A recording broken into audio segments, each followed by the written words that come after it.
Order. Daily routine, presenting and reading petitions. Presenting reports of committees. Tabling reports, regulations, and other papers. Statements by ministers.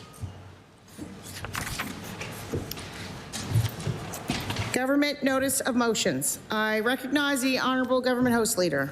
Thank you, Madam Speaker. I hereby give notice that on a future day I shall move the adoption of the following resolution. Whereas school support workers, including teacher assistants, inclusive education staff, early childhood educators, school bus drivers, custodians, trades, maintenance, library administrative staff, and more, play a vital role in ensuring the success and well-being of students across Nova Scotia. And whereas these dedicated professionals provide essential support in classrooms, keep our schools safe and clean, transport students safely, and ensure that schools operate smoothly every day.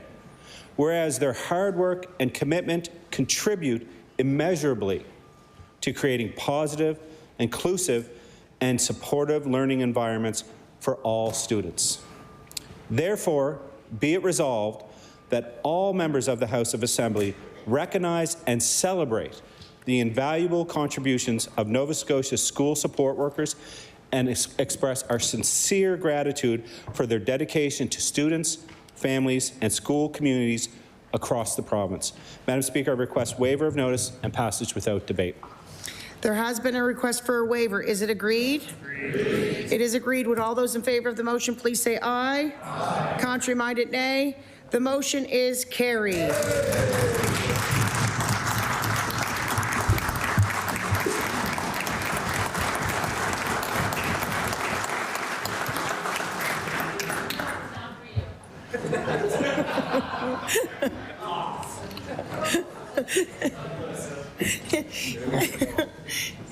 Introduction of bills. I recognize the honorable leader of the official opposition. Thank you, Madam Speaker. Madam Speaker, I beg leave to introduce a bill entitled An Act to Amend Chapter 3 of the Acts of 2019, the Coastal Protection Act.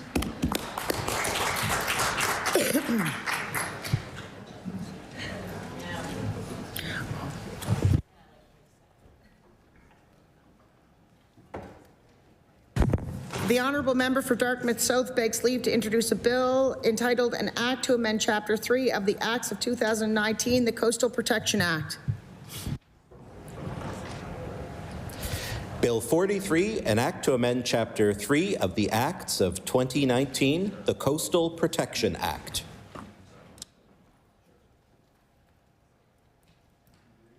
Ordered that the bill be read a second time on a future day.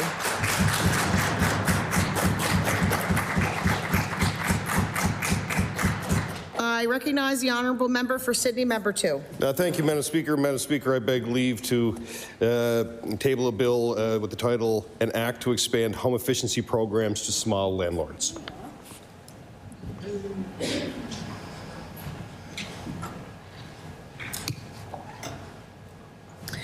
The honourable member for Sydney, member 2, begs leave to introduce a bill entitled An Act to Expand Home Efficiency Programs to Small Landlords. Bill 44, an act to expand home efficiency programs to small landlords. Ordered that the bill be read a second time on a future day. I recognize the honourable member for Cape Breton Centre, Whitney Pier. Thank you, Madam Speaker. I beg leave to introduce a bill, an act to support local action on climate change.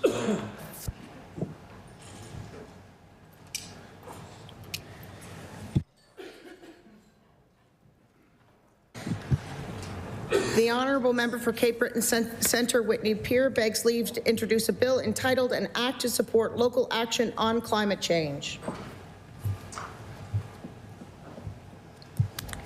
Bill 45, an act to support local action on climate change. Ordered that the bill be read a second time on a future day. I recognize the honourable member for Cumberland North.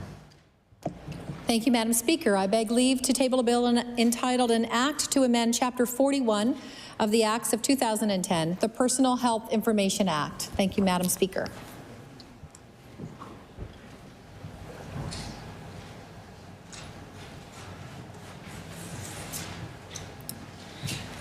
The honourable member for Cumberland North begs leave to introduce a bill entitled An Act to Amend Chapter 41 of the Acts of 2010, the Personal Health Information Act. Bill 46, an act to amend Chapter 41 of the Acts of 2010, the Personal Health Information Act. Ordered that the bill be read a second time on a future day. I recognize the honourable member for Cumberland North. Thank you, Madam Speaker.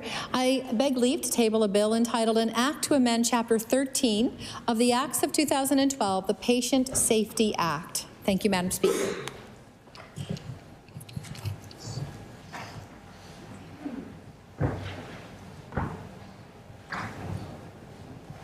The honourable member for Cumberland North begs leave to introduce a bill entitled An Act to Amend Chapter 13 of the Acts of 2012, the Patient Safety Act.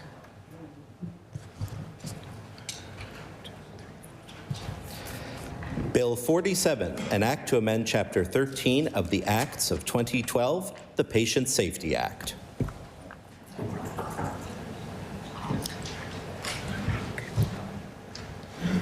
Notices of motion. I recognize the honourable member for Cumberland North. Thank you, Madam Speaker. I hereby give notice that on a future day, I shall move the adoption of the following resolution.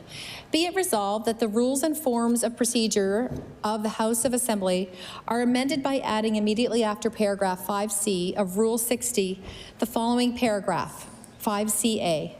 Notwithstanding anything contained in these rules, where a member of a standing, select, or special committee including the Committee on Assembly Matters, is not able to attend a meeting of the committee, an independent member may be substituted for that committee member by the independent member attending the meeting as a substitute with the written permission of the House Leader of the committee member's party and the permission being filed with the committee.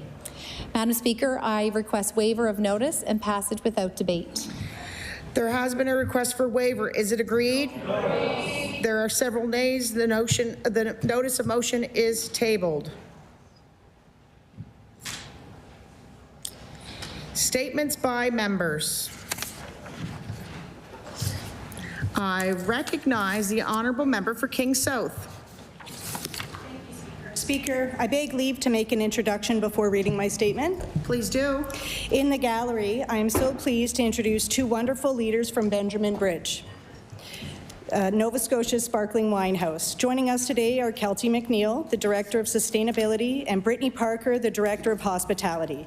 Brittany and Kelty, I would ask that you please rise and accept a very gracious welcome from the members of this legislature. Well, welcome to the house. We hope you enjoy your time here. I recognize the honourable member for Kings South. Speaker, I rise today to congratulate Benjamin Bridge for being named the Innovator of the Year at the Annapolis Valley Chamber of Commerce 2024 Business Awards. The recipient of the Innovator of the Year award showcases a forward-thinking vision in pioneering new and enhanced technologies, products, services, and processes. Benjamin Bridge displays a willingness to take calculated risks and show a strong commitment to our community. They continually add value by tapping into new markets through enhancing productivity and by focusing on employee well-being. I ask the members of this legislature to please join me today to congratulate Benjamin Bridge, the 2024 Innovator of the Year. Thank you, Speaker.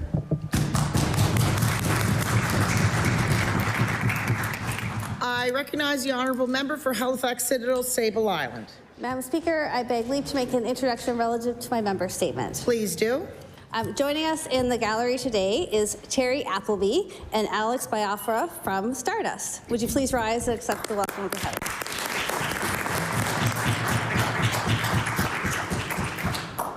Well, welcome to the house, and I think I lived just down the road from you, Terry, at one point. Yeah. I recognize the honourable member for Halifax Citadel, Sable Island. Madam Speaker, I rise today to recognize Stardust, a vibrant queer bar and kitchen in downtown Halifax that has recently opened its doors. Located at 1688 Barrington Street, very close to here, this establishment is more than a bar. It's a welcoming to us LGBTQIA+ space that enriches our community. Stardust offers a diverse menu. Their drink menu also is diverse, featuring spirited beverages and refreshing non-alcoholic options, and ensuring there's something for everyone. I've also told that their dill hollandaise at brunch is out of this world. It's been a while since Halifax has had a queer space that's physically accessible to so many people, and I'm heartened to know that we do now, and that is thriving. Stardust was voted Best New Bar and Best Trivia Night in the Best of the Coast of 2024. They host karaoke, trivia, and an always sold-out drag brunch. It seems like there's always something on the go. Thank you, Stardust, for providing somewhere to meet, somewhere to grab a bite to eat, somewhere to dance, sing, laugh, and connect. We all need a bit more sparkle in our lives today.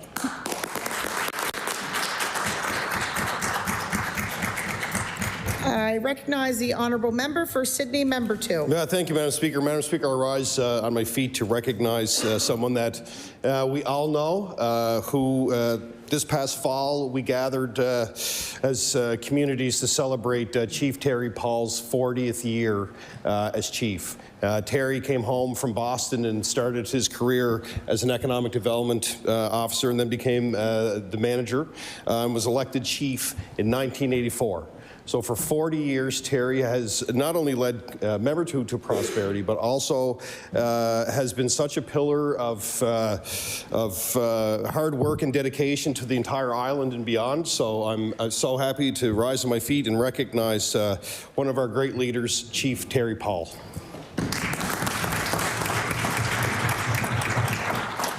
I recognize the honourable member for Hammonds Plains, Lucasville.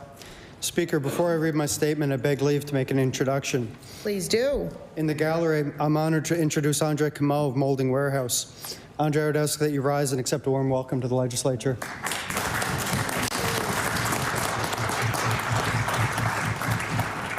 Welcome to the house. We hope you enjoy your time here. I recognize the honourable member for Hammonds Plains Lucasville. Speaker, I'd like to recognize Andre Camo and Courtney McKay of Molding Warehouse for their dedication to providing top quality service to the Hammonds Plains community and beyond. Each day, they provide materials for 3 to 5 building units, and they employ 17 people. Molding Warehouse sponsors a sports team in the community every year and have been sponsors of a local elementary school. Speaker, above all else, I would like to acknowledge the resilience of this family-run business. During the 2023 wildfires, they lost their business and ran out of a trailer for a year while waiting for their new plant to be ready. In that time, they were able to supply all of their customers with the material they need to finish their projects.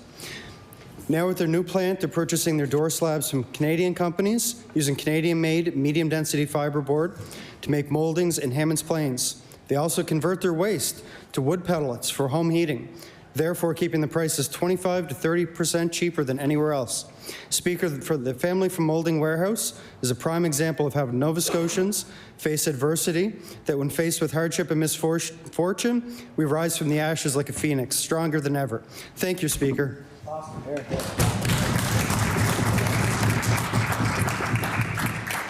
I recognize the honourable member for Halifax Citadel Sable Island. Madam Speaker, I beg leave to make an introduction relative to my member statement. Please do. Joining us in the gallery today is Debbie Adams, who I'll tell you more about in a minute, and she is with her friend Joan Jessam. I ask you both to rise and accept the welcome from the House.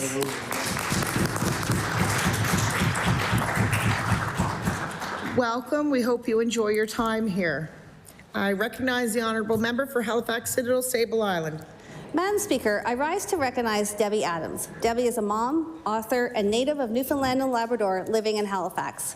Debbie was part of the first cohort of women mechanics in the Army from the age of 17 to 29, but had to leave after developing retinitis pigmentosa. The disease took away her peripheral vision, but not her passion.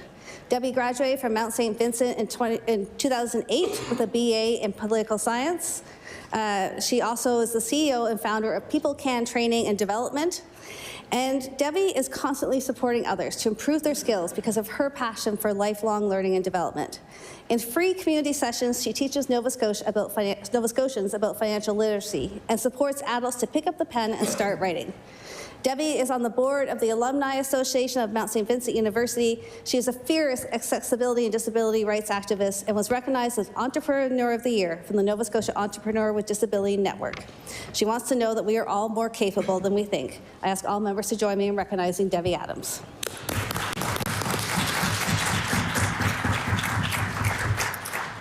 I recognize the honourable member for Timberley Prospect. Thank you, Madam Speaker. February is a big birthday month in my family. Today is my father's 75th birthday, former councillor Greg Rankin. And tomorrow is my mother's birthday. We celebrated her 70th last year. And she's retired. She used to work at the Marguerite Centre, the only house of its kind that houses women for addictions for many years. So I'm very fortunate that both my parents are healthy and that they continue to instill the values of public service and helping people. And then Friday is my wife's birthday, Mary Chisholm. And I think many of you know that Mary's a fantastic person, partner, the best mother. She knows more about government and administration than I ever could. So it's going to be a busy week, busy weekend where I'm going to be flipping my famous omelets in Timberley. So happy birthday to all three of you from the host of the ceremony. I recognize the honourable member for Northside Westmount. Thank you, Madam Speaker. February is Heart Month, a time to raise awareness of heart disease and shine a spotlight on the heart conditions that more than 2.6 million Canadians are living with today. Sometimes present at birth and other times developed with age, heart disease affects the structure or function of the heart. Common forms of heart disease include congenital heart disease, heart attack, heart failure, and cardiac arrest. Today, more than 72,000 adults in our province are living with heart conditions. This Heart Month, I encourage everyone to learn more about how to reduce the risk of developing premature heart disease. A major risk factor for developing heart disease is high blood pressure, which affects nearly 1 in 3 Nova Scotians. And while not all risk factors like genetics can be controlled, nearly 80% of premature heart disease cases can be prevented. Madam Speaker, I'd like to take the opportunity to recognize Heart and Stroke for their important work in educating Nova Scotians about heart disease, their risk factors, and the steps they can take to protect their health. Thank you, Madam Speaker. I recognize the honourable member for Sackville-Cobequid. Speaker, I rise in solidarity with 12 dedicated janitorial staff facing termination at Alderney Gate in Dartmouth. Some of these folks have kept it clean and safe for more than 2 decades. These 12 members concluded a freely and fairly bargained collective agreement late in 2024 that included livable wages, health and dental benefits, and a well-deserved pension. Speaker, these gains that are good for workers, good for HRM, and good for quality service to community are at risk today. HRM Council recently awarded the service management bid for Alderney Gate to Imperial Cleaners, which threatens to terminate these workers and wipe out their collective agreement by this Saturday and replace them with precarious minimum wage jobs. Speaker, in Nova Scotia, the right to unionize runs deep in every community. I urge all members present to contact their HM councillor and Mayor Andy Fillmore to ensure the collective agreement of current workers is integrated into the new service agreement and date the service agreement to ensure these staff keep their jobs and keep making a vital public area of HRM clean and safe for all. Hear, hear. I recognize the honourable member for Timberley Prospect. Thank you, Madam Speaker. I want to recognize Ayush Sood, a grade 11 student at Bayview High School. Ayush has been accepted into the SHAD Canada program. SHAD Canada is a national enrichment program that brings together high-achieving students from across the country. Ayush has worked hard to excel both academically and beyond. Among his accomplishments are several academic awards such as the Mathematics and Citizenship Awards, Innovative Mind Award, and honors in the Canadian Computing Competition. Additionally, he secured first place in the regional improv competition. Beyond his academic success, Ayush is actively engaged in advising Nova Scotia's Minister of Education through the Minister's Student Advisory Council, where he provides policy feedback on issues affecting the education system. This involvement reflects his commitment to making a positive impact on the educational landscape. I ask the members of the House of Assembly to join me in congratulating Ayush on his long list of impressive accomplishments to date and his ambition to continue excelling academically in leadership roles. Thank you, Madam Speaker.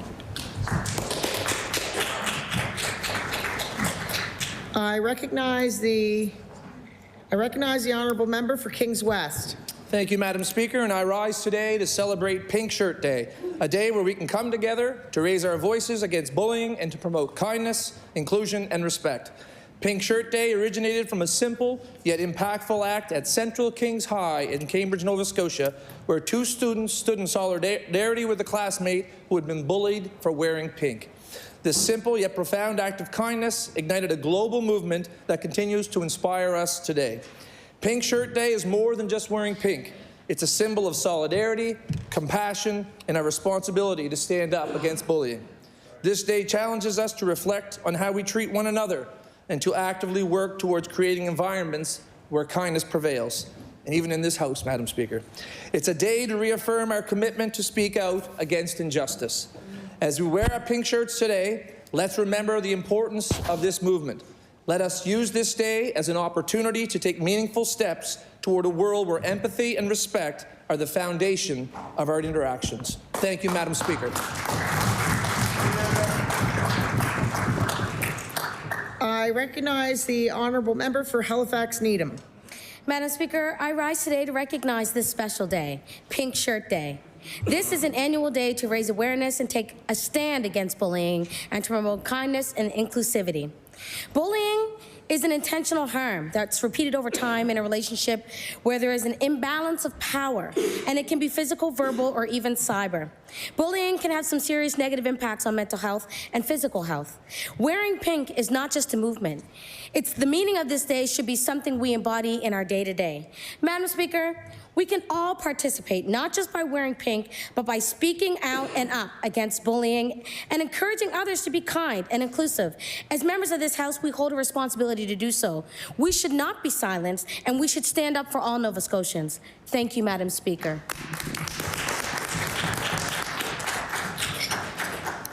I recognize the honourable member for Sydney, member 2. Thank you, Madam Speaker. Madam Speaker, I rise just to recognize that in our community and communities across the province, you see this time of year and most of the year, really, you see a lot of hockey tournaments, you see a lot of basketball tournaments. Our kids are on the move all over the province, and there are a lot of great volunteers. There are too many to name here in my member statement from the Sydney area, but a lot of volunteers step up to coach our kids in various ways each and every day. So I rise in my place. As I said, there have been a number of big tournaments in Sydney, whether it's been curling or hockey or anything. The list goes on and on. I just want to get on my feet and recognize all those wonderful volunteers who are coaches of our kids, but also great role models to them as well. Thank you, Madam Speaker.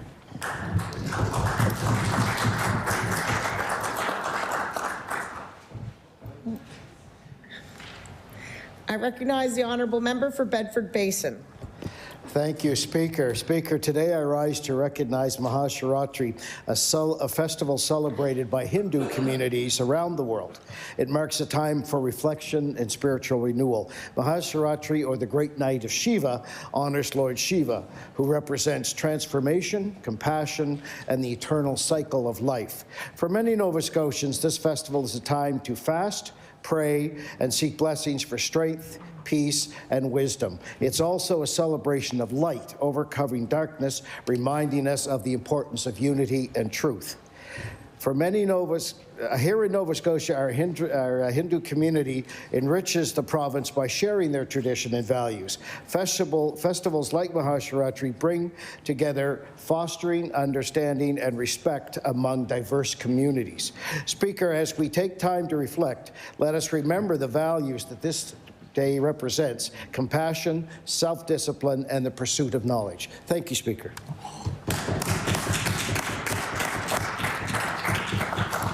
I recognize the honourable member for Dartmouth North. Madam Speaker, I rise today to extend my sincerest congratulations to a group of exceptional young athletes.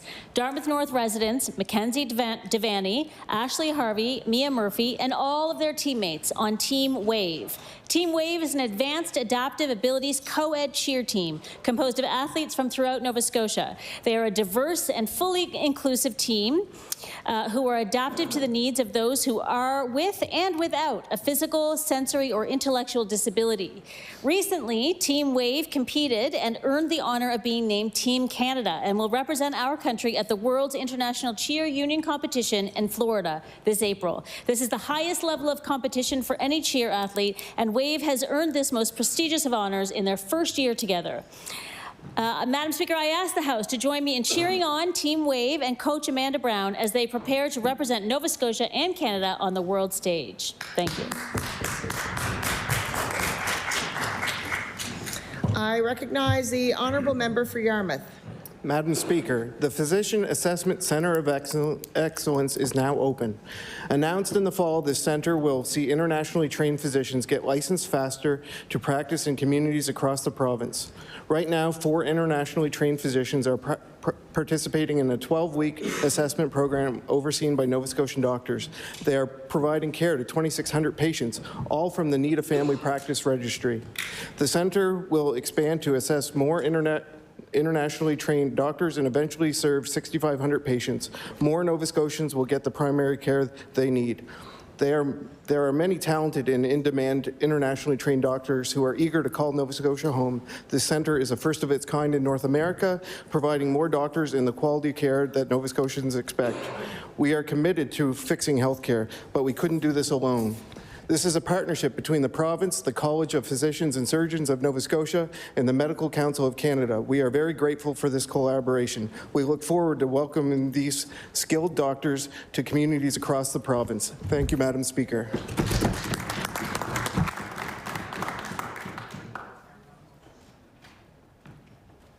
I recognize the honourable member for Cape Breton Centre, Whitney Pier.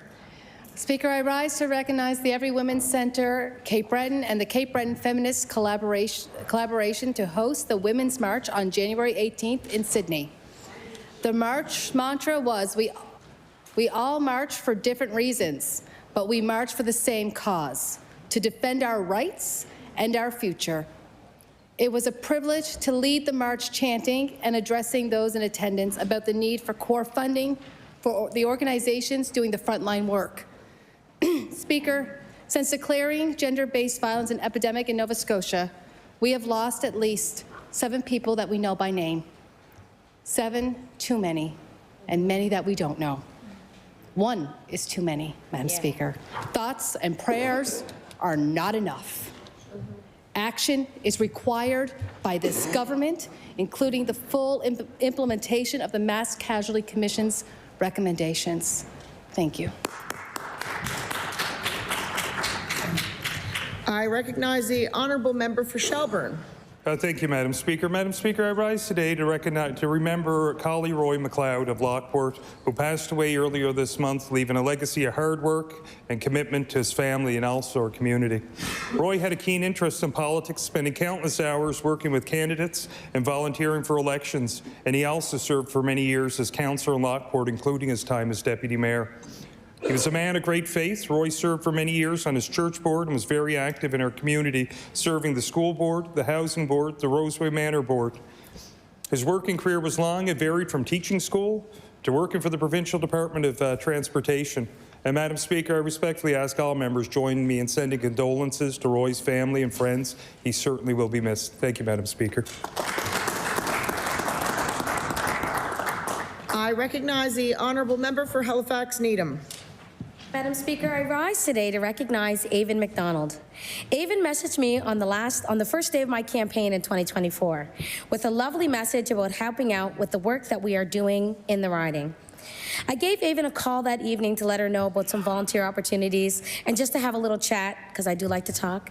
And from that point on, me and Avon became a really great team. She was on every door with me and was a huge asset to the campaign. Working long hours in the cold and in the rain, we were both able to knock on over 12,000 doors by the 3rd week of the campaign. So, Madam Speaker, I would like to ask all members of this House to join me in showing my gratitude for all the work and time put in to making my campaign a huge success. I couldn't have done it without her. Thank you so much, Avon.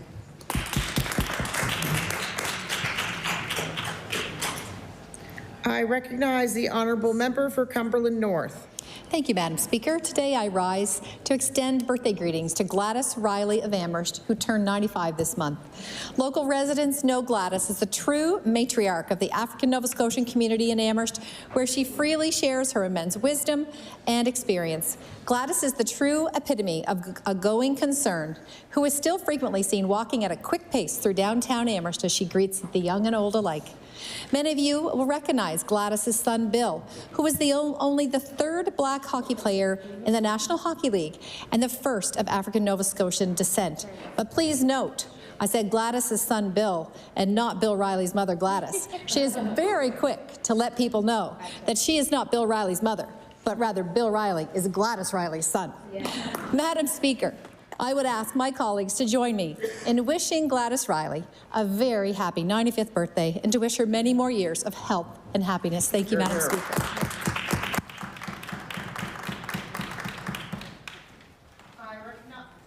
I recognize the honourable member for Waverley Fall River Beaver Bank.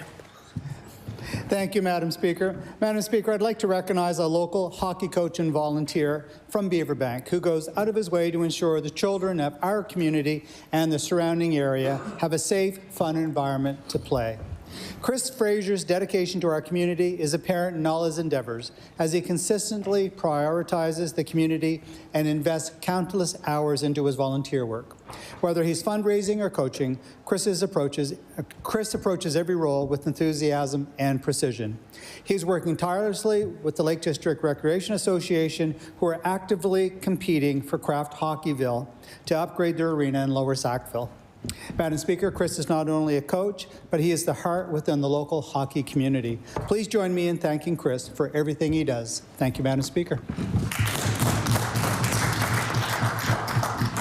I recognize the honourable member for Cape Breton Centre, Whitney Pier. Thank you, Speaker. From February 3rd to 8th, Brighton Education Centre hosted the 41st annual New Waterford Cobalt Classic. The games were fun and at times real nail biters. One highlight from this year's Coal Bowl was the Special Olympics Unified Basketball game. The Unified game has been a highlight since 2019. It is a game full of fun, competition, and teamwork. Another highlight was watching the Beck Lady Bears play against the alumni Lady Bear players. At the end of the tournament, Etobicoke Collegiate Institute came away victorious with gold and the Coal Bowl trophy. The Beck Bears walked away with silver, and the Riverview Ravens went home with bronze. Congratulations to all the participants, volunteers on a successful week. Thank you. I recognize the honourable member for Truro, Bible Hill, Millbrook, Salmon River. Thank you, Madam Speaker. I rise today to congratulate Jude Clyke, who received the 2024 Nova Scotia Human Rights Award, the prestigious Dr. Burnley Allen Rocky Jones Award. His unwavering dedication to advocacy, mentorship, and community building has profoundly impacted Truro and beyond. As a leader in fostering youth engagement, creating spaces for wellness, and bridging gaps in justice, Jude truly exemplifies the spirit of this award. His words about the importance of justice, equity, and collective action inspire us all to lift someone up and make meaningful change. This recognition is a testament of his tireless efforts to uplift the African Nova Scotian community and create a legacy of empowerment. Congratulations, Jude, on this well-deserved honor. Thank you, Madam Speaker. I recognize the honourable member for Sackville-Cobequid. Thank you, Speaker. Sackville is home to a large and vibrant community of seniors who spent decades serving and contributing to our community. I rise today to honor Sherry Booker, the president of the Sackville Seniors Advisory Council, who recently received a medal from the federal government. The Sackville Seniors Advisory Council provides seniors with recreation, meals, education, and assistance with government services. Sherry is an instrumental figure in the organization and was recently honored with the King Charles III Coronation Medal, awarded to those with a record of significant service to Canadian communities. Speaker, I ask all those present join me in recognition of Sherry Booker's outstanding service to the Sackville community and in thanking the Sackville Seniors Advisory Council for their continued support of our senior citizens. Sherry's watching us from her home, so make sure she hears you loud and clear. Thank you. I recognize the honourable member for Cumberland South. Thank you, Madam Speaker. Madam Speaker, I rise today to recognize George Laird, a longtime supporter and party volunteer with the Cumberland South Electoral District in our association. George has dedicated his time to our association since 1975, initially supporting the election and re-election efforts of the Honourable George Henley, who happened to be my grandfather. Throughout the years, George has served in numerous roles in the association, including the official agent for MLA Gardner Bud Hurley, and is currently serving as the EDA president, and has also put tremendous time in as my campaign manager and fundraiser since 2018. Last month, George was recognized by of his valuable contributions, receiving the District 5 Volunteer of the Year Award for at the PC AGM. I would like to thank George and his family for many years of volunteerism with their association and congratulate him on this well-deserved recognition. Madam Speaker, I don't think you could find a better couple than George and Betty Laird out in Mapleton, just next to Spring Hill. Thank you, Madam Speaker.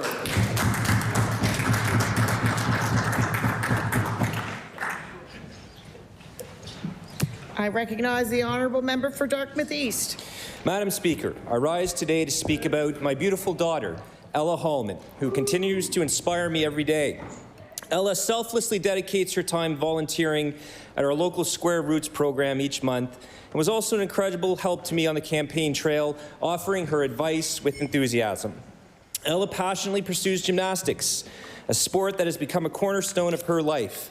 Ella competed in the PEI Classic Invitational this past January, where she placed first in Atlantic Canada, a remarkable achievement that showcases her dedication, discipline, and talent. Ella is so much more than a skilled gymnast. She is strong, smart, beautiful, kind, and caring, a truly remarkable young woman.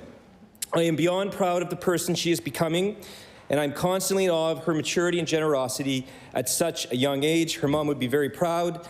Ella is truly an inspiration, and I'm so fortunate to be her dad. Thank you, Madam Speaker.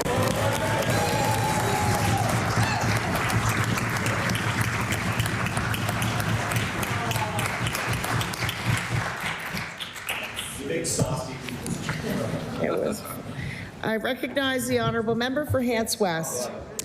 Madam Speaker, on any given weekend at the West Hants Sports Complex, you will likely see Windsor's #1 hockey fan, Chris Sticks Arnold, rushing around the rink. He is also a familiar face at Sobeys in Windsor, having worked for more than 20 years there. He always arrives with a big smile on his face and in his personalized jersey for the Valley Maple Leafs Junior B team or the Avalanche school team. He never misses a community event or tournament and is often the first there and the last to leave. Stick stays busy as equipment manager, helping to fill water bottles, sharpen skates, and is always the first in line to give fist bumps. It also isn't uncommon for Sticks to make some road trips because he is more than just a hockey fan, he is part of the team. Madam Speaker, every community needs someone like Sticks, and I would like to recognize him for his dedication to our local hockey teams, and even if he is a Leafs fan. Thank you, Madam Speaker.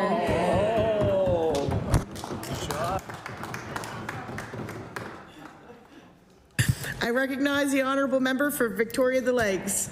Thank you, Madam Speaker. I rise today to recognize the incredible efforts of the Cabot Snowmobile Club, Jenny and Stanley Symes, and the many dedicated volunteers who made the grand opening of the new Pig and Whistle warming shelter on January 25th, 2025 a reality. Located in the heart of the Highlands, for more than 60 years, Pig and Whistle has been a gathering place for snowmobilers exploring the breathtaking Cape Breton Highlands. It has already proven its worth when it was used to rescue a snowmobiler who became lost in the blizzard. This reopening is not just about a shelter. It's about the strengthening winter tourism, boosting the local economy, and ensuring that more people can experience the winter magic of the Cape Breton Highlands. Congratulations to everyone who helped bring this project to life. Thank you, Madam Speaker.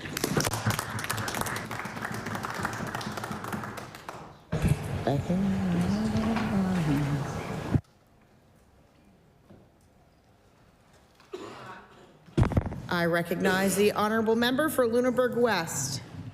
Thank you, Madam Speaker. I rise today to recognize Deanne Oikel-Conrad, an extraordinary coach who leads with warmth and positivity. Deanne has a passion for volleyball that is infectious. Her coaching journey began as an assistant in 2016. In 2019, she became an NCCP Level 1 community volleyball coach and honed her skills with the South Shore Smash Volleyball Club. That same year, she took the role of head coach with Bridgewater Junior High Tier 2 girls. Under her guidance, the team triumphed at districts and earned silver at regionals. Deanne also coached the school's development team, giving all the girls a chance to learn and enjoy the sport she loves.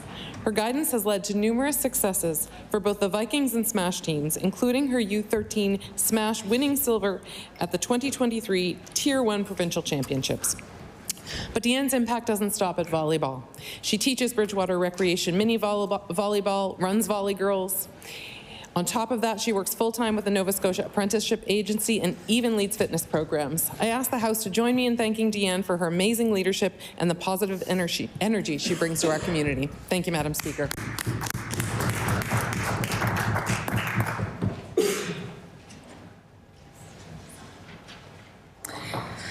I recognize the honourable member for Digby-Annapolis. Thank you, Madam Speaker. Madam Speaker, I rise today to recognize the incredible Weymouth Falls Community Land Trust and the excellent work that this nonprofit organization is doing for the community of Weymouth Falls. Weymouth Falls is one of over 50 land-based African Nova Scotian communities in our province. It is a rural village that has historically been home to Black settlers, Acadian settlers, and Mi'kmaq peoples. The organization is diligently working to preserve, protect, and steward the ancestral lands for the community use and to prevent the erasure of community culture. Weymouth Falls Community Land Trust has been established for residents and descendants of Weymouth Falls who have the desire to return home. Madam Speaker, I'd ask that all members in this House join me in recognizing the Weymouth Falls Communities Land Trust and acknowledge the important work that they are doing to preserve the memories, stories, and contributions made by the beautiful community of Weymouth Falls. Thank you, Madam Speaker. I recognize the honourable member for Richmond. Madam Speaker, I would like to recognize the efforts of the organizers of the Freddie McNeil Memorial Royals Hockey Tournament, which is held in April in Richmond County annually. The tournament marked its 46th successful year in 2024. Organizers Joan Burke, Leon Burt, and Natasha Murray are proud of its enduring success and continue to dedicate their time and talents to ensure its longevity. The Royal Gents Hockey Tournament, renamed to honor former organizer Freddie McNeil following his passing 11 years ago, now includes a women's division named after Amy Burns, a local female hockey player whose competitive spirit and love for the game endured despite her tragic passing. In the past 12 years alone, the tournament has raised more than $55,000 for Straight Richmond minor hockey and provides all local high schools with bursaries for graduating players. Please join me in honoring Joan Burke, Leon Burt, and Natasha Murray for their outstanding efforts. Thank you, Madam Speaker.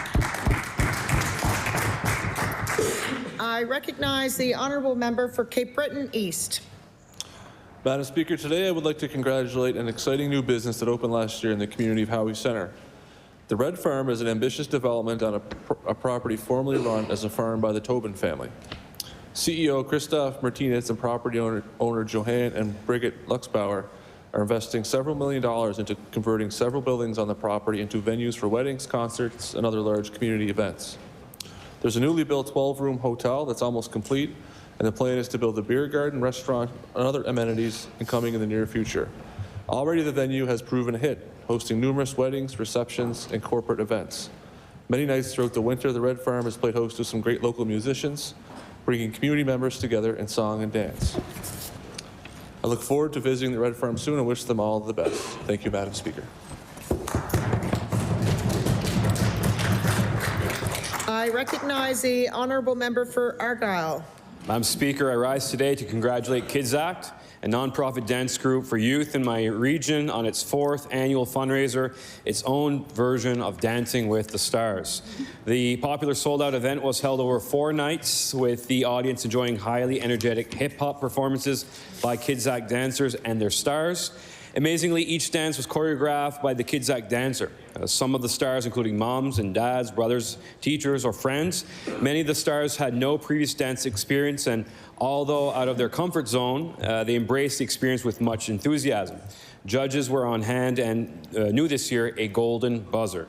Madam Speaker, I ask all members of the House to join me in applauding every team on their hard work, dedication, and fabulous performances. You're all winners. Thank you very much, Madam Speaker. I recognize the honourable member for Pictou Centre. Madam Speaker, for more than 5 decades, the name Scotty McLean Trucking Services brings to mind the saying, no job too small or too large that can't be done. The only thing more dependable than Scotty showing up when he says he is his signature smile and work ethic. A longtime resident of Glasgow, along with his lovely wife Gloria and their children, grandchildren, now great-grandchildren, he's a pillar of our community and beyond. Scotty is always supporting those in need. He's also a loyal member of the Second Baptist Church in Glasgow and can always be found in the corner of anyone who is most in need. A lifelong member of the Progressive Conservative Party, he was always the first name on the list when it comes to volunteers to knock on doors with our candidates over the years. At the age of 80 years young, Scotty is on the road with his trusty truck 6 days a week, regardless of the weather. I would ask that all members of the House join me in acknowledging the value of the small business operator, Scotty McLean. Thank you, Madam Speaker. I recognize the honourable member for Pictou West. Madam Speaker, I rise today to recognize a successful business story in Pictou West. Starting Blocks Daycare began in a church building in 1994. 30 years later, the daycare now owns a 2-story building in the town of Pictou and has the capacity to look after up to 87 children. Sherry Kilburn is the owner and operator of Starting Blocks Daycare and shares its success with 12 qualified staff members. Sherry values her staff as they are each valuable contributors to a supportive and skilled team who provide quality care to children in Pictou County. Starting Blocks focuses on early childhood development and offers age-appropriate activities and educational opportunities to support each child's individual needs. I ask all members to join me in celebrating Starting Blocks Daycare, owner Sherry Kilburn, and the incredible staff as they celebrate 30 years of providing a nurturing and safe environment for children to learn and grow. Thank you, Madam Speaker. I recognize the honourable member for Inverness. Thank you, Madam Speaker. I would like to commend the Cheticamp Transport Cooperative, commonly known as L'Acabie, for their dedication to the residents of Cheticamp as well as the healthcare system in this province. This community-focused, charitable, not-for-profit cooperative was established in 2010 and began operations in 2012. L'Acabie offers transportation services to residents of northern Inverness County and neighboring areas whenever needed. This service continues to support seniors and individuals with disabilities and special needs, as well as anyone requiring reliable and affordable transportation to the hospital. Madam Speaker, I cannot thank L'Acabie enough for providing cost-effective support to those who need it. I ask all members of this legislature to join me in applauding everyone involved with this cooperative for their dedication to our community. Thank you, Madam Speaker. I recognize the honourable member of Preston. Thank you, Madam Speaker. Madam Speaker, I rise to recognize the Titans Gymnastics and Trampoline Club, a nonprofit club that promotes gymnastics and trampolining for all. They offer programs for all ages and abilities, from walking toddlers, athletes with physical and mental disabilities, to their seniors programming that promotes balance, strength, and mobility. Along with these programs, they pride themselves on competitive programs, which includes an incredible young lady, Ella Hallman, the daughter of Honorable Tim Hallman. This past year, the club had some great accomplishments. Autumn Brown was the only high-performance junior in Atlantic Canada, and Bentley Jenkinson represented Canada and Portugal and won a bronze medal on the double mini trampoline. The club has now hired a new men's coach from the Ukraine to push their performance standards even higher. I ask all members of the legislature, I ask all members of the Nova Scotia legislature to please join me to recognizing the Titans Gymnastics and Trampoline Club for their great work in promoting the sport of gymnastics and trampoline for all. Thank you, Madam Speaker.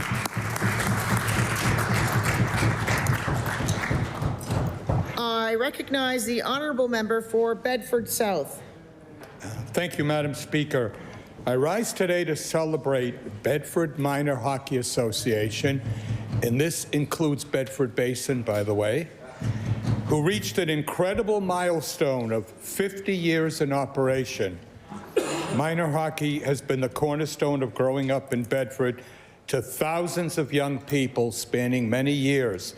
A quick note on that, in 2025, Bedford Minor Hockey is the largest hockey association in Nova Scotia with 1,100 young people participating. That's quite a number. Thanks to the hard work and dedication of the volunteers who commit to countless hours of coaching kids and running the association. Also key to its success are the parents who take players to many early morning practices. Some of us remember those all too well. Late night games and tournaments all over the province, the country, and even beyond our borders. This included a recent trip to Boston for the U13 AA squad to take part in a major tournament. Madam Speaker, I ask all members of this Assembly to help me in congratulating Bedford Minor Hockey on 50 great years and many more to come. Thank you. I recognize the honourable member for Kings North. Madam Speaker, I rise today to congratulate the Village of Canning on the launch of their new community market. The market, which is open on the last Sunday of every month, is centrally located at the Canning Lions Hall, where space is in abundance. It features a wide assortment of local vendors, including crafters, makers, farmers, bakers, brewers, and flea market vendors, along with live music from a local musician entertaining the guests. The community market has been a wonderful addition to the Canning community, with many neighbors and guests supporting local and spending time together. Please join me today to congratulate the Village of Canning and the Canning Lions Club on the launch of their new community market. Thank you, Madam Speaker. I recognize the honourable member for Cole Harbour. Madam Speaker, today I would like to recognize Andrea Smith, a successful Nova Scotian entrepreneur who has established a thriving music lesson business in HRM. Andrea's music studio has been in operation since 1997 and has grown to 4 locations, the most recent of which was opened in our community of Cole Harbour in September 2020. It has served community members with private instruction in piano, voice, guitar, ukulele, and drums. Madam Speaker, music is crucial to human development regardless of the age, and Miss Smith is proud to offer services to Cole Harbour for everyone, from retirees to music students as young as 4 years old. Thank you, Madam Speaker. I recognize the honourable member for Eastern Passage. Madam Speaker, I rise today to congratulate the Fisherman's Cove Development Association on their first ever Seniors Expo held on July 25th, 2024 at the Fisherman's Cove Heritage Center. The successful event was packed with information booths, demonstrations, refreshments, and more.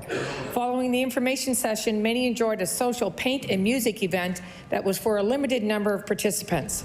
Thank you to the Fisherman's Cove Development Association for recognizing the need for social events for our seniors. I ask all members of the Nova Scotia Legislature to join me in congratulating the Fisherman's Cove Development Association on their inaugural Seniors Expo. We also recognize the hard work and dedication it takes to succeed with such a wonderful event. Thank you, Madam Speaker. I recognize the honourable member for Cumberland North. Thank you, Madam Speaker. Today I'm pleased to recognize Wiley's by the Wharf in Wallace on winning a 2025 Hospitality Award from the Restaurant Association of Nova Scotia. The award was presented on January 27, 2025 as part of the association's awards gala, where Wiley's, along with 11 other Nova Scotia restaurants, were honoured. Wiley's by the Wharf is a quaint spot directly on the waterfront in Wallace, where locally sourced food is served in a casual atmosphere. Chef Shane Robiliard and his wife, Stephanie Thompson, own and operate Wiley's, where everything is beautifully presented and always delicious. Last year, my husband and I celebrated our wedding anniversary at Wiley's by the Wharf, and they made us feel so special. They decorated, had special decorations, and I'm going to tell you, Madam Speaker, you could not find better food anywhere in the province. It was incredible. Madam Speaker, please join me in congratulating Shane and Stephanie on receiving this prestigious award and wishing them the very best, and invite everyone to go to Wiley's by the Wharf. I recognize the honourable member for Clayton Park West. Thank you, Madam Speaker. Today I rise to recognize a remarkable success story of Topsy Crunchy Snacks and its visionary CEO, Odutope Macaulay Okoro. Based here in Clayton Park West, Topsy Crunchy Snacks has become a shining example of entrepreneurial excellence and innovation. Under Odutope's leadership, the company offers delicious, high-quality snacks while celebrating the rich flavors of its cultural heritage. Odutola's dedication to our craft and unwavering commitment to excellence have made Topsy Crunchy Snacks a source of pride to our community. Our journey as an entrepreneur is a testament of the power of hard work, vision, and entrepreneurial spirit that drives so many in Nova Scotia. Madam Speaker, I ask all members of this House to join me in congratulating Odutope Macaulay Okoro and our team for their success, innovation, and contribution to our local economy. Thank you, Madam Speaker. I recognize the honourable member for Halifax Atlantic. Thank you, Madam Speaker. Madam Speaker, today I rise to honour the memory of Terence Terry Donald Bobbitt, a cherished member of the Spryfield community who passed away January 19th, 2025 at the age of 85. Deeply rooted in Spryfield, Terry dedicated countless hours to coaching youth hockey and baseball.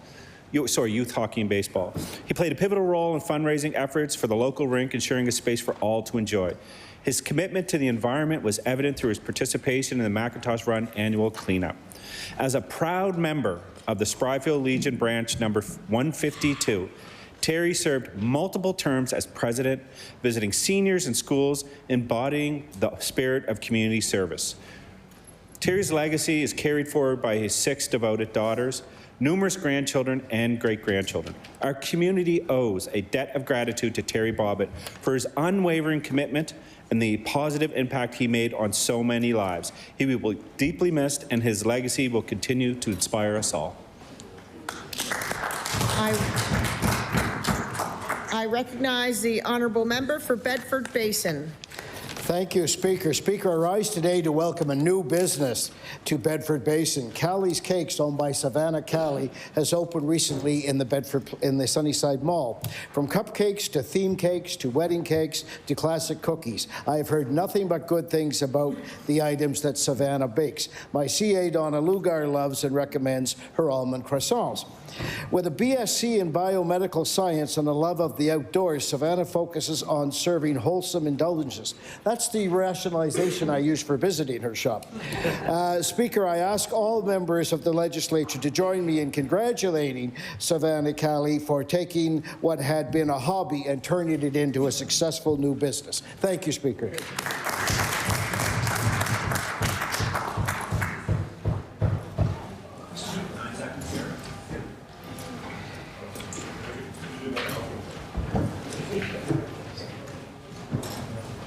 Order. Order. The time for member statements has expired. It is now oral questions put by members to the minister. The time is 2 o'clock. We will finish at 2:50. I recognize the honourable leader of the official opposition. Madam Speaker, this government owes Nova Scotians an explanation about their plan to bypass the media. Those are the PC Party's own words from a recent email. We know what happens when governments attempt to paint journalists and the media as the enemy. All we have to do is look across the border. My question is, does the Premier approve of using this specific language and of attacking journalists to solicit donations?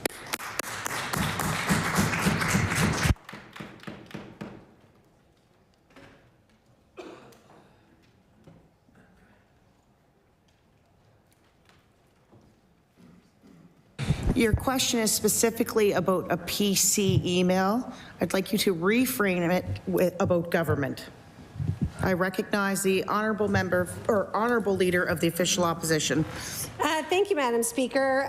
Listen, this government has an obsession with choosing enemies and blaming them for the woes of this province. First, it was Justin Trudeau. Next, on the floor of this House and everywhere else, it was unnamed special interests, and now it's the media.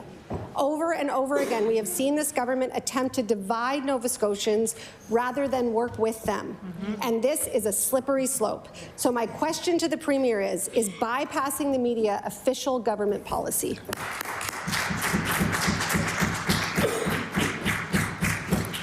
I recognize the honourable Premier. Thank you, Madam Speaker. And listen, I think just if you look at just yesterday alone, I'm just talking about just one day, and this would be representative of pretty much every day. 2 separate media availabilities, plus went on with CTV. I don't think that can be considered in any world avoiding the media, Madam Speaker.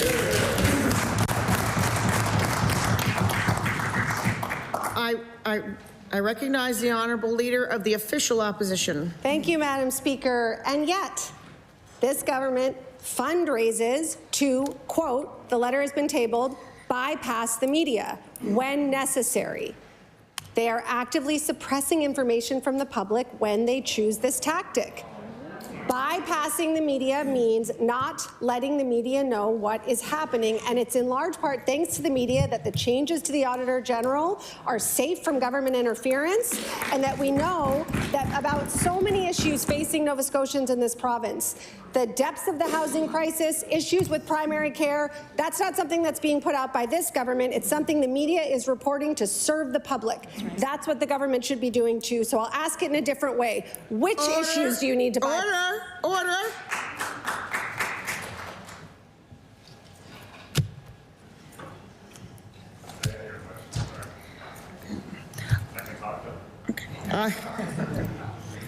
I recognize the honourable Premier. I don't particularly think fundraising letters from political parties are a new thing. Perhaps I should table some of the stuff that the NDP send out in their fundraising letters, Madam Speaker. What I would say to Nova Scotians is, look, this is a stressful time in the world. It's a stressful time in the world, and the fear-mongering that we see happening in our society and, you know, from certain leaders, elected leaders and stuff, it's not helpful to Nova Scotians. So as a government, we will continue to focus on what matters. We're the only people in this chamber talking about health care. We're the only people in this chamber talking about housing. We're the only people that are talking about supporting Nova Scotians. I'm yet to hear a question from the opposition. Order! I recognize the Honourable Leader of the Official Opposition with her final question. Thank you, Madam Speaker. I was under the impression that fear-mongering was an unparliamentary word, but since it isn't, let's talk about who's fear-mongering. Fear-mongering is telling people that they are problem solvers or problem stretchers and implying they'll lose their job if they're stretching a problem. Fear-monger means that you get to decide what the problem is, you get to decide what the solution is, and the media doesn't get to have an opinion, and neither does the opposition. Fear-mongering is when you call anyone who disagrees with you a special interest. So I'm going to ask the question again. Which specific topics does the media need to be bypassed on? Order. Before I recognize the Premier, gets a little hot and heavy in here. You're speaking to me, through me, to the members opposite.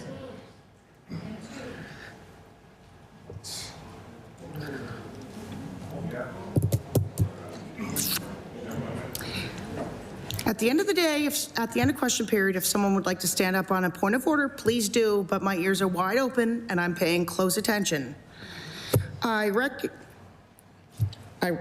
Yes, I'm done, yeah.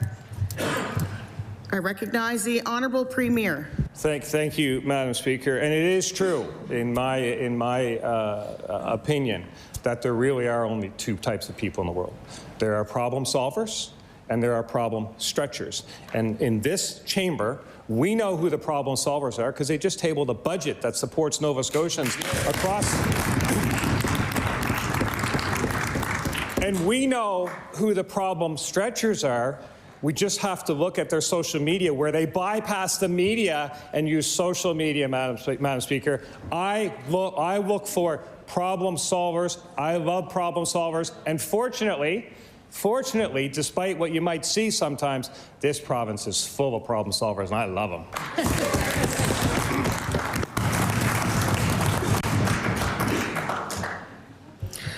I recognize the Honourable Leader of the Liberal Party. Thank you, Madam Speaker. This question actually is a problem that the government created and they didn't need to. Madam Speaker, our province is looking at a $1 billion bill to replace the McKay Bridge in the coming years. That bridge is an essential link supporting millions of commutes and billions in trade, and now, because of the government's decision, taxpayers will be on the hook for every cent of it. On top of that, the government is already projecting a near $1 billion deficit this year, more debt, and no plan to pay for it. Madam Speaker, no one asked for this, and I can tell you certainly no one in Cape Breton is happy about paying the Halifax Bridge tolls. My question to the Premier, why is he making Nova Scotians foot the bill for this promise? I recognize the Honourable Premier. Thank you, Madam Speaker. The simple reality is this was the last toll in the province. There used to be one on the Cobequid Pass. We got rid of that. There used to be one at the Causeway to Cape Breton. That's been long gone. This is the last toll in the province, and quite frankly, I think it's unfair that certain people have to pay a toll to go to work and nobody else in the province does, or certain people have to pay a toll to go to the hospital appointment in Halifax and others do. It's just inherently unfair, and we are not okay with that. Other members might be, but we're not, Madam Speaker.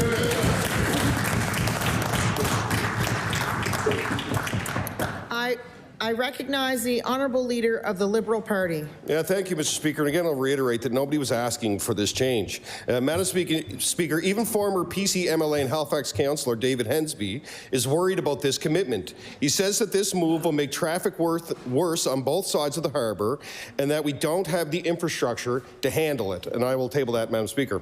Other experts say that the traffic congestion could be 10 to 20% higher because of this move. The government made this decision without a plan to deal with the congestion. Will the Premier admit that scrapping the tolls is just making traffic worse and creating more problems for commuters? Please table, please table. Thank you. I recognize the Honourable Premier. No, Madam Speaker, this is just it's an unfairness we're addressing, and in this chamber we should be focused on fairness. And I can tell the member who started this discussion for me, and it was a group of young people in the area where I grew up in Fairview. They have to work in Dartmouth Crossing, and they said, you know, it's tough in life in general. The price of gas, the price of housing, the price of everything, just one. And I said, you know, there's one thing we can do to take off your plate, and that's we can remove those tolls, and we're going to do it so they can go to work without paying a toll, just like every other Nova Scotian in this province.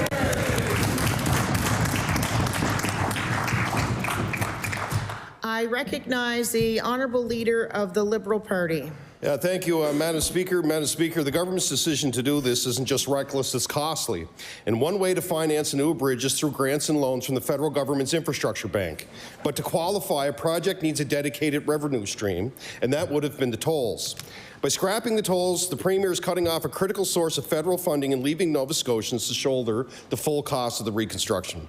Why is he turning down federal dollars and making taxpayers pay the entire bill themselves? I recognize the Honourable Premier. Thank you, Madam Speaker. And this year alone, the province will spend somewhere in the range of $500 million on roads across the province. I wish it could be higher, Madam Speaker, but we're doing what we can. And this single move will leave more money in the pockets of Nova Scotians. And in many cases, it will leave it in the pockets of Nova Scotians that, as I said earlier, are just trying to go to work. And that's the type of work that I think we should be doing in this chamber. We should be supporting Nova Scotians, helping them keep more money in their pockets. There's lots of other stuff that gets talked about in this chamber. We like it when the discussion is about supporting Nova Scotians, and we'll do it every single day of the week, Madam Speaker. I recognize the Honourable Leader of the Official Opposition. Thank you, Madam Speaker. Madam Speaker, the Information and Privacy Commissioner is the latest oversight body to speak out against this government's surprising slate of undemocratic legislation. She's warning that proposed amendments to freedom of information laws will weaken transparency and accountability, and I'll table that. Also, not surprisingly, her office was not consulted before these changes were introduced. Why is this government ignoring the concerns and expertise of the Information and Privacy Commissioner? I recognize the Honourable Premier. Thank you, Madam Speaker. I had a good discussion with the Commissioner yesterday. As she comes to the end of her tenure, I thank her for her service on this. The changes came out of things that she had asked for initially. She's asked for some changes and some tweaking, and I'm sure we'll proceed with that. But the record in this province of responding to FOIA requests is actually the best in the country. We respect, in this province, we respond to 80% of the requests within 30 days. 80%, that's the highest in the country. There are many provinces here, I don't want to call them out, but 50%, 44%, 27%. In Nova Scotia, 80% in 30 days, Madam Speaker. Order.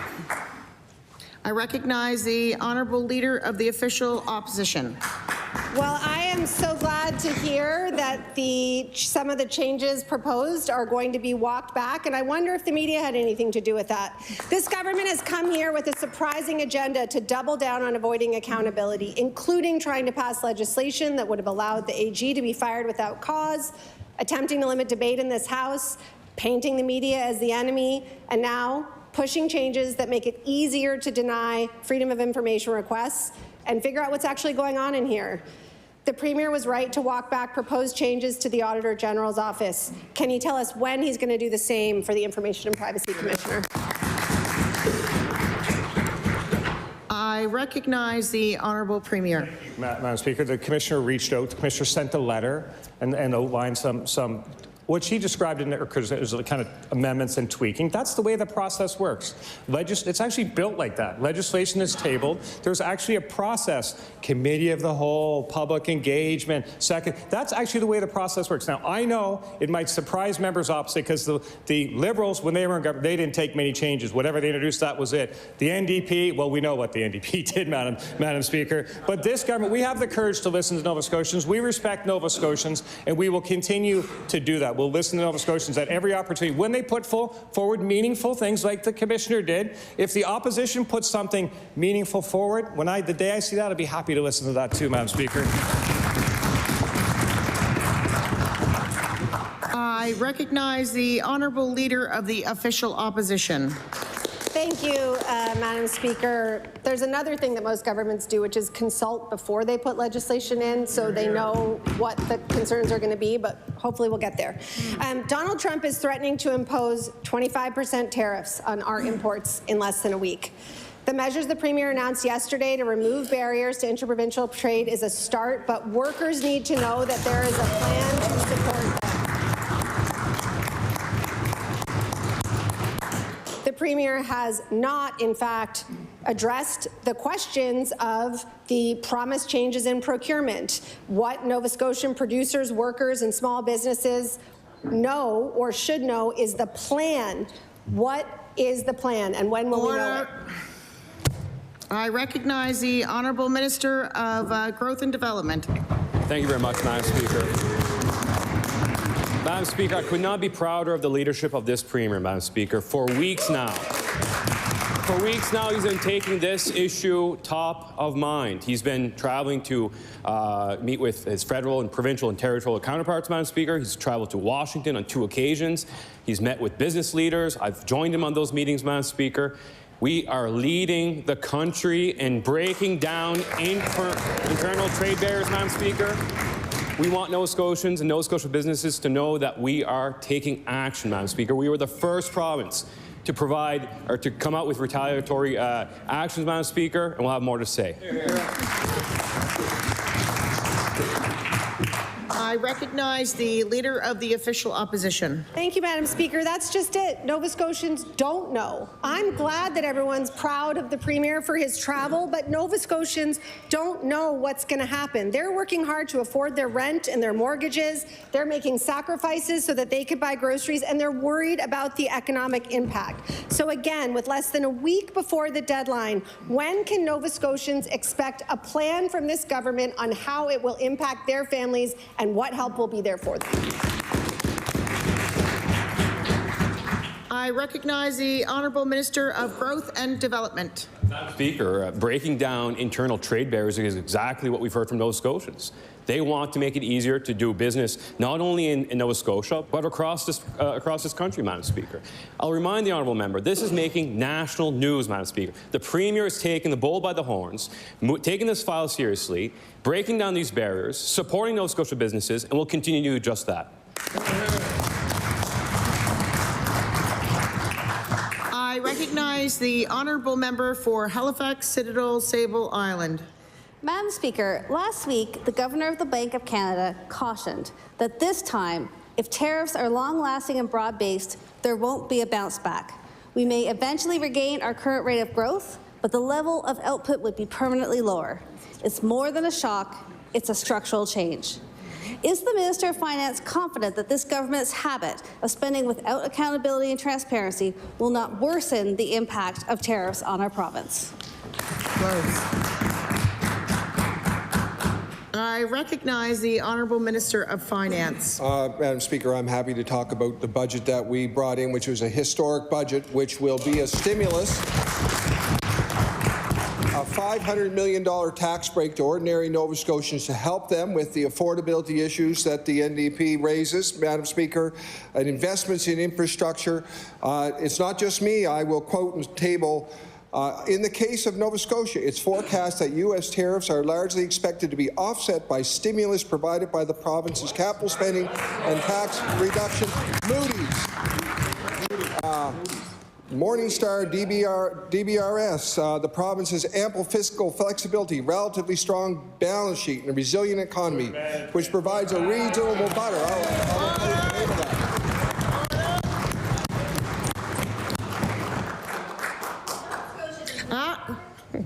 I recognize the honourable member for Halifax Citadel Sable Island. Nova Scotia does not have a requirement for the legislature to review, vote, or approve out-of-budget spending or additional appropriations. The members across have been abusing this by spending more and more outside of the budget process. In the last decade, there's been a total of $7 billion in additional appropriations, and nearly $4 billion of this, so over half, has come in the span of the last fiscal years, the 3 fiscal years.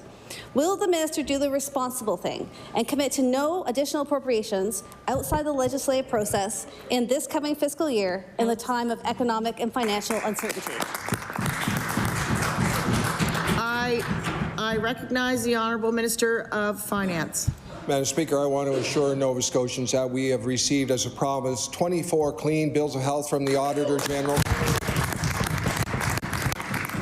The additional appropriations process requires documentation with the House of Assembly for fiscal updates each year. We are following that process. Which of the extra spendings did the member not want us to do? That would be my question. I want to assure Nova Scotians that we had projected 4 deficit budgets in a row. We delivered 4 surplus budgets in a row. The extra revenue was used to take a deficit budget and turn it into a surplus budget, and we spent what we spent on Nova Scotians' needs.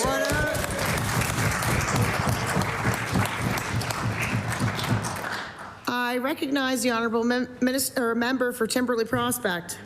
Thank you, Madam Speaker. My question is to the Minister responsible for Bill Nova Scotia. Last week, it was announced that the department is still finalizing the contract for the delayed QE2 Halifax Infirmary, but the numbers are becoming more clear. Nova Scotians are getting half the hospital for 3 times the price, and it's taking 3 times as long.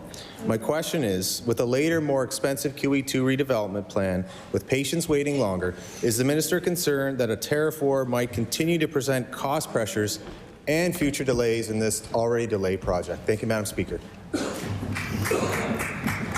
I recognize the honourable Minister of Health.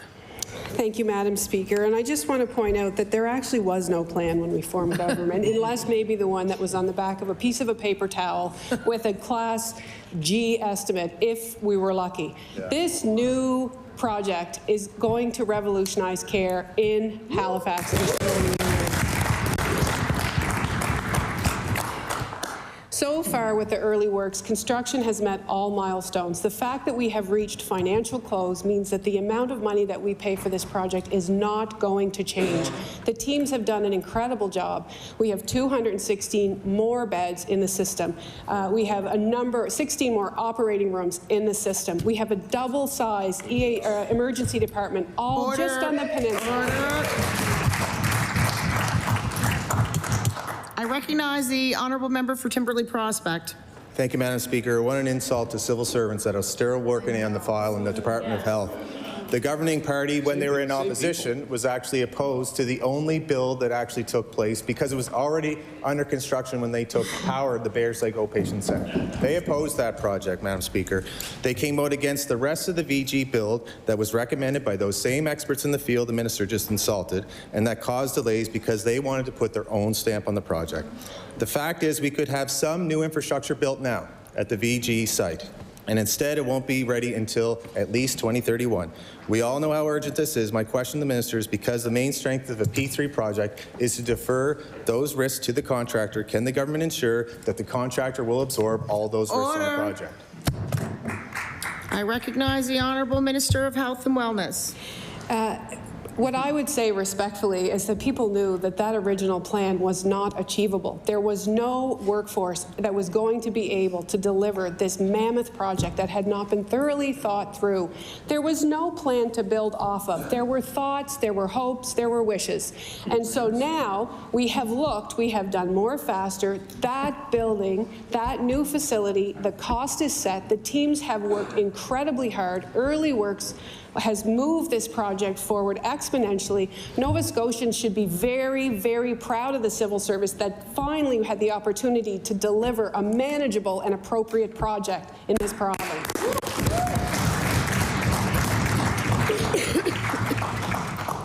I recognize the honourable member for Halifax Needham. Thank you, Madam Speaker. This government keeps saying that the solution to the housing crisis is more housing, and that their plan is to increase supply is working. Yet, newly constructed units in downtown Halifax are sitting vacant because Nova Scotians simply cannot afford to rent them. So my question is, can the minister responsible for housing tell us who this government's housing plan is working for? I recognize the Honourable Minister of Growth and Development. Thank you very much, Madam Speaker. We know, as the member herself pointed out, that the solution to the housing situation in our province is more supply. That's why we put actions into words, and words are now into action, Madam Speaker, in building a plan, Madam Speaker. $1.7 billion over 5 years to create the conditions to build more supply. We're 125% of that target, the 2028 target, Madam Speaker. We know that we need supply across the spectrum. So that's why we're investing more public housing, the largest investment, Madam Speaker, in 30 years. Couldn't be prouder of that investment. I recognize the honourable member for Halifax Needham. Thank you, Madam Speaker. And I pointed out what the minister had said, and I would suggest that the minister reads the report that I table. This government is also failing to maintain affordability for existing units. Because of the loopholes in this government's rent cap, new tenants on average saw rent increases of 28% last year.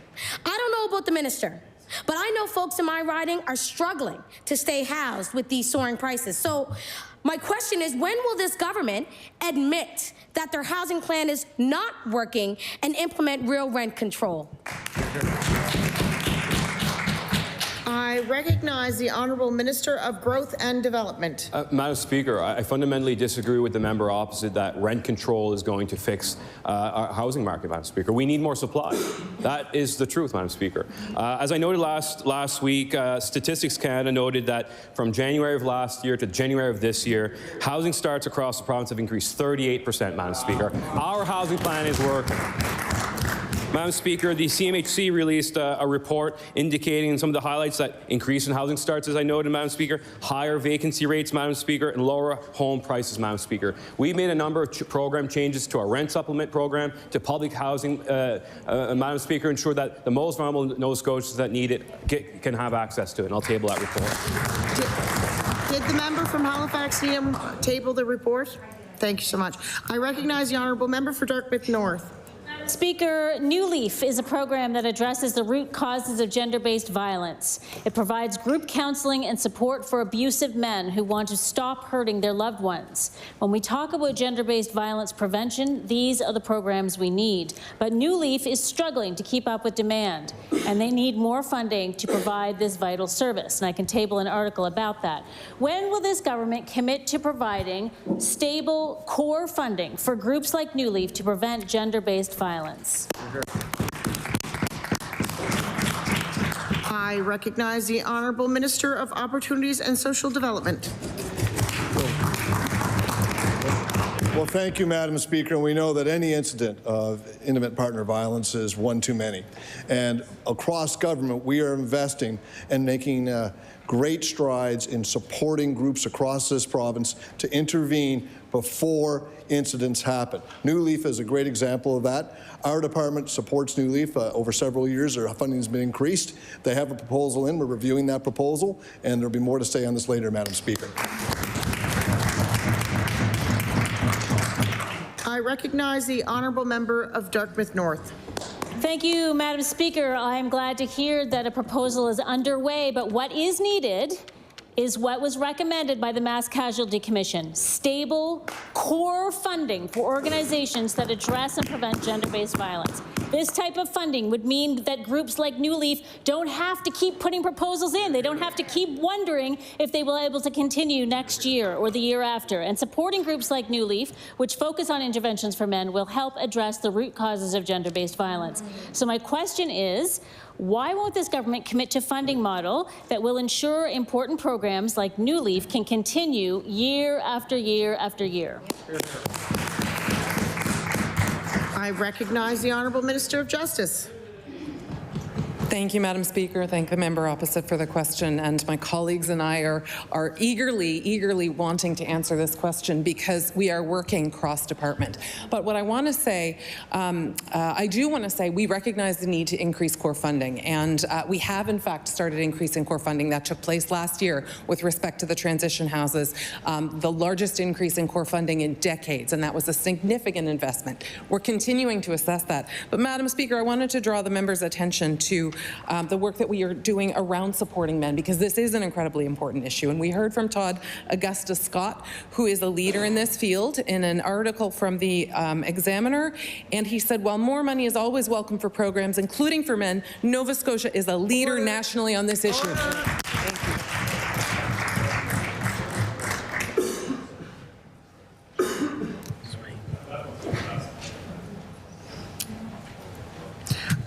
you. I recognize the Honourable Member for Halifax-Armdale. Madam Speaker, Nova Scotians shamefully have the longest wait times for medically necessary care in Canada. A table document that shows Nova Scotians are waiting on average 56.7 weeks for medically necessary care, 28 weeks from referral to family doctors, even longer if you live in beautiful Digby. Madam Speaker, when will this government solve the very real problem of Nova Scotians waiting for longer than other Canadians for medically necessary care? I recognize the Honourable Minister of Health and Wellness. I think the question is about medical assistance in dying. Is that the question? Oh, okay. Sorry, I don't understand the question. So we've been working on wait times across the province. There's a number of things that have happened. Certainly the investments in primary care have been an important part. Referral, e-referrals. We've been looking at a variety of ways in which we can increase the number of specialists throughout the province. We understand we inherited a significant hole that we had to dig out of, and we continue to increase our workforce. We continue to look at technology and modernization of our system in order to move people through the system more quickly. I will say the C3 technology that we've just implemented has saved 29,000 bed days since its inception. I recognize the Honourable Member for Halifax-Armdale. Madam Speaker, long waits have real consequences for Nova Scotians. They're not just numbers. When a woman from Digby survived cancer back in 1990, she was told by her doctor that if she got cancer again, it would be a different type and she probably wouldn't survive. Now she might be faced with the very reality of waiting 9 to 12 months to see a specialist. Can the minister tell us why this government has failed to recruit, particularly in rural Nova Scotia, enough specialists to provide timely life-saving care that Nova Scotians need and where they live? I recognize the Honourable Minister of Health and Wellness. Thank you, Madam Speaker, and I certainly want to assure Nova Scotians we're working very hard to recruit. There are 160 new specialists that have been recruited to this province in the last year. We are looking at a variety of options. In particular to dermatology, there are some new things underway, like the teledermatology service. Not only does it provide service in community, but it also prevents rural Nova Scotians from having to travel. We also have a program where physicians can actually reach out to specialists on a virtual care platform to initiate treatment. We understand there are certain specialties with wait times, and we're looking at those constantly, trying to understand how to better support through practice optimization and recruitment efforts. So I want Nova Scotians to know we have done very well, and we will continue to put our shoulder to the wheel. Order.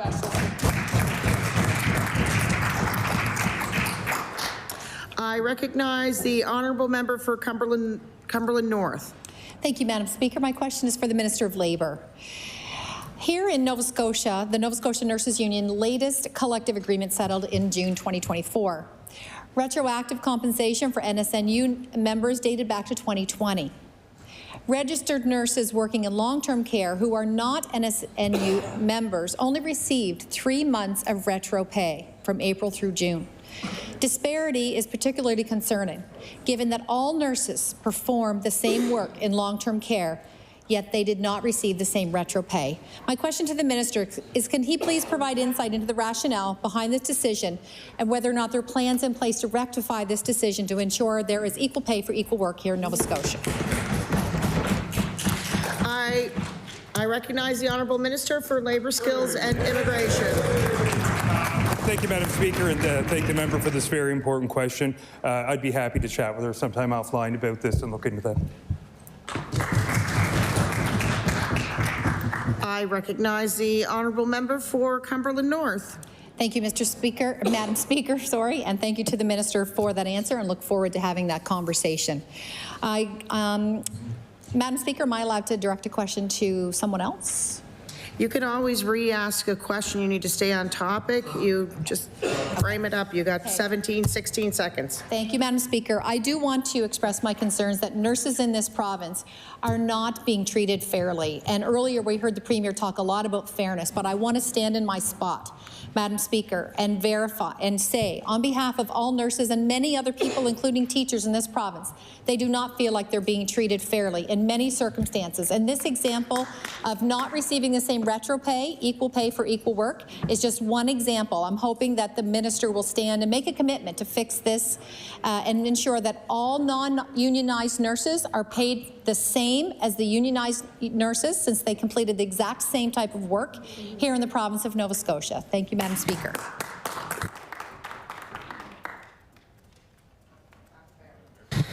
I recognize the Honourable Minister of Health and Wellness.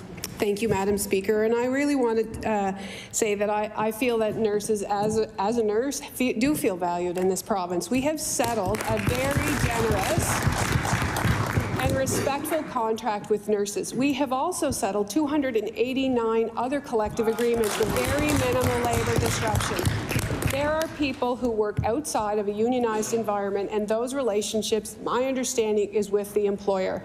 So I can't speak to those cases directly, but certainly we have worked very hard to make sure that nurses are well paid, very much respected, and we work hard every day with them to make sure that we implement changes to attract and retain our nursing workforce. I recognize the Honourable Member for Sackville-Cobequid. Thank you, Speaker. This government's implementation of the inclusive education policy is leaving too many families between a rock and a hard place. Without adequate classroom supports, more parents are facing the difficult decision to homeschool or move to a different province that offers greater one-to-one support. Can the Minister of Education and Early Childhood Development explain why this budget is forcing vulnerable students out of Nova Scotia and its classrooms? I recognize the Honourable Minister for Education and Early Childhood Development. Thank you, Madam Speaker. First and foremost, we deal with facts, not hearsay. So if the member has the facts on that, they can actually table it. What I can say is we're working with RCEs, we're working with the PSANs, we're working with the Teachers Union, Madam Speaker. We are investing in our schools like never before, Madam Speaker. We're hiring more staff, Madam Speaker. We appreciate and love our staff, and Madam Speaker, we will continue to support them and the families that need it. I recognize the Honourable Member for Sackville-Cobequid. Thank you, Speaker. And yet, not enough is being done to improve the situation.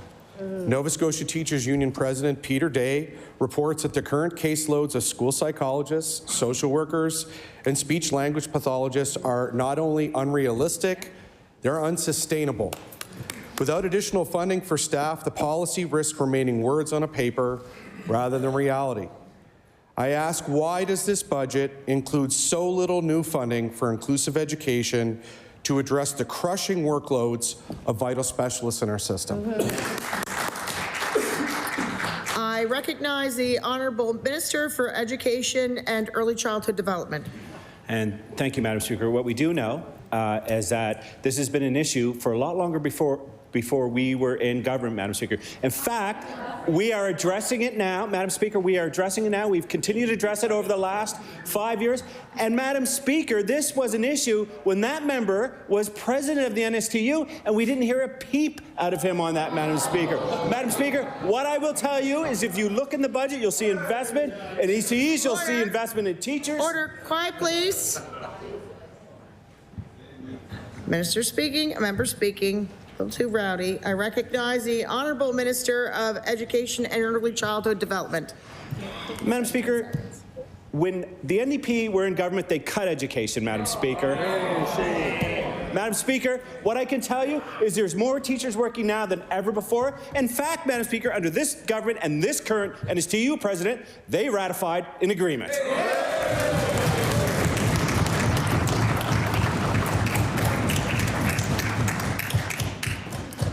I recognize the Honourable Member for Cape Breton Centre, Whitney Peer.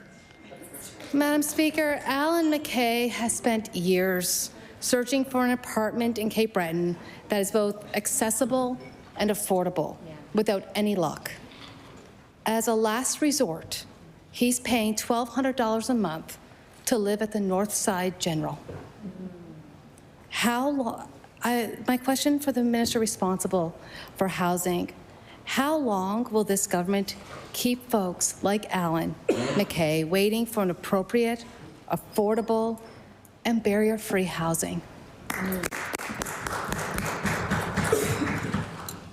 I recognize the Honourable Minister for Growth and Development. Thank you very much, Madam Speaker. And we understand, of course, the need for more housing. That's why we are building more housing, even in Cape Breton, in the members' area, Madam Speaker. We're building more public housing.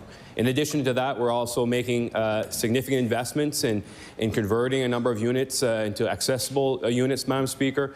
We had a media call on this, and we asked the reporter to provide us some contact information because there's a little bit more to the story I think that we have to dive into, and we'd be happy to look into it. Thank you. I recognize the Honourable Member for Cape Breton Centre, Whitney Peer. Unfortunately, Madam Speaker, Alan is not the only one, and these situations have been sent to the Minister for Housing and now the Minister responsible for housing for a while now. The province's housing needs assessment released years ago stated clearly, quote, a lack of accessible housing means many people are placed in unsuitable living conditions with varying degrees of impacts on their lives and autonomy. And I'll table that. Knowing this, why has the government been so slow to increase the supply of accessible housing across the province? I recognize the Honourable Minister of Growth and Development. Madam Speaker, we are making significant investments in public housing. Yesterday, the opposition was talking about if only 15 years ago that things were done. Well, perhaps during their time in government, if they would have done something with public housing, Madam Speaker. As of March of last year, Madam Speaker, the Public Housing Agency has invested over $14 million to create 51 barrier-free units and complete accessibility upgrades to an additional 165 units to meet accessibility targets established under the 9-year National Housing Strategy bilateral agreement. Madam Speaker, that's not moving slow.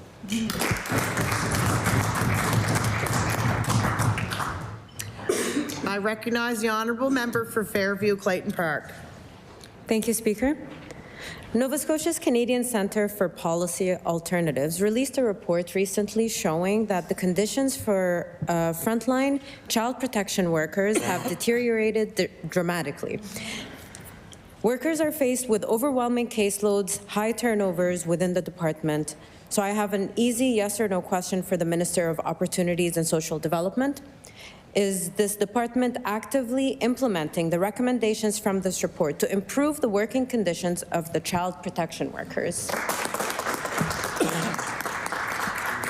I recognize the Honourable Minister of Opportunities and Social Development. Well, the answer, Madam Speaker, is absolutely we are. We've increased funding by over 60% since 2021. We've implemented a new practice framework for our social workers when they interact with families and children. We're supporting those social workers. But I will say, Madam Speaker, I believe it is one of the most difficult and challenging jobs in government that I've ever seen. Watching what these social workers do every day, and I want them all to know we hear them, we respect them, we know what they're doing for the children of this province, and we're there behind them 100%, Madam Speaker.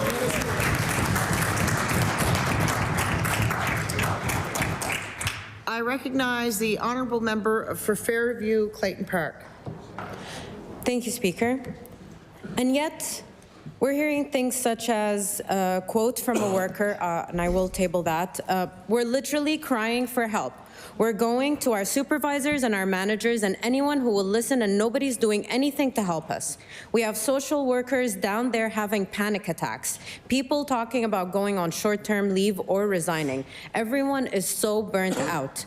When will these workers receive the help that they need? I recognize the Honourable Minister of Opportunities and Social Development. Well, I want to thank the honourable member for her question. Recently, myself and several members of our staff met with social workers directly in the Truro office, which is very close to my riding, and we listened to their concerns.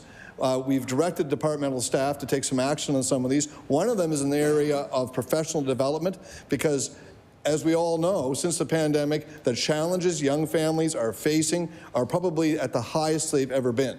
So we're going to be doing more professional development, we're going to be supporting the social workers more, and we put the budget in place to provide them the direct supports they need to effectively do their jobs, because that's really, Madam Speaker, what they want to do, is support children in this province. I recognize the honourable member for Timberley Prospect. Thank you, Madam Speaker. In 2019, the federal and provincial governments came together to create the Green Choice Program. And at that time, they would look at financing for these projects that were approved through the Canadian Infrastructure Bank. These renewable energy projects are economically advantageous for large customers, including the provincial and federal governments that can get to 100% renewables in their buildings. However, one of the candidates for Prime Minister, Conservative Pierre Poilievre, has said he will scrap the CIB funding if he gets in. Will the Minister of Energy speak to their cousins in Ottawa to stop advocating for cutting the CIB funding, putting all of the recently approved projects at risk? Thank you, Madam Speaker.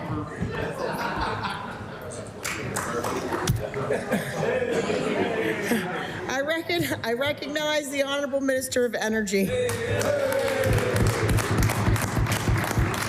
Thank you, Madam Speaker, and I'm really pleased to be able to stand up here and talk about this exciting program here for Nova Scotia, Madam Speaker. The Green Choice Program is putting wind to work, Madam Speaker. This is about our natural resources being put to work. We have incredible onshore wind speeds, Madam Speaker, and this program will have the single largest addition of clean electricity in this province's history.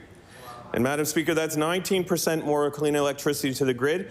Madam Speaker, we're committed to the success of this program, and we're looking forward to seeing these Green Choice Program projects to fruition, Madam Speaker. I recognize the honourable member for Timberley Prospect. Thank you, Madam Speaker. According to the timeline on the Green Choice website, the target execution date for the purchase and power agreements is actually at the end of this month.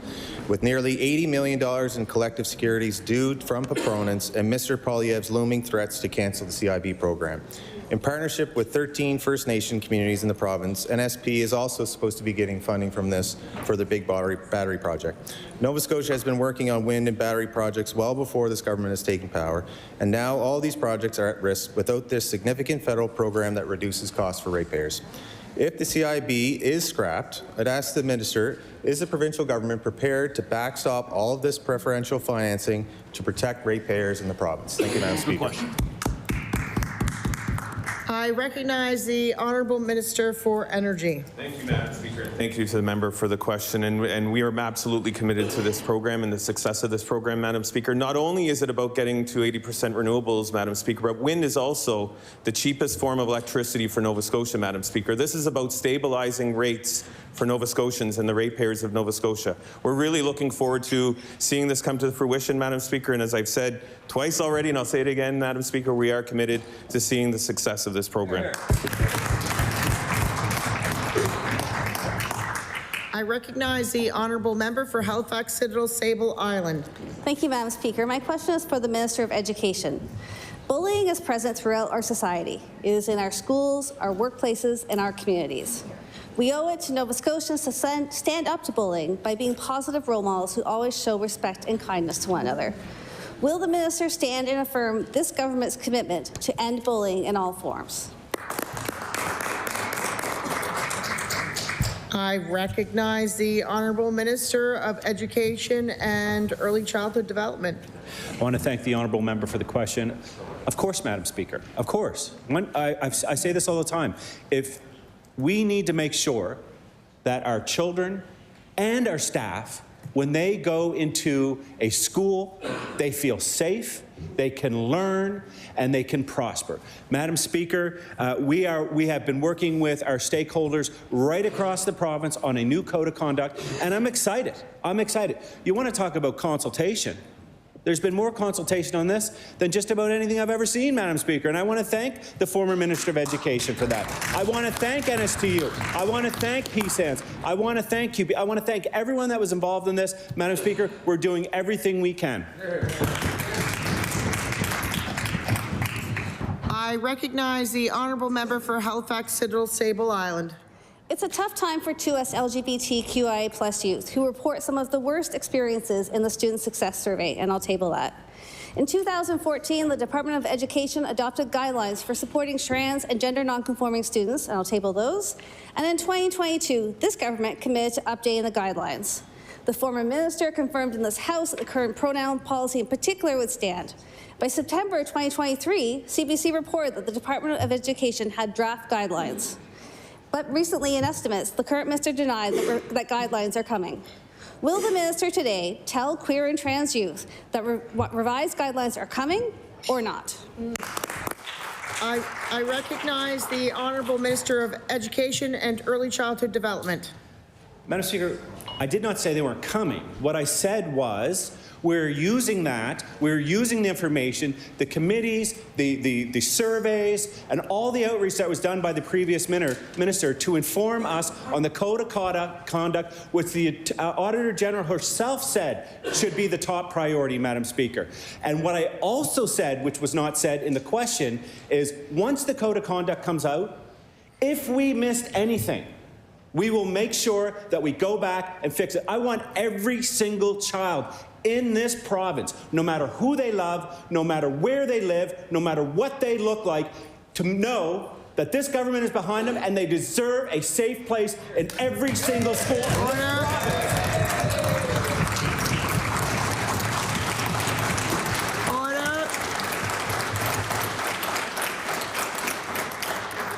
Order, please. The time allotted for oral questions to ministers has expired. I recognize the Honourable Member for Halifax Citadel Sable Island. Thank you, Madam Speaker. I'm rising on a point of order. Today, during question period, the Honourable Leader of the Official Opposition was, of course, reminded to speak through you and not make eye contact with others. Yet, during debate, the Premier, the Minister of Finance, the Minister of Education, and the Minister of Justice, in fact, all responded making eye contact. So I'd like to ask that rule to be applied equally.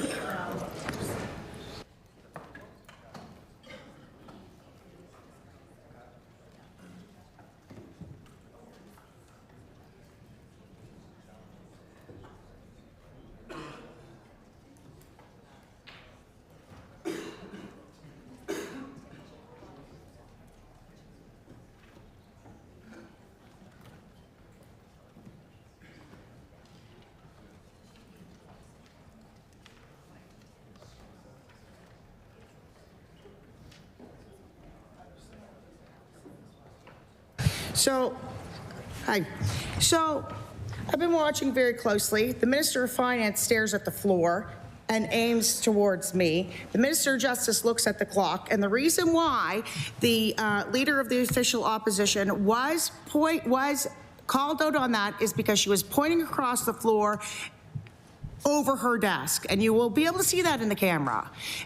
I will keep a closer eye, but I'm very neutral in this position because I have been calling order on anyone here. But if you're going to go across the desk, it's a little different. But I will, like I said, keep an eye on everyone else. Let's hope they're not as aggressive. I recognize the honourable member for Halifax, Sable Island. Point of order. Certainly, the Minister of Finance made direct eye contact with me and leaned and pointed across the desk. Look at that.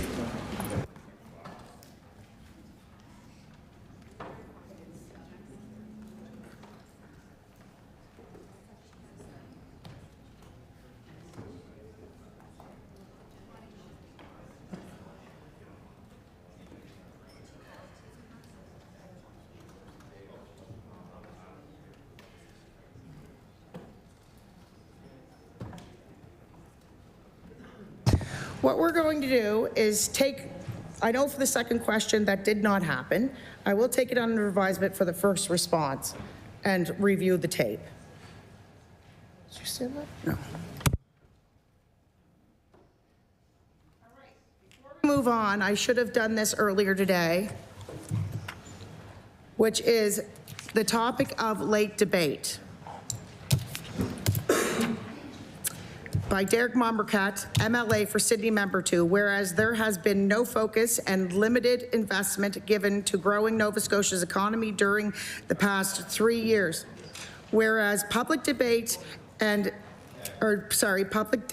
debt to the GDP continues to rise at the expense of our economic interests, resulting in a 1.8% GDP growth estimate, continuing the trend of spending out of pacing our economy growth. Whereas Nova Scotia's PC government's economic performance during this era of unprecedented overspending is either last or second last in almost all categories. Therefore, be it resolved that the government consult with all parties, business, leaders, workers, and public sector organizations to create a real economic plan for all parts of Nova Scotia's economy. Notices of motions. I should have done that this morning, but I forgot, so I apologize for that.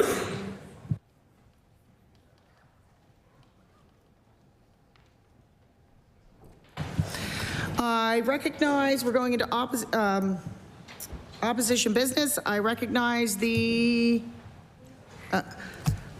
member for Halifax, Sable Island, House Leader. Sorry. Speaker, would you please call the order of business, private members' public bills for second reading? Order of business, private local bills for second reading. I recognize the Honourable Government House Leader. Call the bill. Opposition House Leader, sorry. Speaker, would you please call Bill 25, the Finance Act, an Act to amend? Calling Bill 25, the Finance Act, the Act to amend. I recognize the Honourable Opposition Government House Leader. Speaker, I move that Bill 25, the Finance Act, an Act to amend, be now read a second time. I recognize the member for Halifax, Sable Island. Thank you, Madam Speaker. I'm happy to rise and talk about this proposed bill. And because there's some new folks in the room, I'm going to take a bit of time to walk through what this bill is about and why we're concerned about it. So, the current Finance Act that we operate under was most recently revised in 2010. And it's true, that was under an NDP government, although it was really an important process at that time because the bill needed to be updated. 13 or 14 or 15, how many years later at this point, 15 years later, we know that there are some weaknesses within the current Finance Act, and there are ways to make it better. Ways to make it better for the accountability to Nova Scotians, ways to make it more transparent how we in this House are spending Nova Scotians' money, and ways to ensure that we are getting value for money for Nova Scotians. So we're here during a budget session. So we have received a budget from the government, and we're in essence where we're reviewing the content of the budget and the proposals therein. We have a chance on this side of the House to ask questions about the provisions in that budget, and eventually we will bring the estimates back to be recognized here in this House, and then eventually we will also respond to a Financial Measures Act to enact whatever bills, whatever actions are needed. And then, of course, it is true that sometimes after that budget process is complete and during the fiscal year, it might be necessary for government to respond to emerging events, right? Emergencies and that sort of thing. And so the authors of the 2010 Finance Act foresaw this need. And they had two processes. One, which was the additional appropriations route. So basically, government ministers are able to go to Executive Council and basically explain why they can't meet their obligations within their current budget, within the budget that was approved within this legislature and debated and approved on this legislature. And Executive Council can consider that, and if they approve it, an order in council is filed. So, that sounds like a reasonable approach, right? Like if you had, you might have a problem that you need to fix. But I'm going to talk about a few of the problems with this process. So first of all, it's ballooned since 2010, 2011. So in 2010-11, there was actually just 63 million approved in additional appropriations. And in the past year, in 2024, there was 1.3 billion. And we're not just talking about an increase in absolute numbers, but it's also relative. So in 2014-15, it was 1.3% of the budget. And in 2024, it's 8.2% of the budget. And so, government will tell you that, what do we want them to do, not respond to what Nova Scotians need. And that's not telling the full story. So first of all, we're out of line with other provinces and we're out of line with the federal government. Other provinces, other governments can respond to emergencies when they need to, almost instantly, and provide financial assistance if needed. However, if other governments want to add money to an existing budget line item, to an existing program or service, in fact, they need to go back to the legislature and have that information tabled. It can be discussed. And so, we have been calling for what this amendment outlines, which is essentially bringing additional appropriations back to the House to be discussed so that they are more transparent and accountable. And, I think there's a few other issues that are really important to think about with this process. So first of all, it's the question of value for money. So in the budget-making process in departments, as most of you would know, departments look at what they're doing, what's coming up, what they've spent in past years, what are the pressures for coming years. If the departments have agreements with community organizations or other associations, there's probably a contract guiding that. So if the community, if the organization didn't deliver ABC, then perhaps they don't get the same amount of funding this coming year. Or if the organization says, hey, actually we did ABC and now we need to do D, that's considered. And all of that is taken into account when we develop the provincial budget. So, but what the Auditor General has found when they did a test of the over budget spending in terms of value for money is actually that the argument that this was money well spent and needed fell apart. So the Auditor General looked at a small amount of the over budgetary spending from 2023. And basically, none of it responded to the test of being immediately needed when it was dispersed. So, so that really draws concerns in terms of why did the government choose to actually spend hundreds of millions of dollars and send it to organizations that send it out of the government coffers, also without any protections in place. So there was little to no analysis that supported the financial decisions. In most cases, there were no contracts in place. So lots of money was being given to third-party organizations with no provision actually to talk about, well, what if that program that they've been asked to stand up or whatever doesn't come to fruition? What if they decide they can't do it? What if they don't expend the full amount in the coming fiscal year? In fact, you know what would happen to the money, the government money, the money of Nova Scotians that we gave them? Well, actually, we don't know, because there wasn't a contract. So there was no way for the money to come back. There was no way, there was nothing in there about the interest provisions, and these were significant amounts of money. So, you know, basically, it is not clear that in the current process that this Finance Act is being used appropriately. What exists is the possibility to respond to emergencies, and that is completely valid.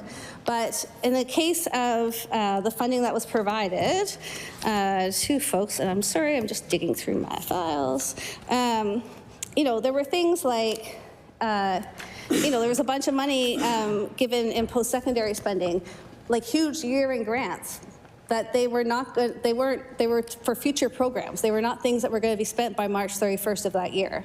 And in fact, they were not going to be spent by March 31st of the following year. And yet there was no provision for a report, accountability, returning the money, who got to keep the interest money.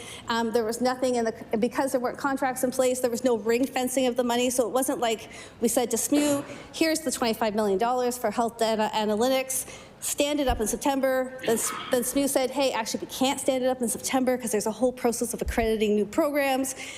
But there was no actually provision for ring fencing it. So you know, that organization could take the money and, well, frankly, do whatever it wanted with it. Not based on outcomes, not based on expenditures. And,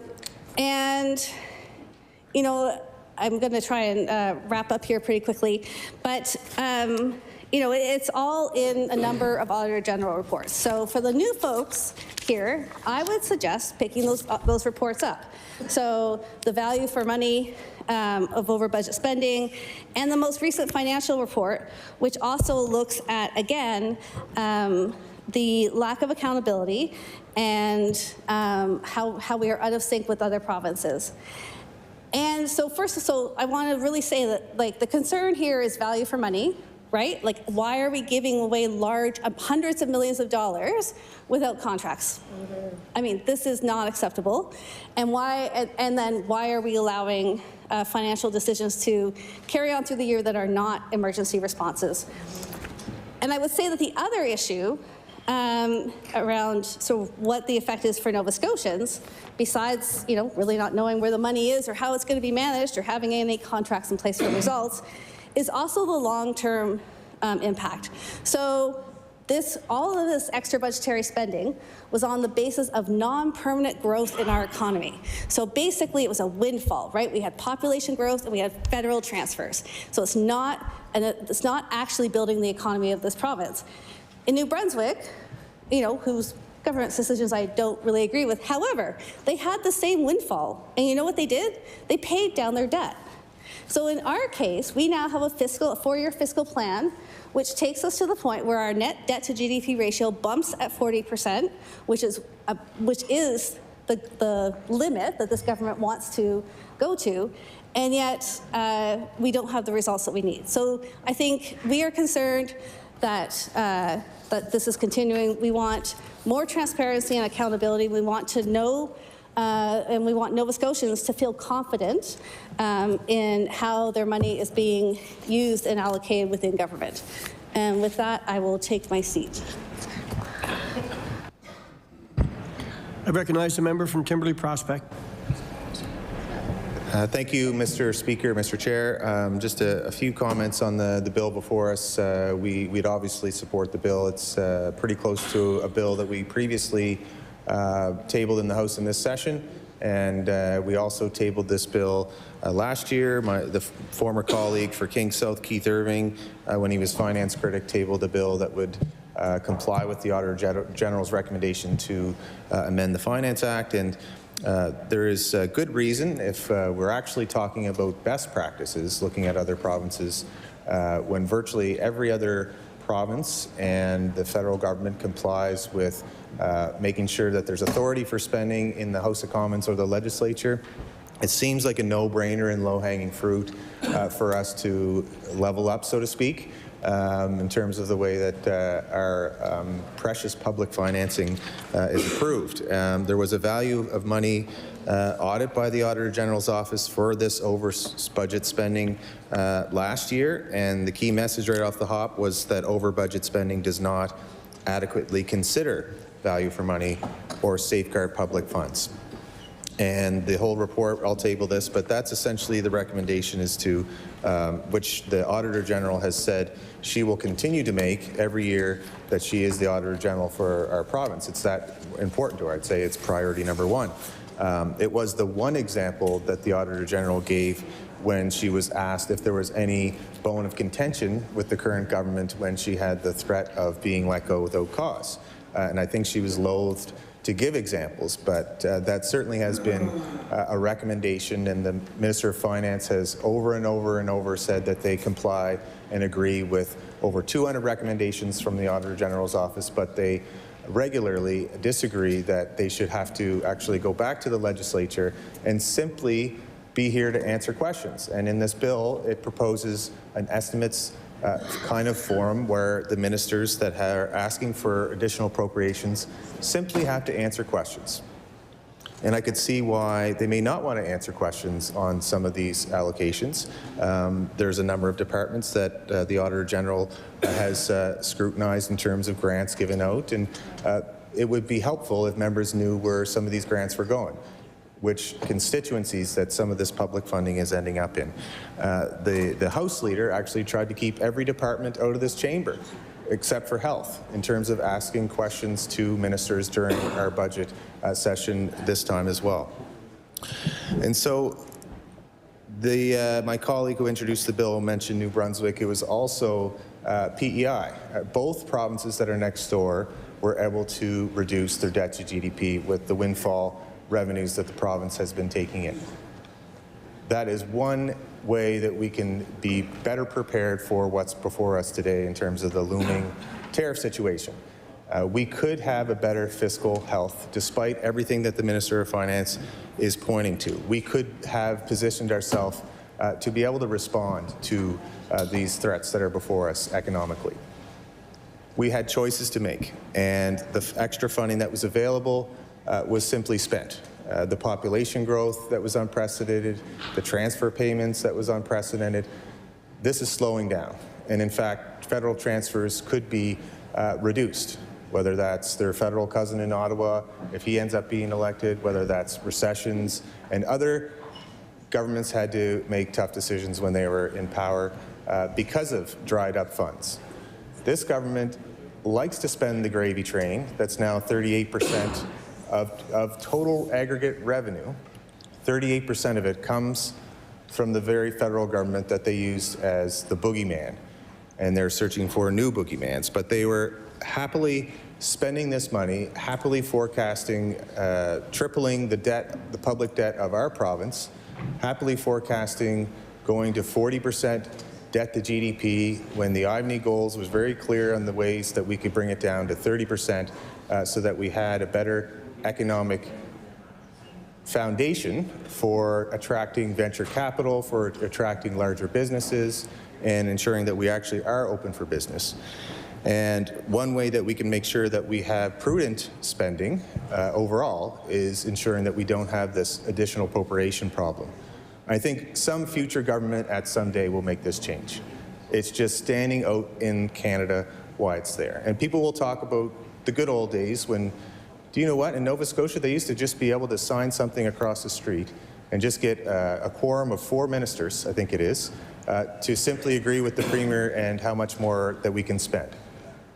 And I don't want to pretend like this was a practice that was invented by this government. In fairness, the mechanism to spend outside of the budget was there before this government. But if you look at the Auditor General's report, she actually presents graphs. And I won't show it because you're not allowed to use props, but the graph will show you just how rare and small disbursements were made previous to this government. And then in 2021, 2022, that number just shot up every year.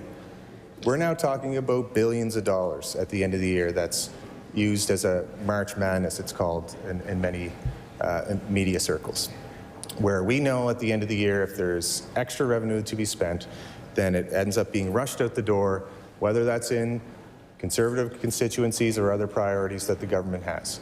Fair enough, if you want to spend it in those areas, what's the problem with getting scrutiny amongst the elected members that represent all Nova Scotians? Now, there was a pandemic that the previous government had to endure and make changes. So I'll preempt what the next speaker is probably going to point to, that the Liberal government was spending money when the whole province was locked down and businesses needed support.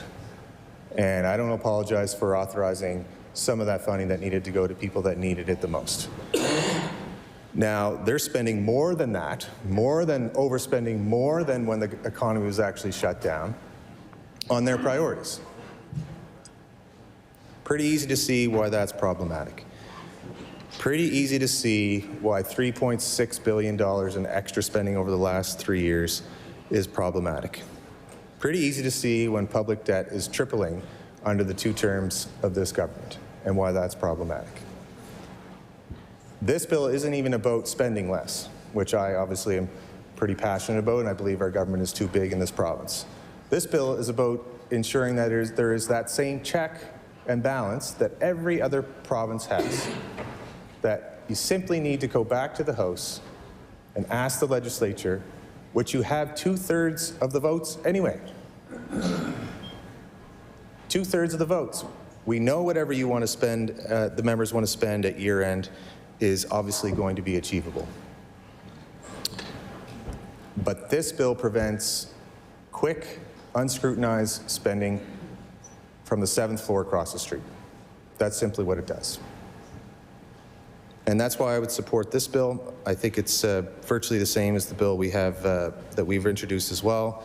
We're going to continue to introduce it, and I do believe the Auditor General is going to continue to sound the alarms, and hopefully I don't expect the government's going to support it, so I won't speak too much longer, but I will say that a future government will make this change. I can guarantee it. Thank you, Mr. Speaker. I recognize the member from Clare. Thank you, Speaker.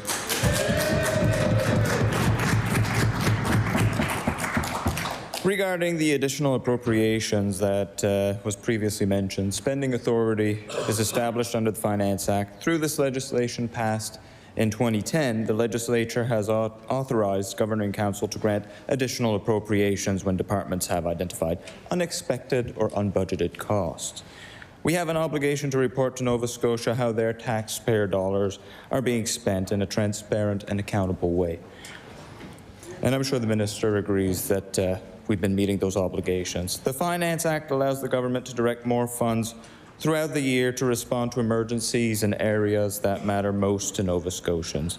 The province continues to manage our finances closely following the Finance Act to ensure accountability and transparency, and we'll continue to use this approach, Mr. Speaker. This process is transparent and accountable and has been in place since 2010. Every government since then has followed it, and that includes the Liberals and NDP. Additional appropriations are shared openly with media and the public 4 times through the year, so that Nova Scotians know how the government is spending their taxpayer dollars. We continue to look for further opportunities to enhance communication regarding the nature of and need for additional appropriations. The province's entire fiscal reporting cycle, from budget estimates to public forecast updates and public accounts, provide a high standard of public financial reporting. Mr. Speaker, government requires that flexibility to react to the changing needs of Nova Scotians throughout the year. Examples include healthcare, extreme weather conditions, housing, and cost of living measures, as well as uncertainty due to external threats like tariffs. We are accountable to Nova Scotians for our decisions, and we release public updates and post information online, and will continue to do so, as I said previously. And we'll continue to monitor the province's finances and update the public 4 times a year. This process has a high degree of accountability built into it already. Once approved by the Treasury Policy Board, the additional appropriations are tabled with the House, in the House, or with the clerk if the House is not sitting. The context in which the province operates is important. Nova Scotia requires forecast updates multiple times a year with legislated dates for the forecast. While there is a requirement for additional appropriations to be reviewed by the legislature in some other provinces, this is after the spending has already occurred, and there is no legislated dates for forecast updates. So, Speaker, to conclude my remarks, We know that we are accountable to Nova Scotians for our decisions and will continue to work tirelessly to manage the province's finances effectively and efficiently. Thank you, Mr. Speaker.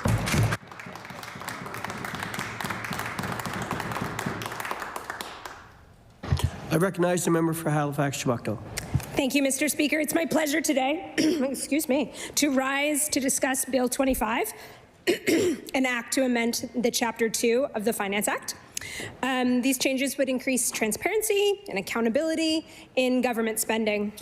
And at a time when we need to strengthen our province economy to make every dollar count. Another member mentioned that we should always be striving for fiscal responsibility, and we can always do that. And I feel like that's something we should always be striving for. This bill will amend the Finance Act by introducing reporting and approval processes for additional appropriations. That means that legislation will have to vote to approve any out-of-budget spending, except for, of course, in highly specific cases. The Auditor General has repeatedly flagged this government's unbudgeted spending. In her most recent report, the Auditor General found $7 billion had been spent outside the budget process in the last decade. It's a lot of money. Of that, almost $4 billion from this government alone. And that means that this government has spent more outside the budget process in the last 3 years than McNeil's government did in 7, including the height of COVID, Madam Speaker. Budgets are created and democratically voted for a reason. And as MLAs sitting on the government side, you may have the power to make these decisions, but it's the people of Nova Scotia who gave us this power, and they deserve a government that is transparent with how they spend their money and where their money is going. By consistently spending so much outside of this legislative process, Madam Speaker, this government is not serving the best interests of Nova Scotians who want to know where their dollars are where their dollars are going and where they're being put to use. And I believe they deserve to know that. Madam Speaker, we understand that sometimes there are reasons to spend outside the budget process, like things like public health emergencies, environmental disasters, which are happening more and more frequently, and the other unexpected events that require some additional appropriations. I fully support emergency measures, and the government should be here to help when Nova Scotia needs it. And our legislation is written to account for that. But that's not what we're seeing here in the last 3 years. Instead, we're seeing unbudgeted spendings on programs that could have been budgeted for. Hundreds of millions of dollars of untendered contracts and lack of accountability.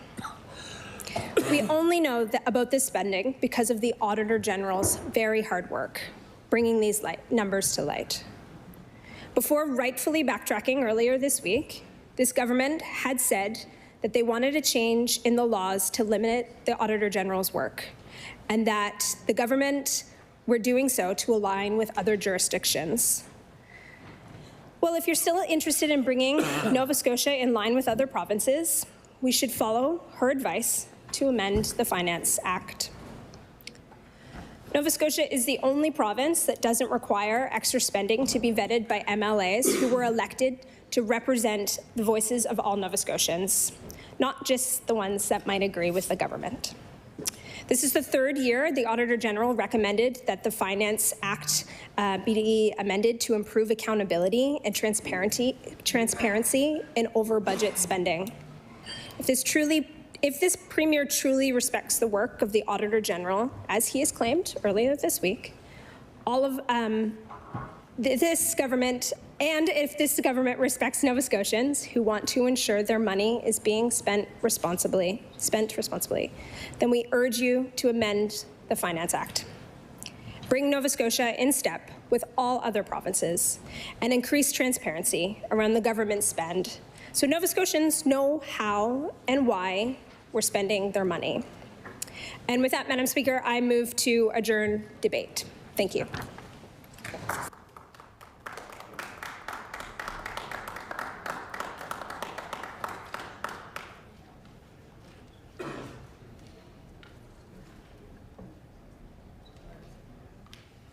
The motion is to adjourn debate. Would all those in favor of the motion please say aye? Aye. Contrary-minded, nay. The motion is carried. Motions other than government motions. I recognize the honourable member for Halifax, Sidle, Sable Island. Speaker, would you please call Bill 22, the House of Assembly Act, an act to amend respecting sittings of the House of Assembly? Public bills, Bill 22, House of Assembly Act, an act to amend respecting sitting of the House of Assembly. I recognize the honourable member for Sackville-Cobequid.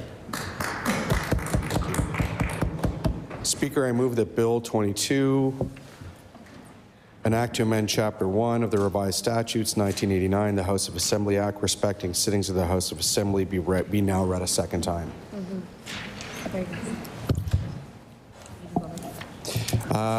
Speaker, I'm proud to rise today to discuss this bill. Bill 22 seeks to enhance public trust in the legislative process by setting out clear, consistent rules about when the House must sit. Speaker, I listened with interest as colleagues, members from Colchester, Musquodoboit Valley, and Clayton Park spoke loudly in the House last night about their desire to modernize the procedures of this House, to bring it in line with legislatures that operate differently and better than ours currently does. I heard words like modernization, predictability, efficiency, and effectiveness. And I'm glad to know that an appetite for this kind of change exists in the government caucus.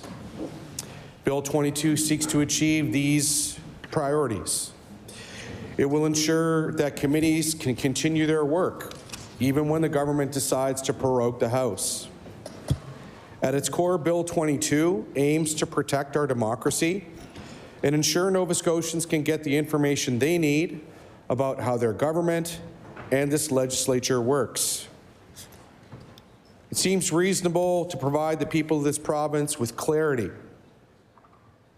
about when their elected representatives will be here at Province House doing the work that they elected them to do.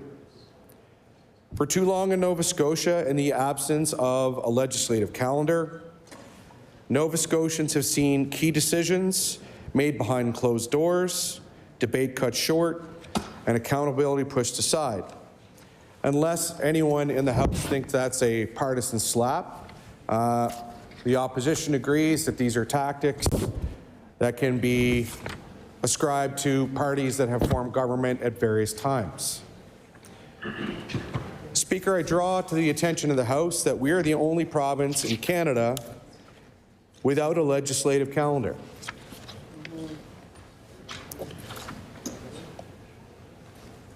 The member from Colchester, Musquodoboit Valley identified a number of legislatures across the province in his remarks pointing to a need for change. I'm happy to do the same. Prince Edward Island, British Columbia, Ontario, and Newfoundland and Labrador are all legislatures that have regular calendar dates for when they sit.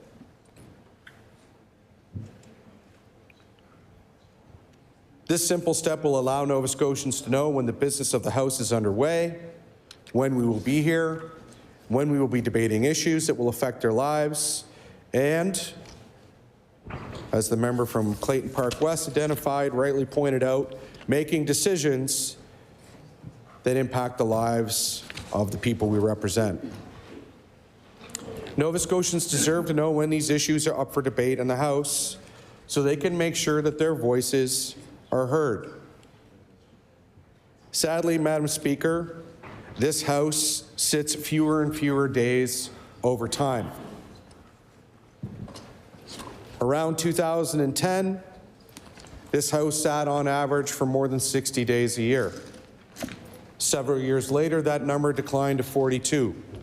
In the last 2 years, that number has shrunk again to 30 days. Shame. These increasingly shorter sittings mean that important decisions are often made with a lack of second thought or meaningful consultation. And they also mean that the opportunity for Nova Scotians to engage with decision makers and the decision-making and legislative process is truncated and limited. Madam Speaker, our bill is about more than just dates and schedules. It's about the fundamental responsibility of this House to serve the people of Nova Scotia, something a number of my government colleagues have made clear as a priority for them in their remarks at various times in debate over the past few days. And I take them at face value in those remarks. This bill aims to create a legislative calendar and enhance a system so that it works better for the people of Nova Scotia, not merely the people who sit in this House. All we have to do is look south of the border to see what happens when governments suppress information from their citizens and try to dodge accountability. This bill pushes back against that type of governance by ensuring the rules of democratic engagement remain clear and consistent. This bill is a step towards normalizing stronger and more accountable democracy for Nova Scotians, regardless of the party that happens to form government.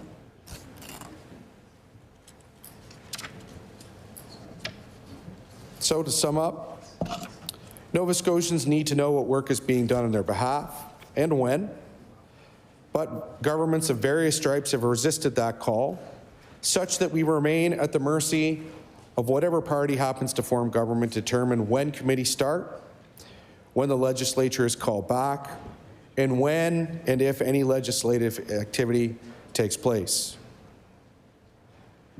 This legislation aims to address the matter of a declining number of sitting days over time, which limits legislative activity, and as expressed by government speakers to various motions and resolutions, the concern about addressing public trust in the legislative process and faith in the government's decisions and the work that all of us do together here on behalf of Nova Scotians.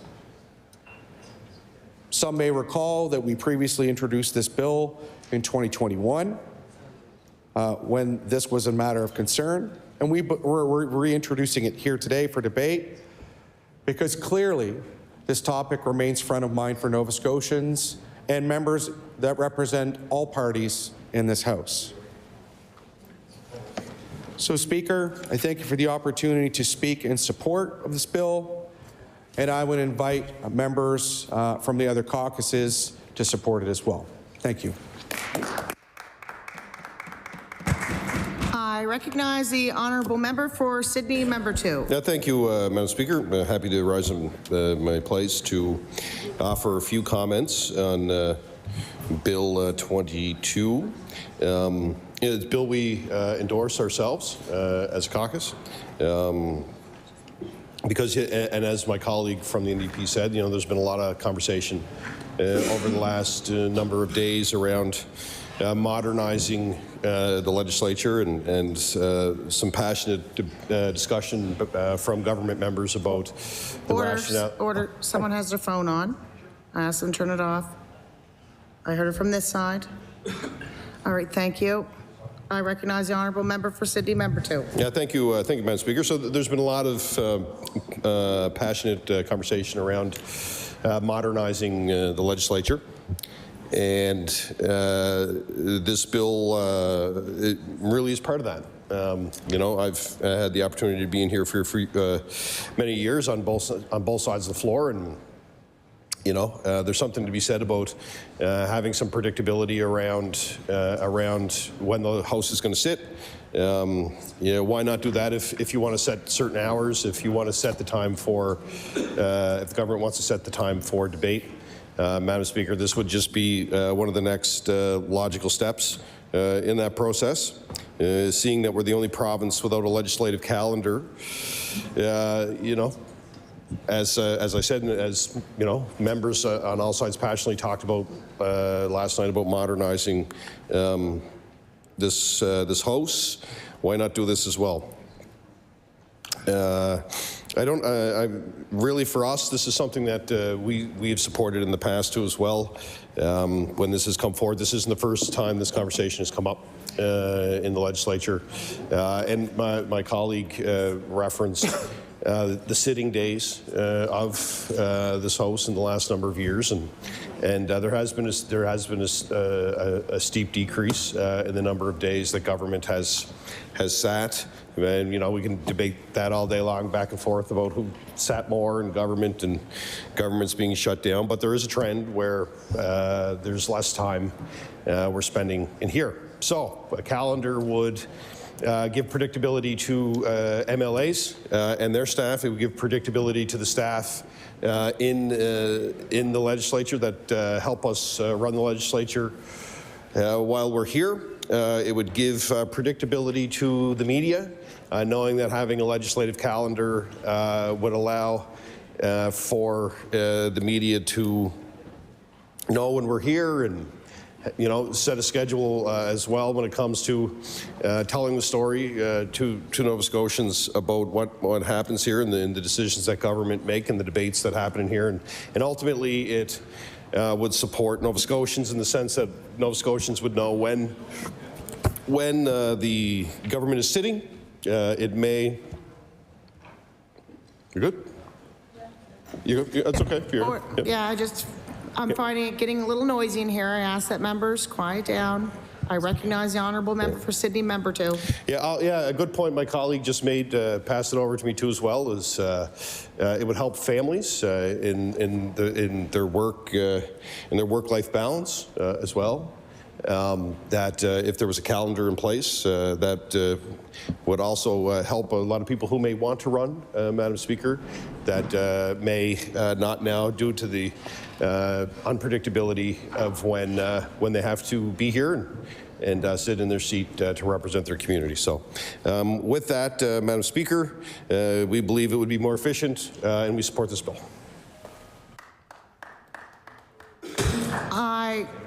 I recognize the honourable member for Cumberland North. Sorry, he can go. He's fine. Yeah. Okay, the honourable member for Cumberland North gave way to the honourable member for Pictou West.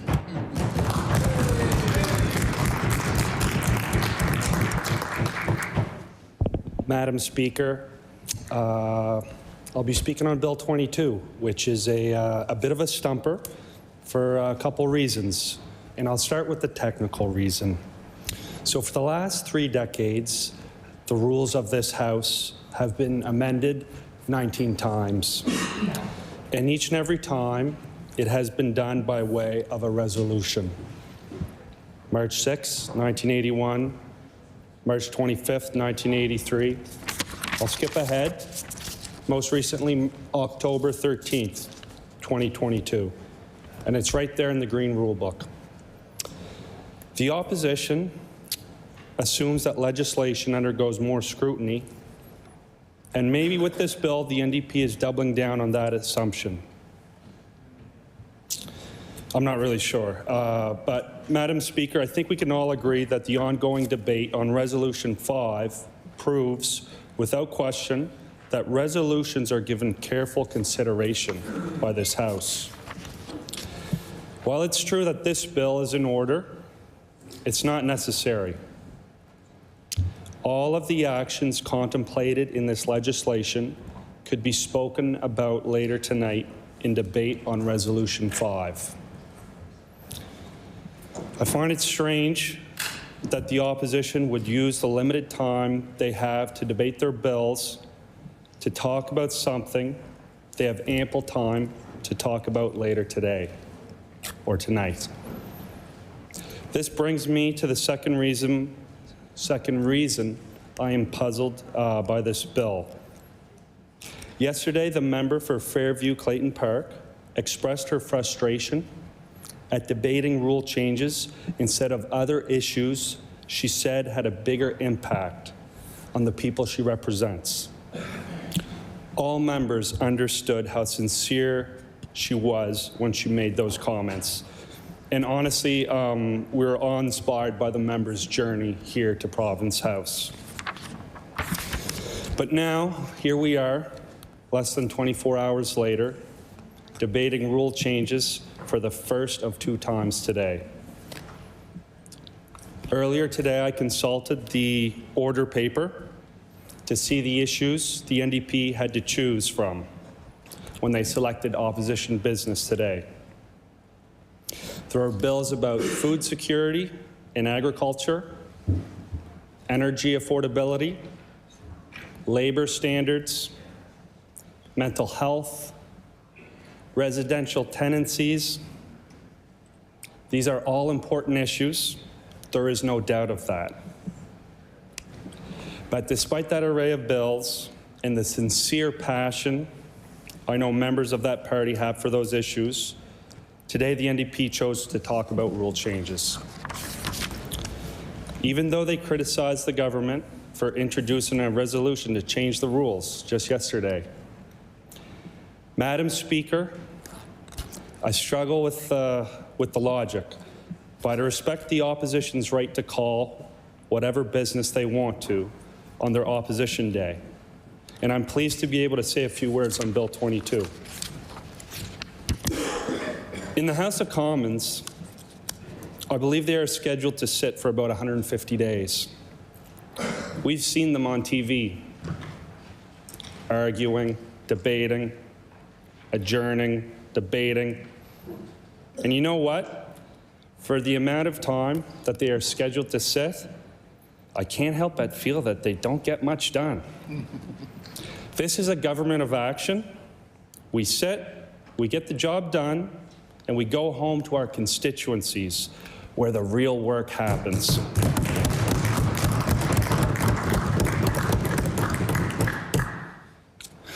When I sit here in Halifax at my little desk, I am here to represent and to lead my folks, the good people of Pictou West, who are 90 miles away. I'm here to help pass bills, get the job done, and then get back home where my other responsibilities lie, supporting my constituents and listening to my constituents.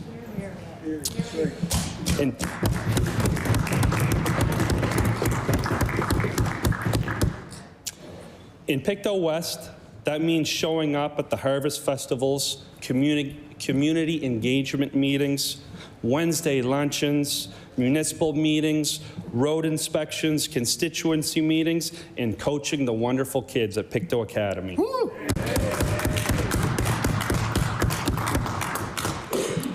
I don't mind being in the legislature if we are getting things done. But I do mind if the only reason I am here is due to a parliamentary schedule, and if it makes me miss all the responsibilities at home. This past fall, we sat for 10 days. That is what was needed to pass the legislation required to move Nova Scotia forward.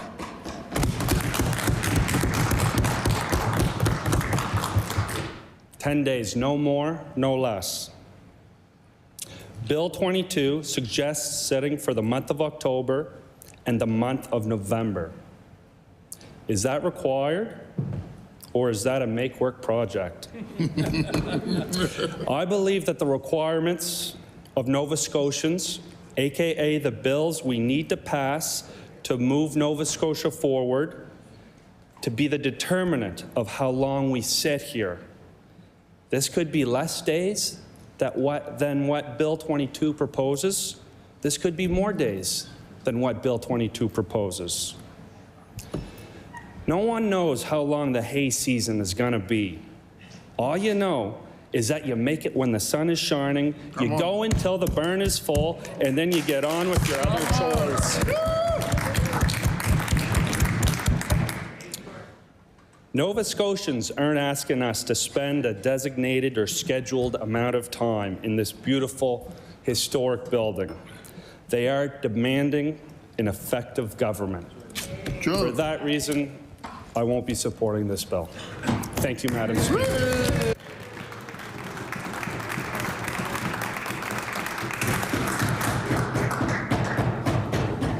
I recognize the honourable member for Cumberland North. Thank you, Madam Speaker, and I'd like to stand today in support of this bill that's been tabled by the legislative, or rather by the NDP caucus. Of course, this bill is regarding the sittings here of the House of Assembly. And interesting, Madam Speaker, I've stood in support of this piece of legislation a few times, and as an independent, but also as a member of the PC caucus. And I debated along with my colleagues who are now in government, and they all supported this when they were in opposition. And I remember all of the many arguments that they stood and shared. So I don't know what has changed, other than perhaps there is a desire to be able to control and minimize the number of days that we are here, which does not support good legislative work. It doesn't support strong democracy and responsible government here in the province of Nova Scotia. Now, having a legislative calendar, Madam Speaker, is just practical. I think all of us would like to be able to know for year to year, month to month, when we can plan to be here in Halifax. Over half of us are from outside of HRM, and traveling, it's important to be able to plan for traveling. The other point I do want to make, and I'll table this document, now I have not done this research over the last 12 months, but Madam Speaker, I've had this information updated a couple of times based from previous times we've debated this bill. And I want to just share some of the numbers here in the legislature today. These are numbers that I'm sharing just to emphasize that here in Nova Scotia, we sit the least number of days in all of Canada. And I believe that reflects in our work. I believe that one of the reasons that we continue to see so many problems in healthcare, why we continue to see so many problems in education, why we continue to see so many problems with affordability, is because we're not in here doing the important legislative and policy work that is needed to make the changes that are needed here in the province. We need more than communications. We need more than communications being put out that everything is okay, when we know, similar to the Emperor's New Clothes, that children's storybook, that everything is not okay, Madam Speaker. When we talk to our nurses who are drowning right now, they reinforce to us that things are not okay, Madam Speaker, and they are chastised and threatened if they speak out. I've had nurses reach out to me and then be threatened by their managers that they're not allowed to reach out to their elected official. Can you imagine, in a democratic country, we have government employees being threatened by Nova Scotia Health Management because they dare speak to their elected official? Shame. And I've reinforced to them, Madam Speaker, just again this morning, I had one who is now scared. She has been told by her manager that she didn't realize what she was doing was such a bad thing. She had shared that she had reached out to me, and she was told, you're not allowed to do that. And so now she's scared to, which I think is terrible. I think that is a terrible culture to have here in our healthcare system. Teachers, Madam Speaker, who continue to work short-staffed every day, who do not have enough teachers in their classroom, in their schools, principals who can't carry on their administrative work because they're trying to fill in classrooms when they have no teachers on those days. These are just some of the examples, Madam Speaker, why I believe we should have a parliamentary calendar, a legislative calendar where we are in here doing the work that is needed to improve legislation for this province, where we can have healthy debate, change this workplace culture that we have here in this legislature, lead by example, and start having a healthy workplace in here. I do believe leadership matters, Madam Speaker, and that having healthy leadership here and having healthy workplace here in this legislature would trickle down and make a dramatic difference in all of the different government departments and in the government employees, including in healthcare and including in education. Back to my information here. Going back to my point that we sit the least number of days in all of Canada. So here in 2024, British Columbia sat for a spring session 43 days, and in the fall, 26. In Nova Scotia, we sat for 20 days as opposed to their 37 days, so almost half. In Alberta, they sat for 40 days. And we sat for 20. In 2023, for example, British Columbia sat for 43 days. Nova Scotia, we sat for 14 days. Keeping in mind that we would have even passed a budget and still only sat for 14 days. PEI even sat for more than us. They sat for 23 days. And in 2024, they sat for 28 days. In Manitoba, in 2024, they sat for 42 days. Order, I apologize. There's a phone on.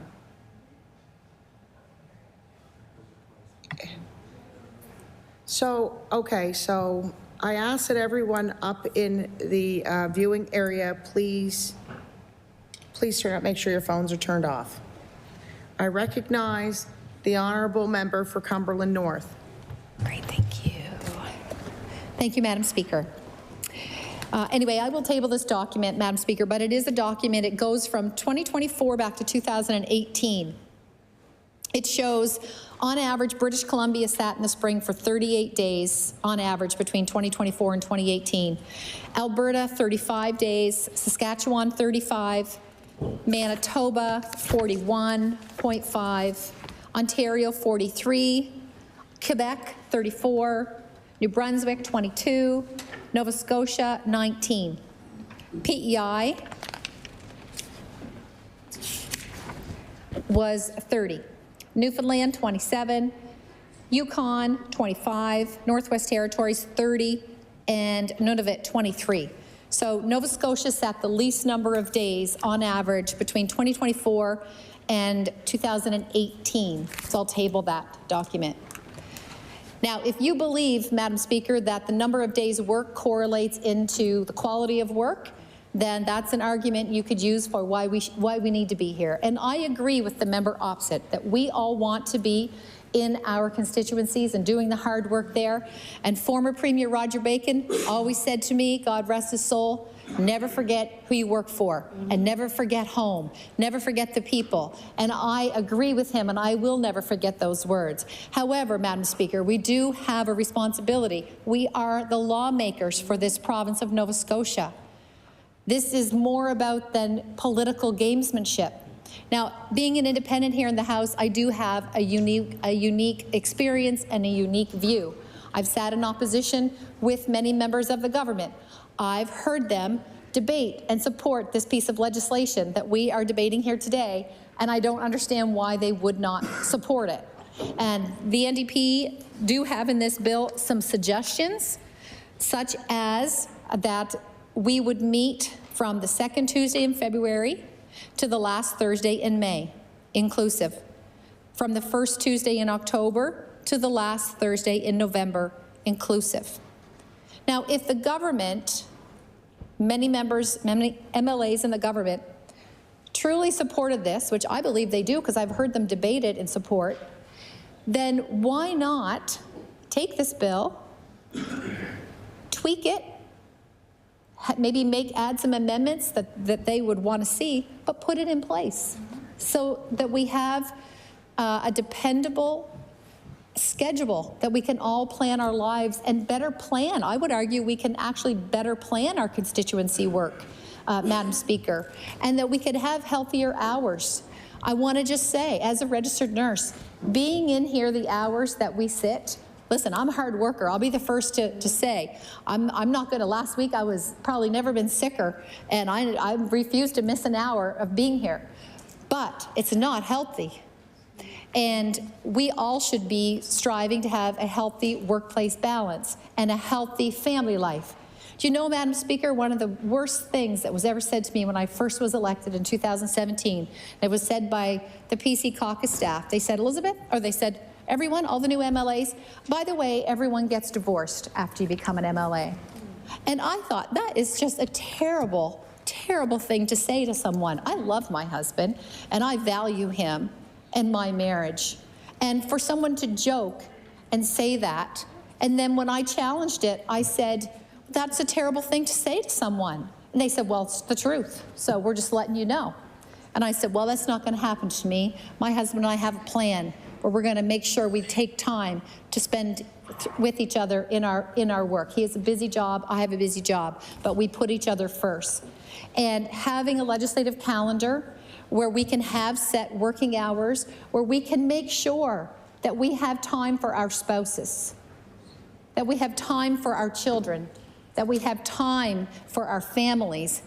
That is not a negative thing to do, Madam Speaker. That is the right thing to do, and we're setting the right example for all Nova Scotians to put our family first. And I can also say, as a nurse, when you have a healthier workplace balance, in the long run, your overall work and quality of work is going to be better. The other comment I want to make on this bill, and I've heard members of the government, when they were in opposition, also make this point. In 2A of this bill, it talks about that a meeting of the House of Assembly that does not include the daily routine of business of the House and oral questions put to ministers is not a sitting for the purpose of subsection 2. And calling hours on Monday where there's no QP is, I would say, I do support this part of the bill because I don't believe we should be here without a question period. And I remember the MLAs that are now in government arguing this very point and saying to the Liberals when they were in government, they're only calling hours on Monday so they don't have to face QP, they don't have to face any questions. Now, I don't know if that's true, but that is something that was argued at that time. I will iterate again something that I made a comment the other night when we were debating Resolution 5, and that is the culture and the type of work, the way that we work in this House does not have to be this way. Now, the other extreme, of course, is in Nunavut and Northwest Territories where they have legislative calendar. They also have all independent MLAs where people work for the people that elected them and not for a political leader. And Madam Speaker, wouldn't it be refreshing if we could do that here in Nova Scotia? Or wouldn't it be refreshing if we got rid of the party whip so that people wouldn't feel that they were going to be punished if they voted what was based on what is right for the people that sent them here? And I am so blessed. I feel some days that I'm the most privileged in this House because I have no conflict, Madam Speaker. I have no conflict between, I need to keep the party leader happy versus who do I represent and why am I here? There's never a doubt. There's never a conflict with me, Madam Speaker, because I know I'm here to represent the people of Cumberland North, and that is such a blessing that I have. This parliamentary calendar, Madam Speaker, I believe would improve the quality of our work here in Nova Scotia. I believe it is needed.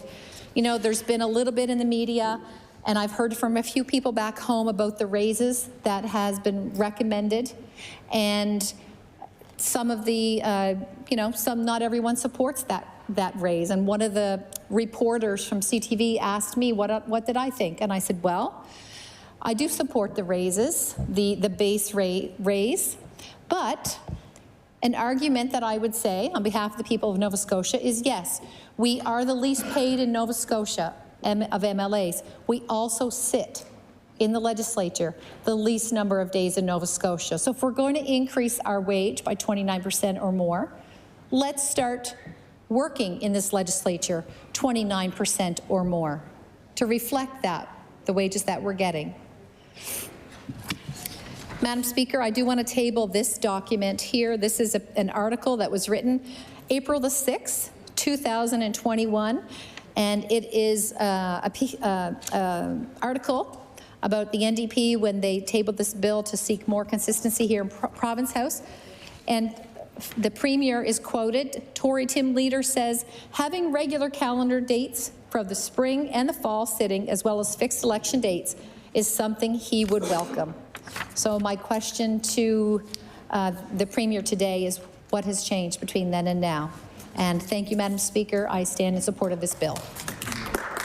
I recognize the honourable member for Dartmouth North. Thank you very much, Madam Speaker, and I am also happy to stand in support of this bill.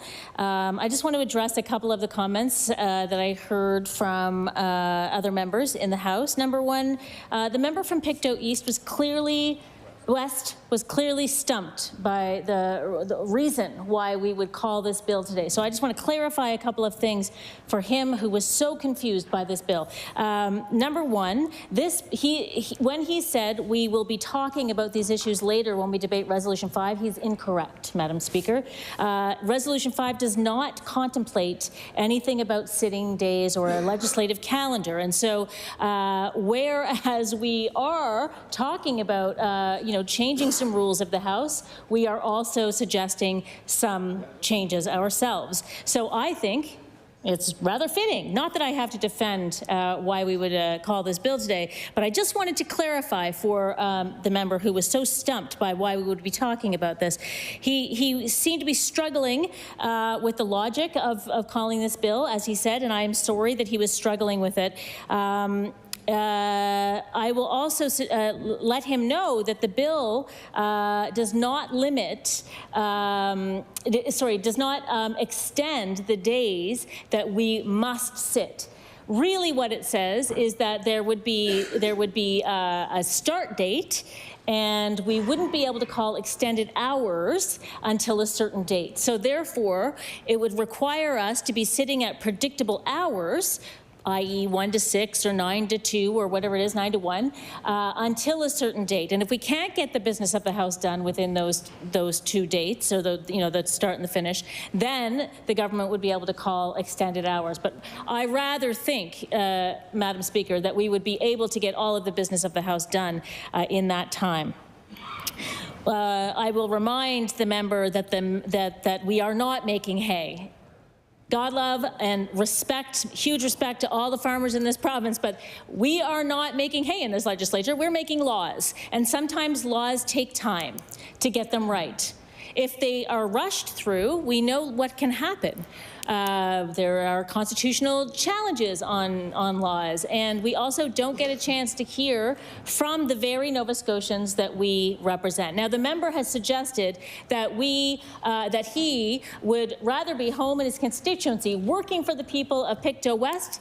I work for the people of Dartmouth North while I am in here. My job is to bring the issues that North Dartmouthians face every single day to this microphone, to this desk, and I will never stop that. And if it means I'm out of my constituency office for a few extra days because we are making laws better in this province, then so be it. And I know that my constituents, who put me here with a pretty good mandate, actually, they appreciate the work that I do in this legislature every single day. So I wanted to clarify that. Now, I will say, Madam Speaker, that we in Nova Scotia are outliers on this. The government loves to talk about all the changes that need to be made in this legislature to get us in line with other jurisdictions. Well, as colleagues have said, most jurisdictions in Canada do have legislative calendars. They're treated in different ways in different places, but really the only province aside from Nova Scotia that doesn't have any kind of legislative calendar or like prescriptive dates for sitting is New Brunswick. Everyone else has either a set calendar or a mechanism by which they call they plan the days when the government is elected. So I appreciate that would be confusing for some members to understand, but we are in fact outliers. So, but I want to focus my comments, Madam Speaker, on actually why this matters. Why does a legislative calendar matter? Certainly it's not because we want to sit less time or take more time out of our constituencies. No. I will propose to you, Madam Speaker, that a legislative calendar is actually a feminist issue. A feminist issue, Madam Speaker, and I will explain that. I will explain that. Oh, this was a very controversial thing to say, Madam Speaker. There's an awful lot of chirping from the other side about this statement. Well, I will tell you. First of all, Madam Speaker, as you know, I sit as the Canadian chair for the Commonwealth Women Parliamentarians. I've said that before. I'll say it again. I'm very proud of that. When I go to meetings of other chairs of or other steering committee members of the CWP, everyone is shocked that we don't have a legislative calendar. I can't tell them, well, I'm not sure, or I can't say I'll be at that meeting, or I can make that because I don't know when we're sitting. And they're like, what? So let me tell you this. Most people in Nova Scotia, most people at least know what they're working a week or 2 weeks in advance. Even when I worked at Lawton's on Spring Garden Road, I got a 2-week schedule, and I was like just a cashier at the front thing. No one needed to like give me any special, preference, but I always was given a 2-week schedule, so I knew how to plan my classes, how to plan my life around that 2-week schedule. Most people have that, and let me tell you, if you don't have a schedule like that, it's chaotic. And you know how if you don't have a schedule and that chaos is there, it's largely around the way you function and care for the people in your lives. So of course I'm talking about childcare and I'm talking about elder care. And guess what, Madam Speaker? In case it's a surprise to the other members of this House, largely in Nova Scotia and elsewhere, childcare and elder care fall to women. Mm-hmm. Not to the middle class men who are making really good salaries, but to the women of families. And that is a fact. It is very difficult to attract women to work in the public service, to run for office, to work at Ledge TV, for goodness sake. Anything to do with an unpredictable schedule, it's very hard to attract women to those jobs because women are largely in charge of childcare and elder care. And if they can't figure out how to plan their year or plan their month or plan their 2 weeks, then very often they can't do the care at home that they need to do.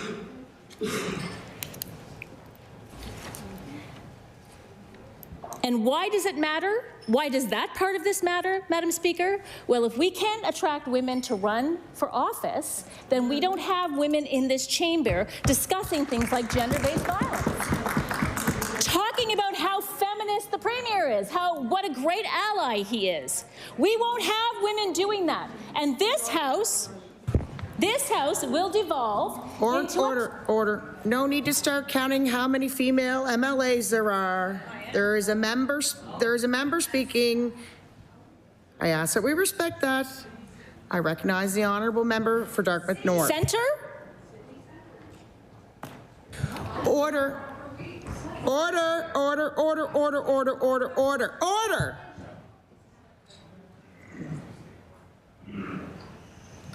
I recognize the honourable member for Dartmouth North. Madam Speaker, I find it shocking what I'm hearing from the other side. I'm finding it shocking, Madam Speaker. I guess it doesn't matter how many women are elected. You have to be a progressive feminist woman to actually make some changes in this place. That's the difference. So, as I was saying, Madam Speaker, when women are not here, this place turns into what it has been for hundreds of years, full of upper and middle class white men who do not make decisions, who do make decisions for everyone in the province that is not reflective of the people that sit in this place. So it is essential that we make it a place that women are welcome, that women can do their work, and that women can represent the other women in their ridings who are experiencing the same struggles. I will never apologize for asking for a legislative calendar. It is truly a feminist issue.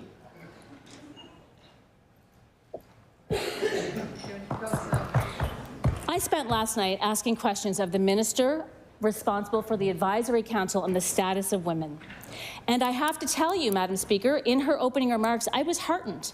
I even said to her in the moment, this minister really gets it, and it's really exciting to hear some of the things that she's talking about.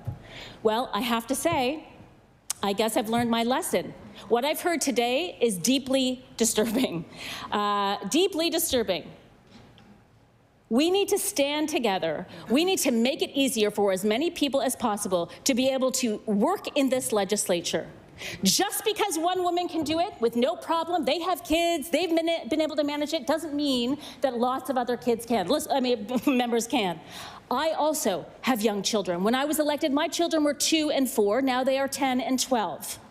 I have managed, absolutely. But it has been difficult, Madam Speaker, to make sure I have childcare coverage for them. And I have aging parents in their 90s. It's difficult to make sure that someone can get them to their appointments. I certainly can't when I'm in this legislature. Thank God I have 4 other siblings that are doing that work for me. We cannot judge and blame each other for wanting a little bit of stability and equity in this room. It is what we would fight for our constituents, and we should be able to do it here. Just for all the people who might be confused again about what we're actually talking about. All we are talking about, Madam Speaker, in this bill is that we know what day we start on and we know what day we might end on, or we know what day extended hours would go for. So you could be like, oh, actually, no, I can't do that thing because I'm in the house. Oh, wait a minute, I have to book childcare for those 3 weeks because I'm going to be in extended hours, or I'm going to be in the house in general. All it does is add a little bit of predictability to one's life. It cuts out a little bit of the chaos of this extremely toxic workplace. So I would encourage my colleagues across the floor to take a second look at the bill and get us in line, as they like to do with other jurisdictions. Let us have a legislative calendar and make life easier for everyone. Thank you.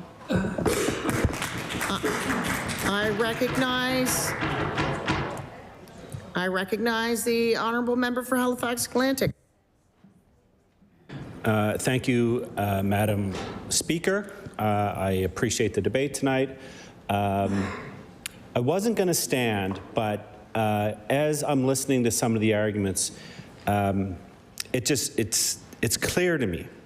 You know, we talk about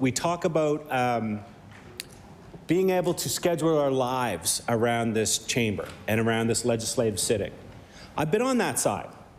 And I've been on that side as we, as opposition, including members sitting there today, used the bells and rang them for hours and hours and hours and laughed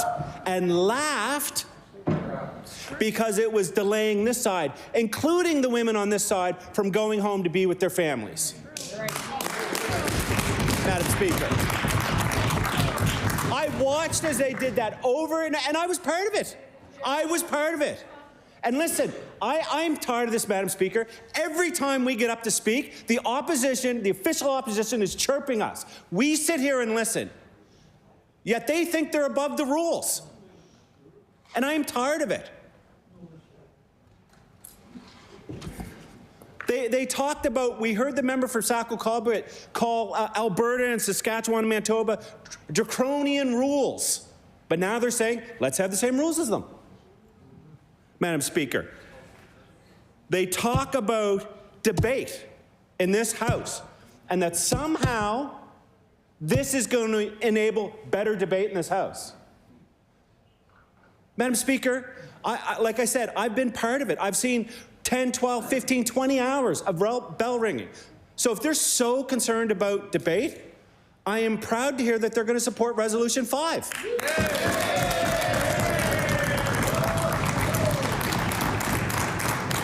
And the ironic thing about all of this is we've sat here for a week and a half and been chastised about changing the rules of this House without consultation, without talking to the experts, and this is literally what this bill does. Madam Speaker, the member from Dartmouth North said, this is just about a calendar. Actually, it's not.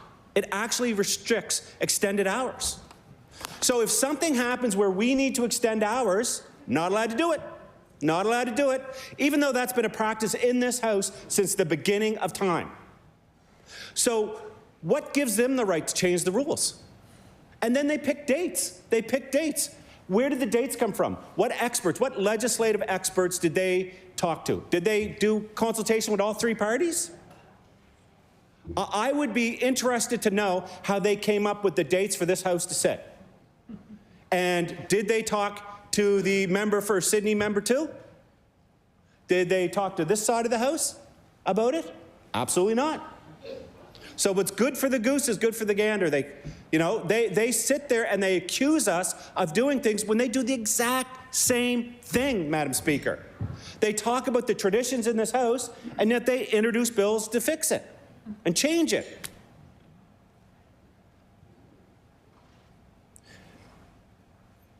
I agree. We've got to bring the temperature down. Again, they're laughing. This is what I mean. This is what we hear nonstop since we've been in here. Madam Speaker, the amount of disrespect.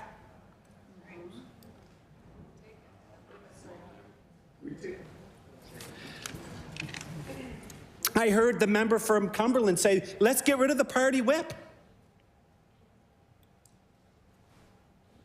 I guess some pieces of the legislature they're okay with. Others, as long as it doesn't fit their agenda, let's get rid of them. And it's easy to live in Halifax. I'm one of the ones that live in Halifax, and we stay here till 10, 11, 12 o'clock at night, and we get to go home with our families. But when they're ringing the bells, they know that that's preventing members of this House to spend time with their family. They know that. I've heard it. I've been part of those conversations. Every member over there that's returned, I've heard them say it, Madam Speaker. I've heard them say it. I've watched them ring bells and leave and go home to their families. I've watched them ring bells, Madam Speaker, and go to events and then say, where's the government? How come the government's not here? Madam Speaker, it just is mind-boggling that we're standing here talking about debate when last night our members stood up to debate Resolution 5 and members of the opposition got annoyed about it. Are we allowed to debate or are they allowed to debate? How does this work, Madam Speaker?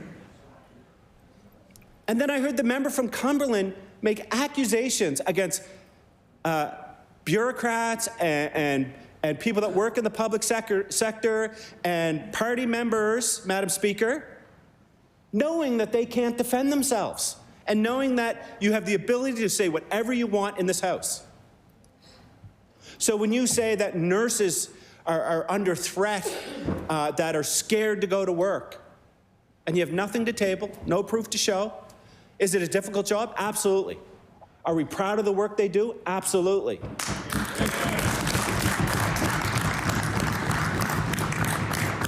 But to act and say those things is just, it's offensive. It's offensive to those human beings. These are people that you're talking about. It's not just words, it's people. So when you're sitting there and lumping people together and accusing them of things, there could be people watching. And it could be about them, or they think it's about them. And what does it do to their morale? Madam Speaker, I just, do we need to be more collaborative and find a better way? Yes, yes, we do. Do we need to figure out a way that we can work together? Yes, yes we do. And I will say this, I've been in 2 governments. One government I never saw pass a single opposition bill. This government has passed a ton of opposition bills. Do they pass them all? No, no, they don't. They don't pass every bill that comes forward from the opposition. But I've seen discussions around things. I've seen bills come forward that have been passed. We can't even get the simplest of bills through this House with unanimous consent. Bills that are court-ordered, Madam Speaker. Court-ordered bills. We can't even get it through the House with unanimous consent. So what does that say about the system we're in? The members are absolutely right. I've worked in a lot of environments in my life. It is toxic.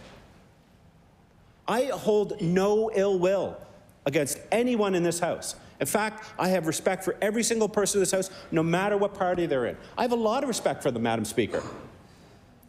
I have a lot of respect for them. But we just need some civility, Madam Speaker, in this place. The member talked about women wanting to work in this place. We want more women in this place. We want more LGBTQI plus community in this place. We want more diversity in this place. Absolutely you do. A more diverse legislature is a better legislature. A more diverse Nova Scotia is a better Nova Scotia.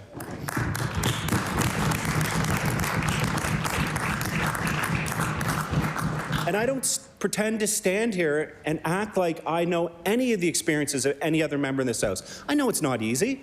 Whether you're a sitting MLA, a cabinet minister, a leader of a party, a whip, a House leader, none of these jobs are easy. So, we need to figure out a way, Madam Speaker. We just have to figure out a way to make this work and to attract good people to this House. And when people come on and they see us fighting and bickering and one of the members mentioned the House of Commons. When is the last time when it was sitting that you watched it and was like, well, that democracy looks great. That looks like everything's flying along perfectly, Madam Speaker. You watch it and you're like, just get along and just get things done. And it doesn't have to take 6 months to pass bills, Madam Speaker. I understand. It's advantageous for the opposition to be in the House longer. I know.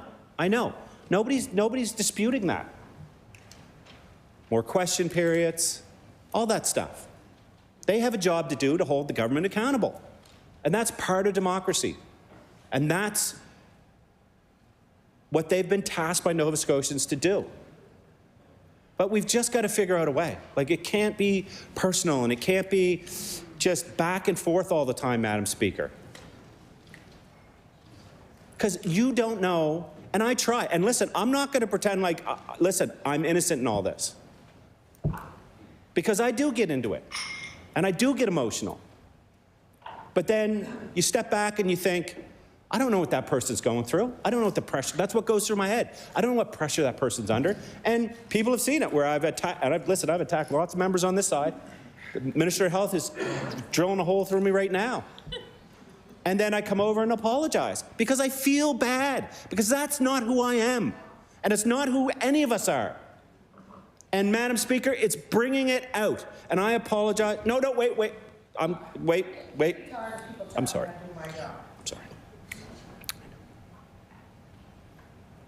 I have 3 minutes. Keep going. I don't know where to look. So, Madam Speaker, sorry. I don't mind if they look at me when they speak, Madam Speaker, I'll be honest with you. But the truth is, I know most people in this House, not the new people as much. I know some of the new people that are over there. I'm not going to look at them, but I know some of the new people over there, in particular the member for Halifax-Armdale, great human being. He's dedicated his life to public service as a doctor. The member for Sackville-Cobequid, we stand up in question period and chirp each other a little bit, but, I know where his heart is. The member for Needham, I've known the member for Needham for a long, long time. Went to church with the member from Dartmouth South, North, one of them, don't know. And of course, the rest of them. And so we've got to figure this out. Hey, listen, I'm a visual, listen. I have a problem. I am a visual person, so I need to see things, and I don't know what to do with my head except for look at you, Madam Speaker. So I'm like thinking in my head, where's this person? The member for Dartmouth South, the leader for Dartmouth South, I see the leader for Dartmouth South pretty much every other weekend sometimes. When I'm with my children, she's with her children, I'm walking down the road, my kids are usually bombing down her road on a bike or a skateboard or something like that. Very pleasant. Exceptional people in this House, Madam Speaker. So we just need some civility in all of this, and that starts with me, it starts with us, and every individual. And so some of the things we can do is stop with the over the top. And if I can stand here as probably one of the most over the top individual that's been in this House in the last 15 years and say on record that I will stop with the over the top. Let's have civil conversations and let's work through this. If I can do it, anyone in this House can do it. Madam Speaker.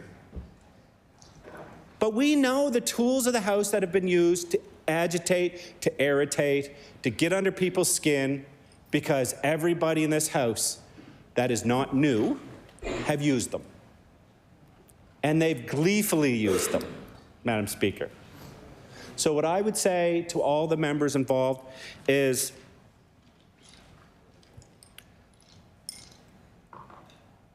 do we need changes in the House? Absolutely. We have a proposal in front of the House right now that I think will make a massive difference in the lives of every person in this House. I think it will help people. There'll be less political theater, which I used to, there'll be less fighting, and we'll get along. Order.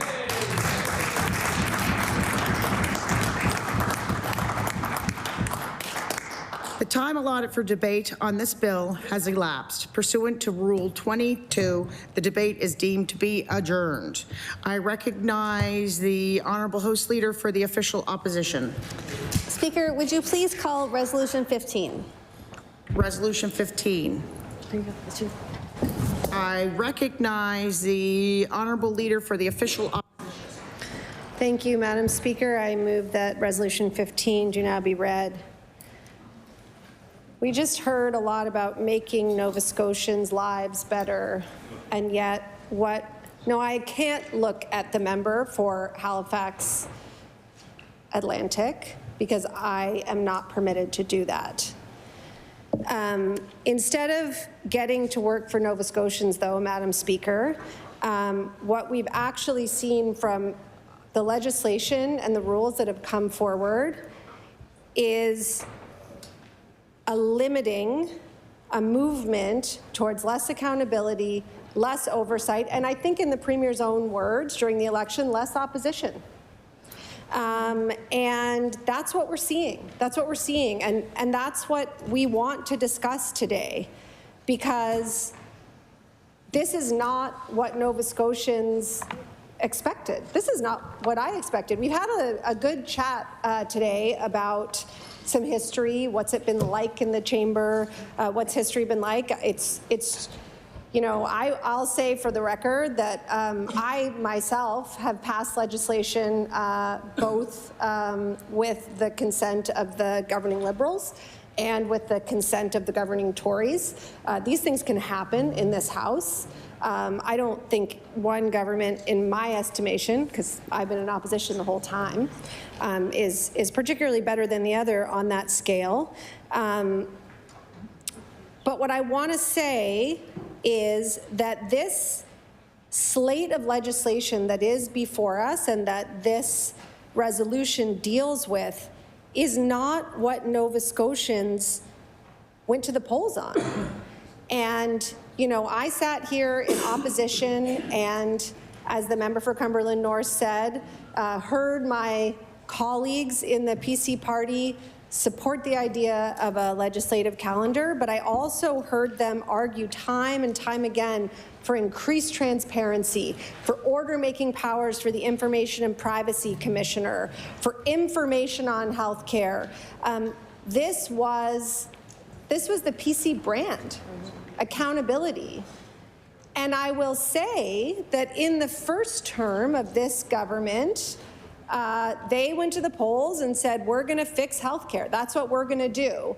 And while we had lots of debates about whether they were doing that in the way that we would have done that, or whether we thought that the approach that they were taking was right, the focus was on healthcare. But this time, Madam Speaker, this time in the election, the focus was clear and remains clear if you ask Nova Scotians what they care about. They care about affordability. They care about healthcare. They care about housing. And yet, we have a slate of legislation and resolutions before this House with a singular goal, and that is to limit opposition, limit transparency, limit accountability, and ultimately to prohibit the voices of Nova Scotians who elected all of us to be heard properly in this House and outside of this House through the independent offices of the legislature, such as the Auditor General, such as the Freedom of Information and Privacy Commissioner. And so I think this is something that we need to be really concerned about. And I just want to take a moment and go through it, because this is not democratic. And what I will say is, you know, this resolution is really about this kind of slate of lack of transparency that I just outlined. But certainly a part of that is Resolution 5, which was referenced, in which, you know, the member for Halifax Atlantic so valiantly defended in his speech. Resolution 5 seeks to change the rules to limit debate and to limit the voice of the opposition. Guess what else would do that? Hours. Hours we had to abide by. Those were changed by the Liberal government. So the Liberal government in their first term also didn't love opposition and were trying to do a lot of things that the public was upset about. And so what did they do? They stood up and they made a resolution and they said, you know how it says that we have sitting hours and that those sitting hours are Tuesday to Thursday from 1 to 6, except for 1 to 5:30 on Wednesday, the hour of interruption, and then from 9 to 12 on Friday. Yeah, that's only unless we change our mind. And if we change our mind, then the sitting hours are whatever we want them to be. So if we wanted to limit, if we wanted to take it down, if we wanted to be less over the top, if we wanted to be more responsible to the people who elected us, which is really what this debate is about, we would give them some certainty and we would give the members some certainty. But instead of that, what we've seen is something that I would say is common to Conservative parties across the province and across the continent. The unilateral decision to remove bans on uranium mining and fracking with no consultation. We're going to remove the bans so we consult. I think that was the language in the throne speech, which, I mean, there's an English teacher in our caucus, but rhetorically is not rhetorically sound, I would say. They're raising money to, quote, bypass the media where necessary. That's terrifying to me. They're changing the access to information system, or maybe not. We heard today from the Premier, and I look forward to details on that from the Premier, from the House leaders. But as the legislation stands, the head of a department, institution, or municipality can veto requests instead of leaving it to the commissioner to do that. And this at a time when very strange changes are being made, very subtle changes to our independent public service. People can be fired more easily. They can be fired without cause. They are being fired more easily.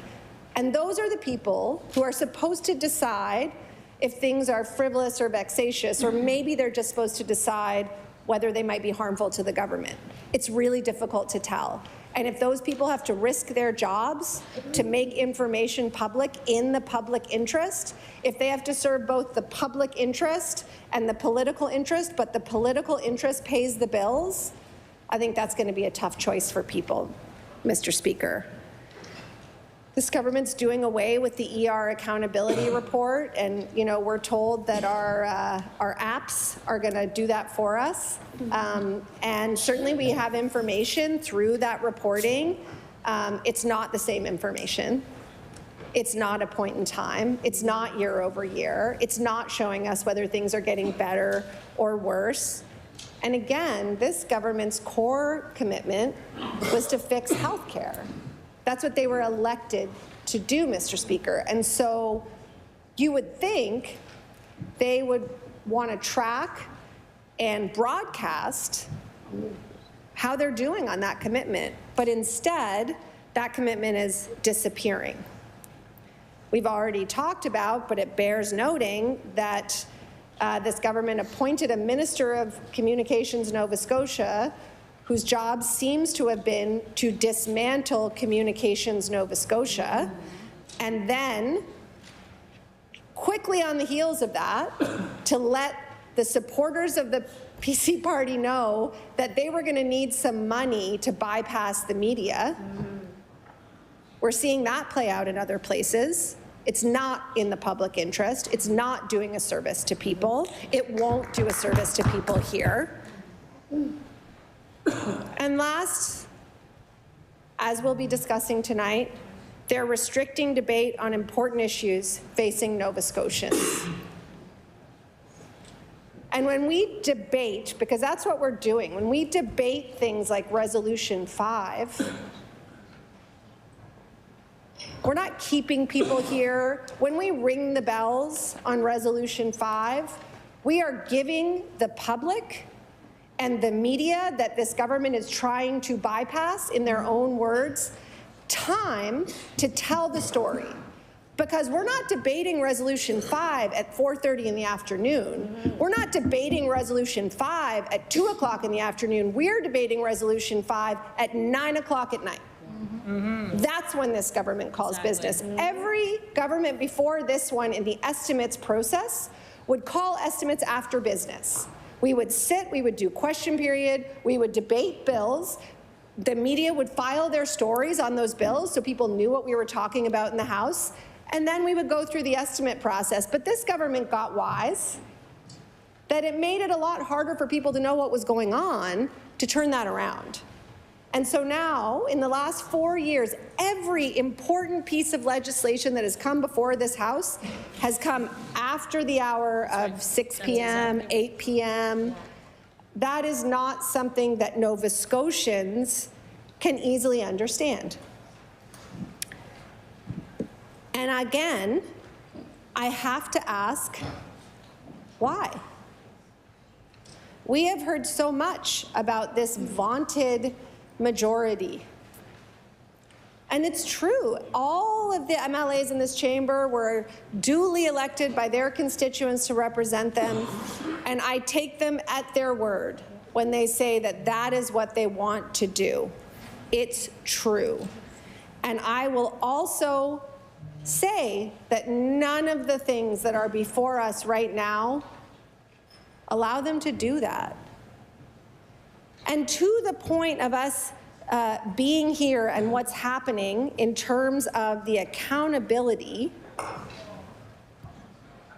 and the decisions that are being made, these are things that affect all Nova Scotians. When we're in our constituency, when we're in our offices and someone comes to us and they say, I don't know where I'm going to sleep tomorrow night. I didn't get my check. My immigration status is about to expire. Whatever it is, and we can help them with that, either ourselves or usually our staff, in my case, my staff, because I'm often here or somewhere else. That is so great. That is such an important part of this job. It's such a meaningful part of this job. But for every one person we're helping like that, there's 100 other people, minimum, who are never going to come to the MLA office, who are never going to know that they can do that. And so here is where we help those people. Here is where we change the laws and we change the policy so that those people can be helped. And we are not doing anything about any of that while we're in this House.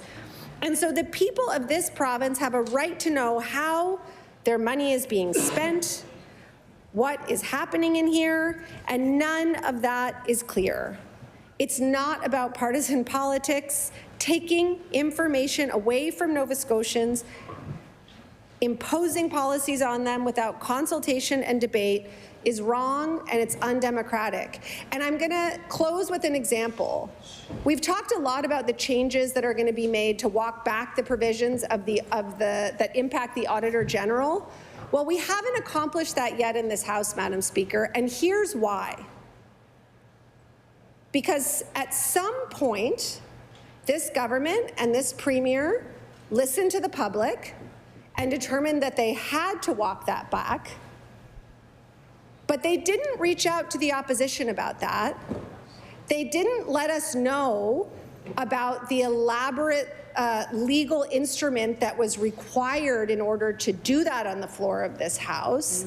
They didn't even let us know what was happening. Instead, they stood up and they read a long script that was not available in paper form, that we had no notice of, and so we were not able to respond to it.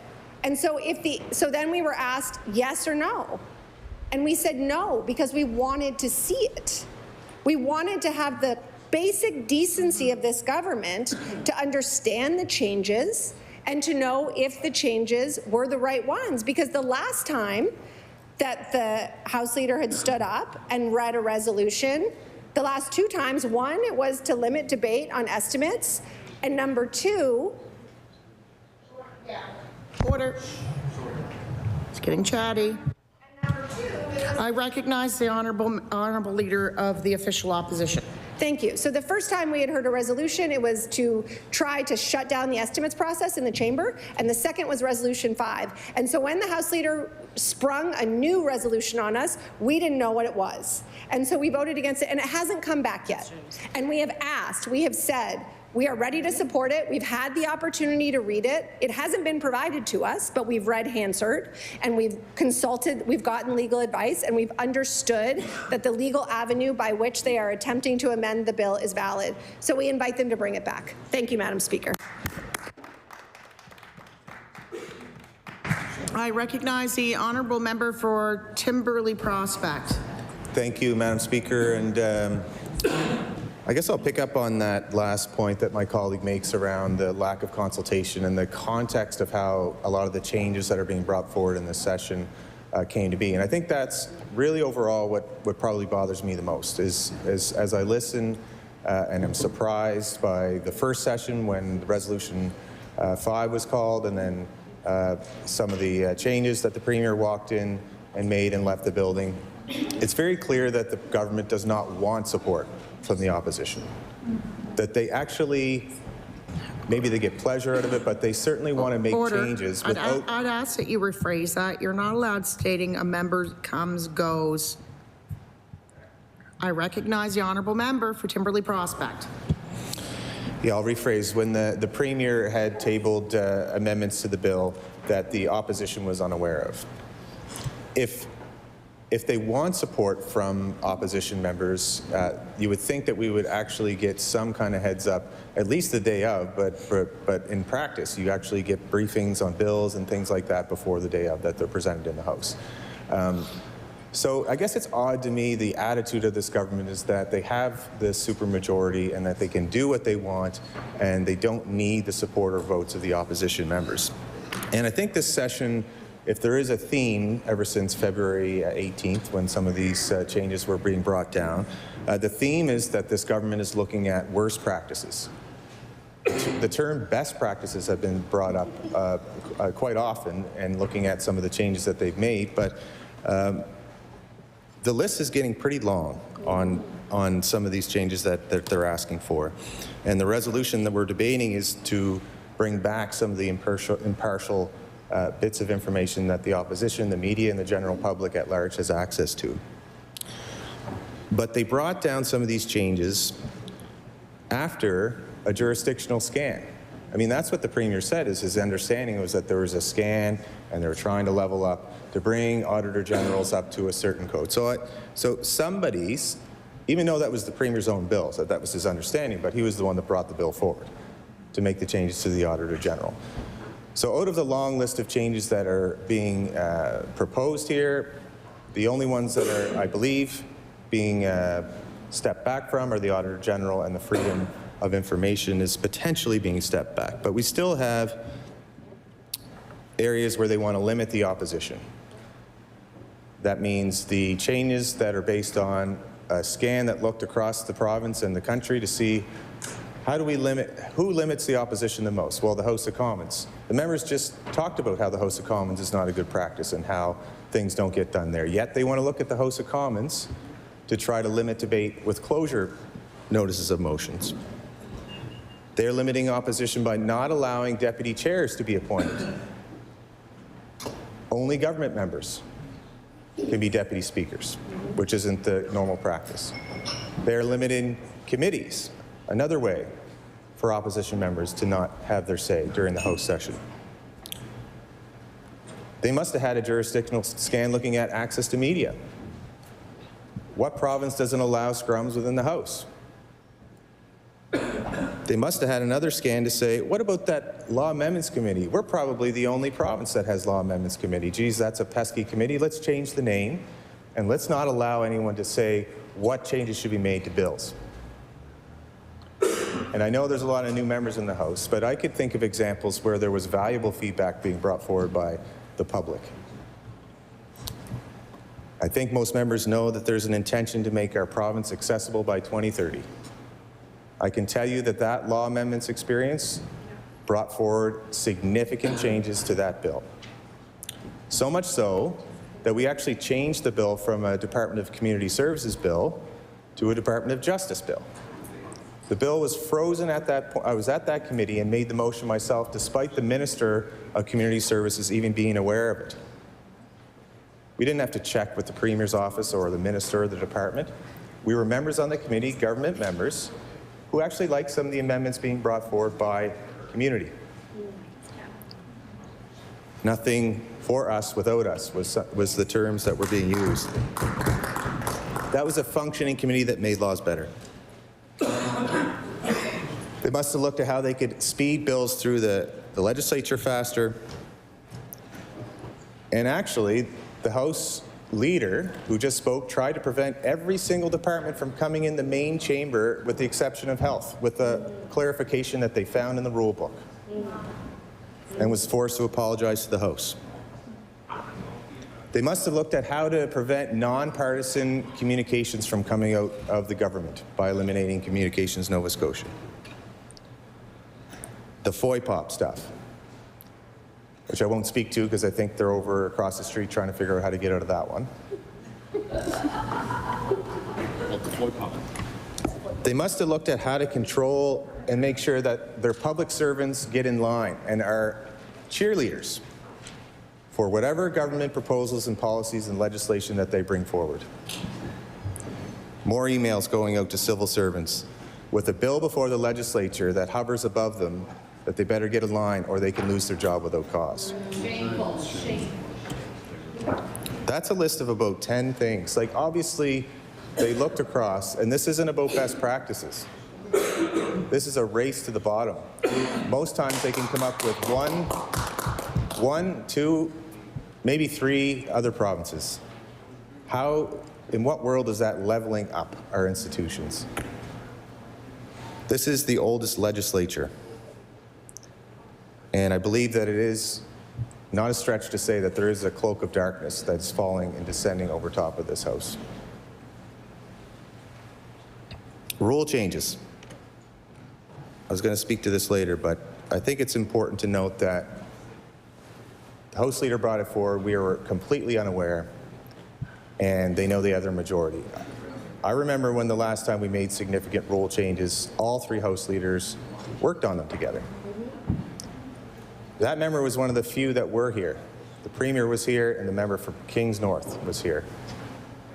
Where Frank Corbett, Chris D'Entremont, I think it was Frank Corbett, there was certainly three House Leaders, and Michelle Thompson. They did some work on when the hours were set for the week, when question periods were held, and how long question periods were. And there was an agreement. We used to read resolutions, all of us, in the morning, and then that changed to member statements. The government gave up their time during question period because government members could ask questions just like the House of Commons you see today. That was true collaboration.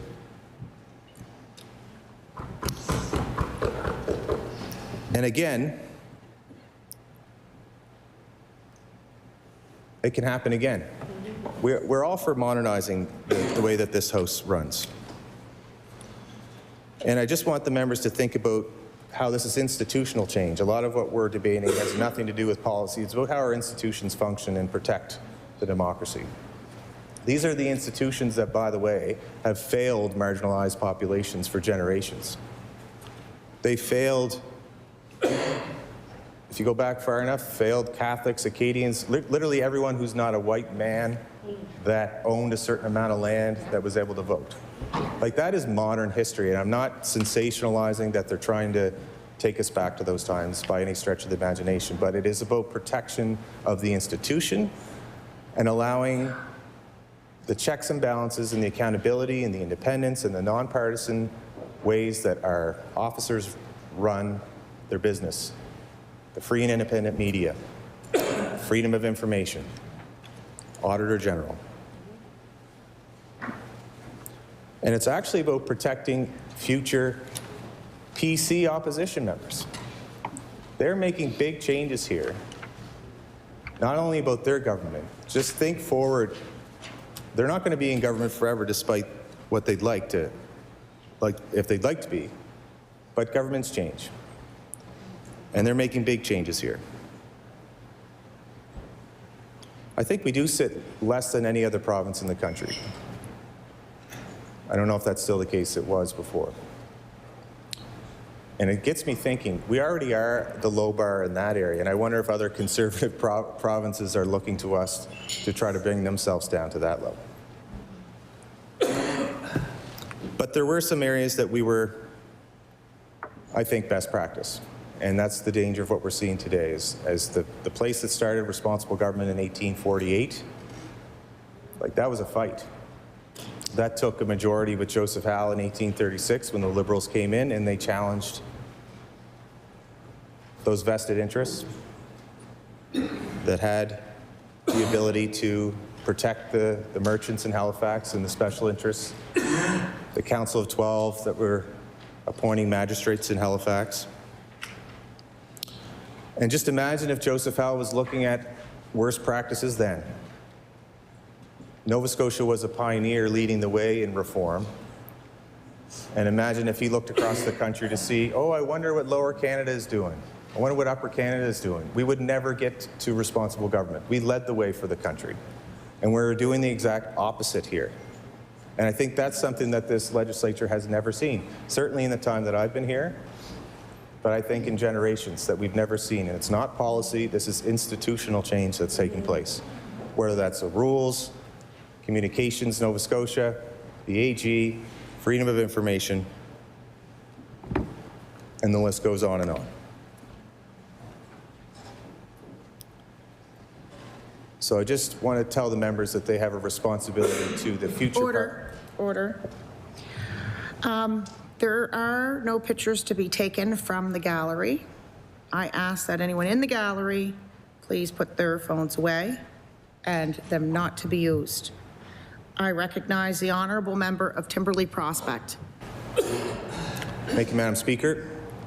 I know my time's running out here, but the member for, I think it was the Minister of Agriculture that quoted JFK the other day, and I thought of a JFK quote that I think the members should think about, but it speaks to the importance of all parties having different ideas besides the supermajority and the Premier's office. And he said, let us not seek the Republican answer or the Democratic answer, but the right answer. Let us not seek to fix the blame for the past. Let us accept our own responsibility to the future. The government members have a responsibility to the future. And I just ask they think about that and the future members that will be serving all Nova Scotians in the House in the future. Good job. I recognize the honourable member for Halifax Needham. Oh, John. Oh, okay. Everybody's so giving in regards to speaking this evening. Somebody needs to stand. I recognize the honourable member for Hants East. Thank you, Madam Speaker. Thank you. And I'm confused. I guess when I got elected, they first said you don't follow Robert's rules, and I see that because we've just gone through 2 speakers and we haven't even talked about the resolution. So I just wanted to get to a couple points before I go on to this, which is there's been some comments about ringing the bells was for allowing people to realize what's being said. I'd like to remind that in the last setting, Bill 322, which everybody unanimously wound up voting in favor of. However, the bells were rung 7 times for an hour, and that was a bill that was affecting other, and we needed to get that bill passed. That was not to wind up to do the betterment of Nova Scotians, it was to drag the bill along. So to get back to the resolution, one thing on the resolution talks about the emergency departments, that the accountability report's gone. The accountability report is always old. It's all on the website. It's all in real time. The report from the last time I remember, it's 9 months old. So it comes out, it was 9 months ago. Right now, if you actually look at some of the data points that we actually have, Action for Healthcare Progress Update Dashboard, all the quarterly trends over 4 years, right? It provides the care numbers for Nova Scotia's need and deserve, the percent of ED visits by patients without access to primary health care provider. Solution 5 is be responsive and resilient, the percent of ambulance response time within benchmark, percent of ED wait times within benchmark, percent of ambulance offload within 30 minutes. This is in real time. This isn't 9 months old. We're able to look at it now and see what is it to make adjustments. And the Minister of Health and Wellness is doing a great job of when she needs to pivot and deal with it. She can now see it. It's not always after the fact. For the Action for Health and Daily Dashboards, you can actually filter it by site. Daily ED visits by site, 2-week trend of the ED visits, triage levels, it's a 2-week trend. EHS response, number of response in the 6-month trend.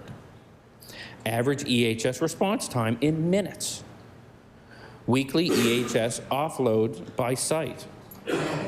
Average ED offload interval by minutes by site.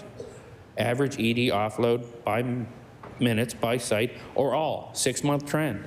This is the information we're given to Nova Scotians so they can see in real time. I would be amazed if everybody in this chamber has not once looked to say, what's the wait time at a hospital and make a decision. That information is now in the hands of Nova Scotians. So the Nova Scotia Health website, it's got a quick link for service interruptions, daily notice for posting of closures, and it includes a site map. So you're able to look and go like, oh my gosh, this one is going to be closed. Emergency department wait times, which I just talked about. I know that, for example, when a member in here hurt themselves, we looked, what's the best wait time? And that's what decisions are made out of. For public engagement, like to believe that this is all being done without, there's public engagement. The Health Authority Act continues to include responsibility of Nova Scotia Health and IW Health Centre to complete public engagement activities to support their business planning process. If needed, Section 46, a health services business plan, must contain a public engagement plan that, A, describes the scope and purpose of the health plan's planned public engagement activities. B, explains how the health authority's engagement activities will allow it to become informed about the views, opinions, and experiences of the members of the public whom the health authority serves.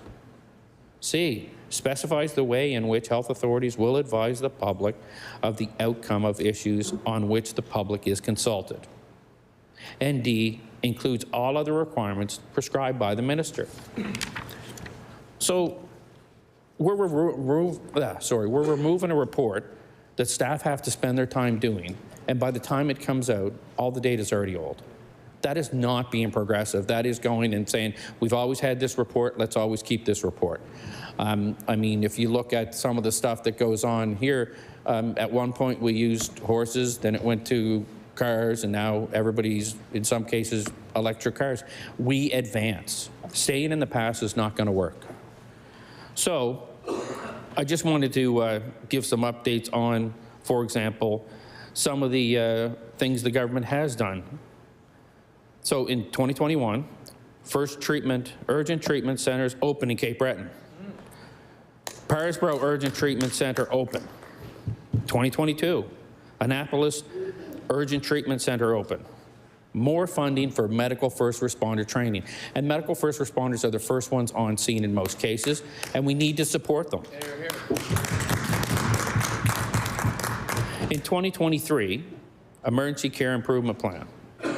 Introduction of flow and offload teams. Right? Assigning physician assistants and nurse practitioners to EDs, that has been a game changer in where they're there.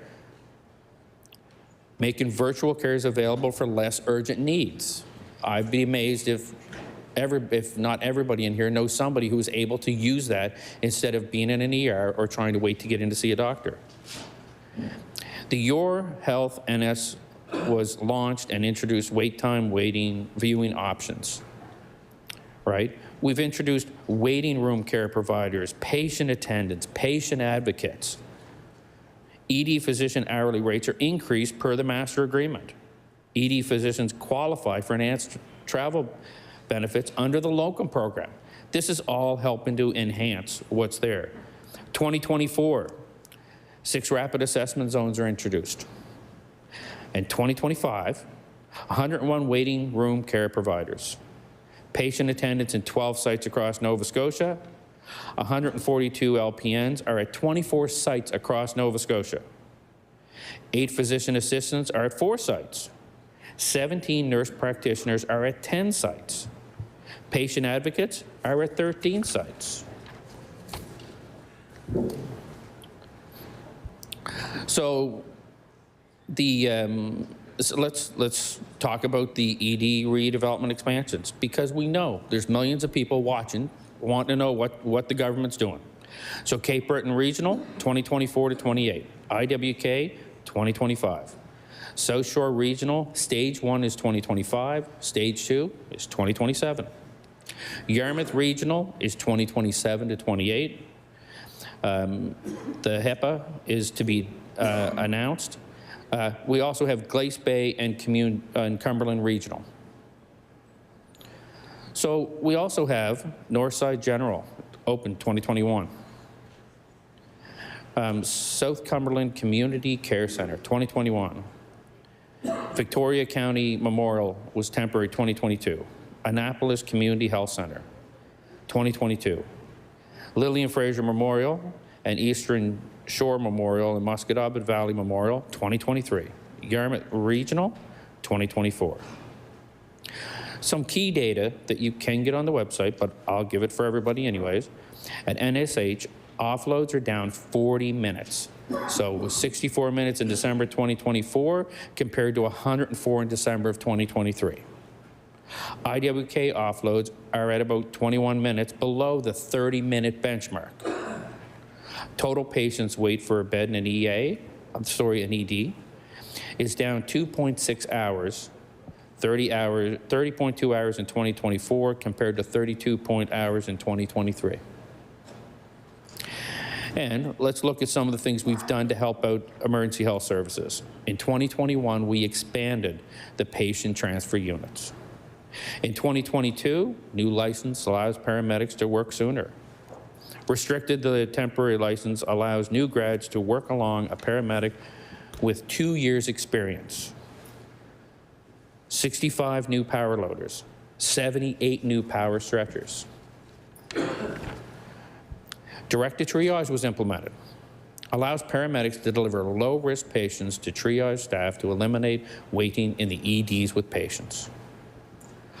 Hired 100 transfer operators to handle routine patient transfers. Leased 146 new ambulances. Nurses were added to the Medical Communication Center. First province to have nurses, physicians, and paramedics.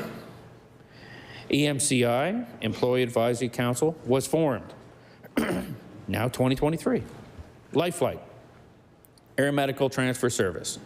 That program provides more efficient long-distance transfer from non-emergency patients from Yarmouth and Sydney to Halifax. And I know for a fact that the member for Member 2 was extremely happy when that was done because it was great for everybody in Cape Breton and in Yarmouth. September of 2023, the OAG reported on ground ambulances.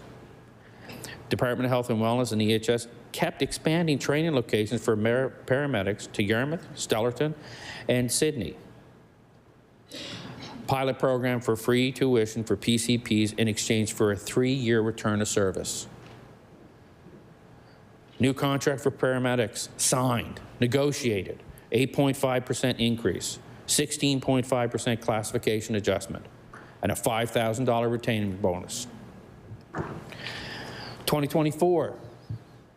As a result of the positive pilot changes, tuition program expanded to the ACP and PCPs and EMRs in exchange for multiple year return of service agreements.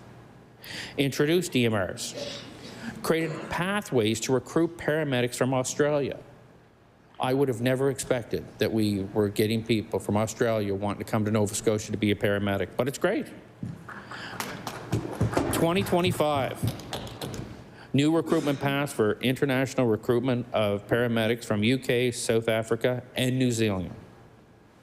So just a little bit of the key data, which is 39 EMRs have joined the workforce since summer of 2024. Hired 11 ACPs from Australia in 2024. We're expecting 49 new recruits from Australia in 2025. 267 paramedics have been hired since 2021. That's a net new of 64. Ambulance response times in 2023 were 29 minutes, down to 25 in 2024. Since January 2023, SRUs have responded to an average of 1,300 calls per month, a 53%, and 53% did not need to go for the hospital. Only 15% of EHS transfers are currently completed by ambulance, down from 62% in 2021. Can you imagine what 2025, 6, and 7 are going to be? Thank you, Madam Speaker. I recognize the honourable member for Cumberland North. Thank you, Madam Speaker. I stand in support of resolution number 15. I stand before you today as not just a representative of the people of Cumberland North, but as a voice for democracy. A democracy that I believe, Madam Speaker, is under threat here in Nova Scotia.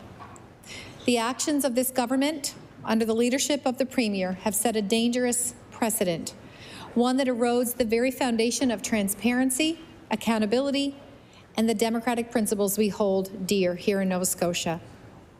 The Premier's actions are a threat to democracy.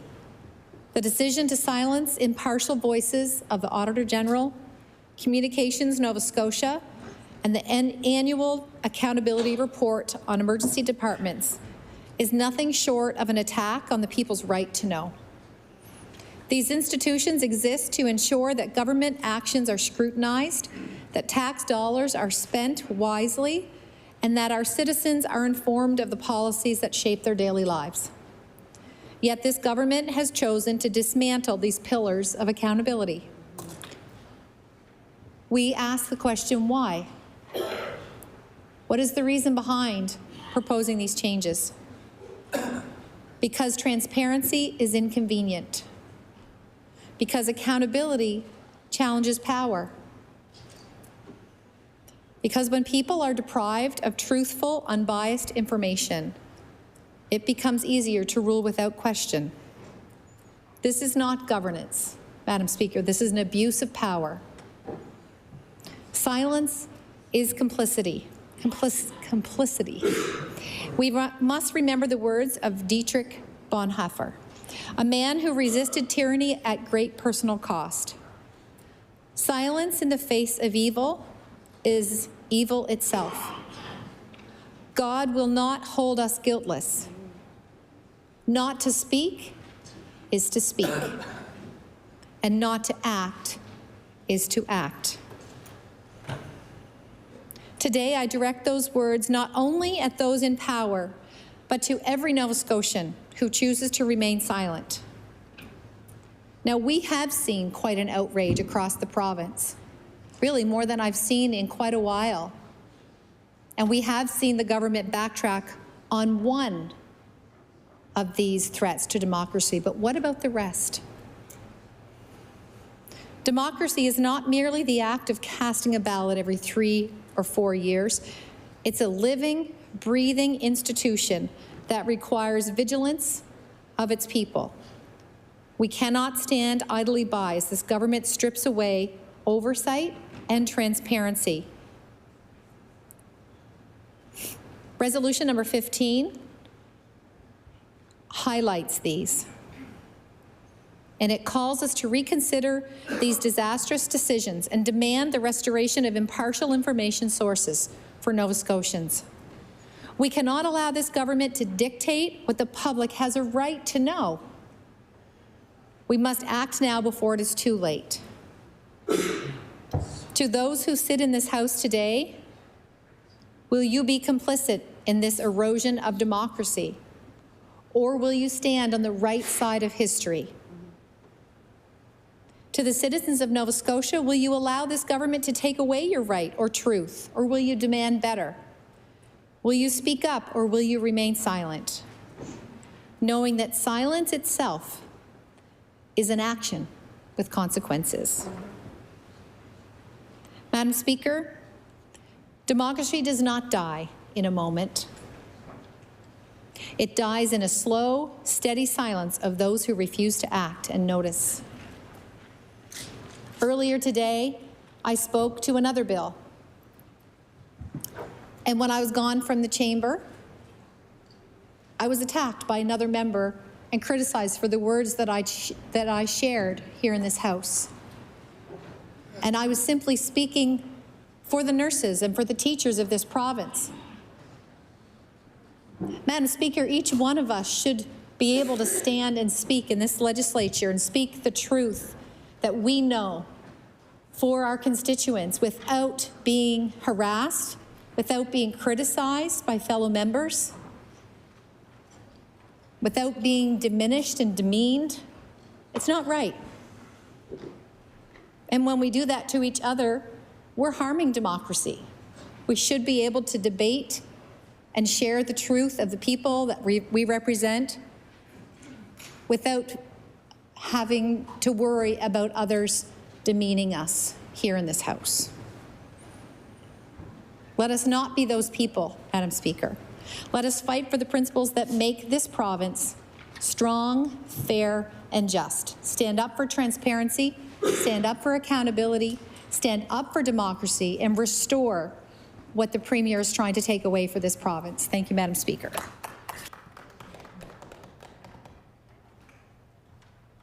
I recognize the honourable member for Halifax-Armdale. Madam Speaker, I feel like I would be remiss if I didn't speak to the data we were just given about emergency to time. First of all, I want emergency care to get better. I love dashboards because it's real-time data. However, there are limitations in every data, every dashboard, depending, it could be garbage in, garbage out. If you look at the wait times, it doesn't speak to the level of severity of the wait time. There's 5 classifications of wait time or CTAS in Emerge, 1 being life-threatening, 5 being the lowest, usually can be seen within 2 hours. We don't have that data on there. So what is the 2-hour wait time? And I want to speak to it personally. I was in Emerge at the QE2 Monday night because of a chest infection. Wait time was 2 hours. I was probably a CTAS 3 or 4. My oxygen level was a bit low. I was there for 6 hours, which I get it. So we got to be careful in quoting data as the 10 commandments because it's not accurate all the time.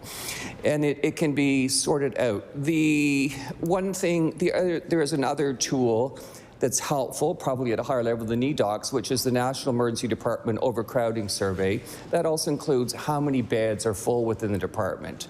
And in any given day, there can be 80 to 90% of the beds are full. And that's often part of the solution. So before we praise the data, I want to praise the data. We have to acknowledge there are limitations and there's some challenges for that. So I want the data to be better, but I also think we need to put it in the context as how it's being measured, and it's not always accurate. And if you asked any Emerge doc in this province, are things getting better? Come see, come saw. Most would say not. So I'm all respectful of the data and the efforts for dashboards, but we need to use a little bit of critical appraisal when we speak to that data. Third time's trying time. I recognize the honourable member for Halifax Needham. Thank you, Madam Speaker. You're right. You're right. Absolutely right.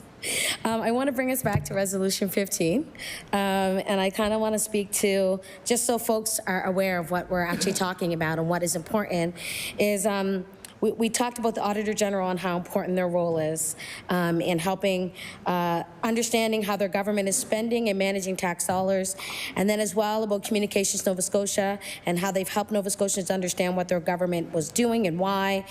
Whereas the annual accountability report on emergency departments helps Nova Scotians see what progress, if any, their government is making to ensure they have access to emergency care when they need it most. So this is why we're having this discussion. We're having a discussion on transparency and accountability. And I mean, from the start, I've been here since 2021, and I'm so happy to be in my seat. I love the job that I do, and a lot like my colleagues around the table, in this whole entire room, we do this work because it's of us to do, and the people expect us to be here to do that work. So transparency and accountability. You know, it's really important for us to have impartial information sources, so nonpartisan, so that folks can have their eyes on it in a different way, so that there's no influence on how the information is being given or how it's going to be distributed. It needs to be impartial completely. And some of us may not like that, but unfortunately, that's the law of the land. I mean, like any job or any business, and I know a lot of us here have had other roles, we've been assessed. We've had assessments done by outside parties, which tells us the work that we're doing and how well or not that we're doing, how we can get better. And if we don't have that, how else are we going to know the indicators in which we need to do the right thing and do better for Nova Scotians? The Auditor General helps Nova Scotians understand how government is spending and managing tax dollars. We've received reports. We know that the Auditor General has given us reports on reports on reports, which is exactly what we want. And I say this because, you know, like I said, being here from 2021, some folks have been here longer than myself, and I don't know if this is the way that we do things, but the member from Armdale said, you know, communication is really important, and collaborating is really important, and I wholeheartedly believe that. My work, previous to what I've done here, is to be a community navigator and to be someone who connects services and people so that we can build a trust and gain, you know, an opportunity to have these tough conversations or have really good conversations so that we can do better for each other. So when I heard communication and I heard how it was important to work together in a collaborative manner, you know, to me, I think about getting information. I mean, you know, we get information on the floor and are expected to vote on it or agree on it in 2 seconds after we hear it. I think, you know, if we had a respectful workplace and we had a place in which each of us could do our work effectively, that wouldn't happen. I don't see any resolutions or any, you know, changes in legislation or any of that stuff coming forward to say, how do we work effectively here in this House to do the best work for Nova Scotians? So which is why the Resolution 15 is what we're bringing forward, so that we can actually continue to hold the government accountable for public. Because it's really important, because as a public member as well, I mean, yes, I am a member of this assembly, but I also would like to know what's happening, where our money is being spent, who is responsible for certain things. There's a lot of things that are happening right now in the dark of night, no media coverage. There's a lot of things happening where Nova Scotians aren't really kept in the breast or kept aware of the things that are happening. So, you know, we want to protect the institution. And as my colleague from Timberley Prospect mentioned, you know, we are we are the birthplace of responsible government. We should hold high that. And yes, I understand change is difficult. Well, I have yet to see changes that are actually going to help my communities. So when we talk about difficult change, I'm ready to have those conversations. But until then, until I see any type of change that includes me or my view in there, then I'm sorry, I have a hard time really swallowing some of the information that we get sometimes from the government side.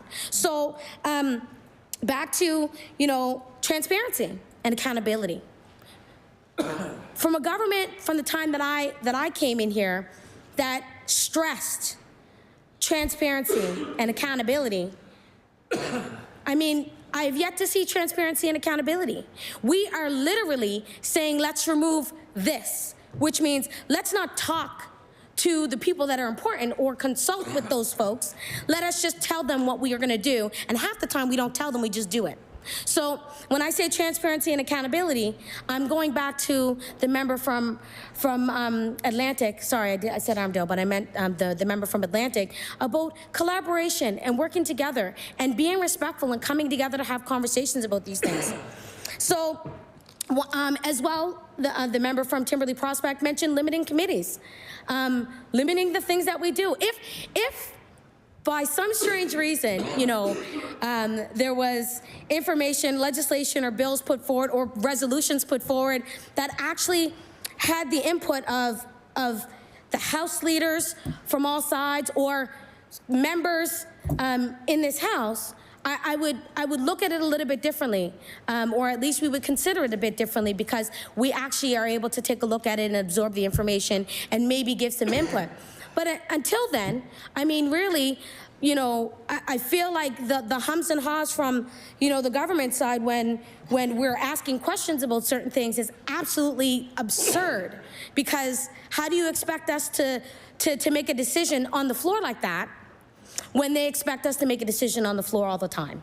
And so, I bringing it back to accountability and transparency and how impartial information sources are crucial to the work that we do here in this House. Because yes, reports are being brought forward and the government side gets to see it. There are recommendations for the government to do some really great work. And we hear from the government that they are taking the recommendations in, or they're going to go and follow through with all of the recommendations. And when we ask questions about where are we at with these recommendations, and the government side looks at us like, well, we don't need to answer these questions, there's a problem with that. So accountability and transparency is key, especially when we have to ask questions about something that should have been put forward a year ago or 2 years ago that still hasn't been implemented. So this is what I mean by reporting. When the reporting comes through, it's through a lens that is impartial, that doesn't have anybody's party line on it, which we respect, because they are doing the work of Nova Scotians, which is what we should be doing here on the floor. And so, going back to things that are happening are limiting committees. Shutting out the media for important conversations that could be happening. As we know, things happen on the fly here in the House. Like literally, we don't know from the next, step up from the House leader stepping up to tell us what bill it is. We have no idea what could come forward. And I say this because this is an open, honest conversation. If we knew more and we were able to get information, sometimes some of these things wouldn't be something that we would have to feel like, wait, we need to really think this through. But we don't have that open communication, and we don't have those conversations that we should be having as a government, because we were all elected here, not some of us weren't appointed. We were all elected by the people that we serve in our ridings. And I said this last time, and I'll say it again, and our voices matter, each and every one of us. And my take on it might be different from the take on someone else's on another side, or even on my own side. But it matters because these are the voices of the people that we serve. So the next point I want to make is, annual accountability reports on emergency departments to see the progress, to see what government's doing. We don't get this information. And so if we don't get this information, imagine how many Nova Scotians don't get this information. It's really important for us to continue to be open and transparent, even if it's outdated, to make sure that Nova Scotians have an idea of how this government is working. Because if you're doing so well and everything's working so great, you wouldn't be, uneasy about showing your track record, showing what's happening, letting folks know exactly where we stand in Nova Scotia based on the government that is governing right now. So I wanted to say that, I went on the website for the Auditor General, and it said, and these 3 words are crucial to the work that we do, which we should be adopting: independence, integrity, impact. Viewing it from a lens, and we do this often, because we get up and we talk about how great our riding is, and we talk about the people in our riding and, how wonderful things are. That is our independence as MLAs. We actually represent an area in which we can give information to folks around the table about how our area is doing or what works for us. Integrity. We should all have integrity in this room. Everything that we say and do in this house should be of an integral point. And yes, we may not always agree, because we can agree to disagree. That can happen.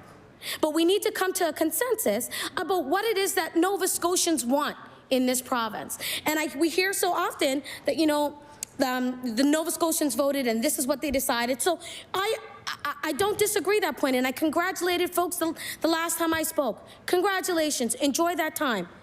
Impact is the 3rd word.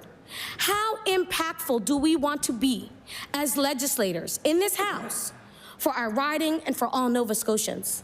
Do we want to be remembered for the crumbling of Nova Scotia? Do we want to be remembered for the overreach and undermining of the things that happen in Nova Scotia? I don't think that's the case. But if we don't do things in the right manner with the proper procedures and processes, these things are going to sound like that. So I want to also point out that I received a number of emails. I'm not going to read the emails, but I received a number of emails from one end of the province to the next. And I got one from Pictou East, which is really interesting to hear.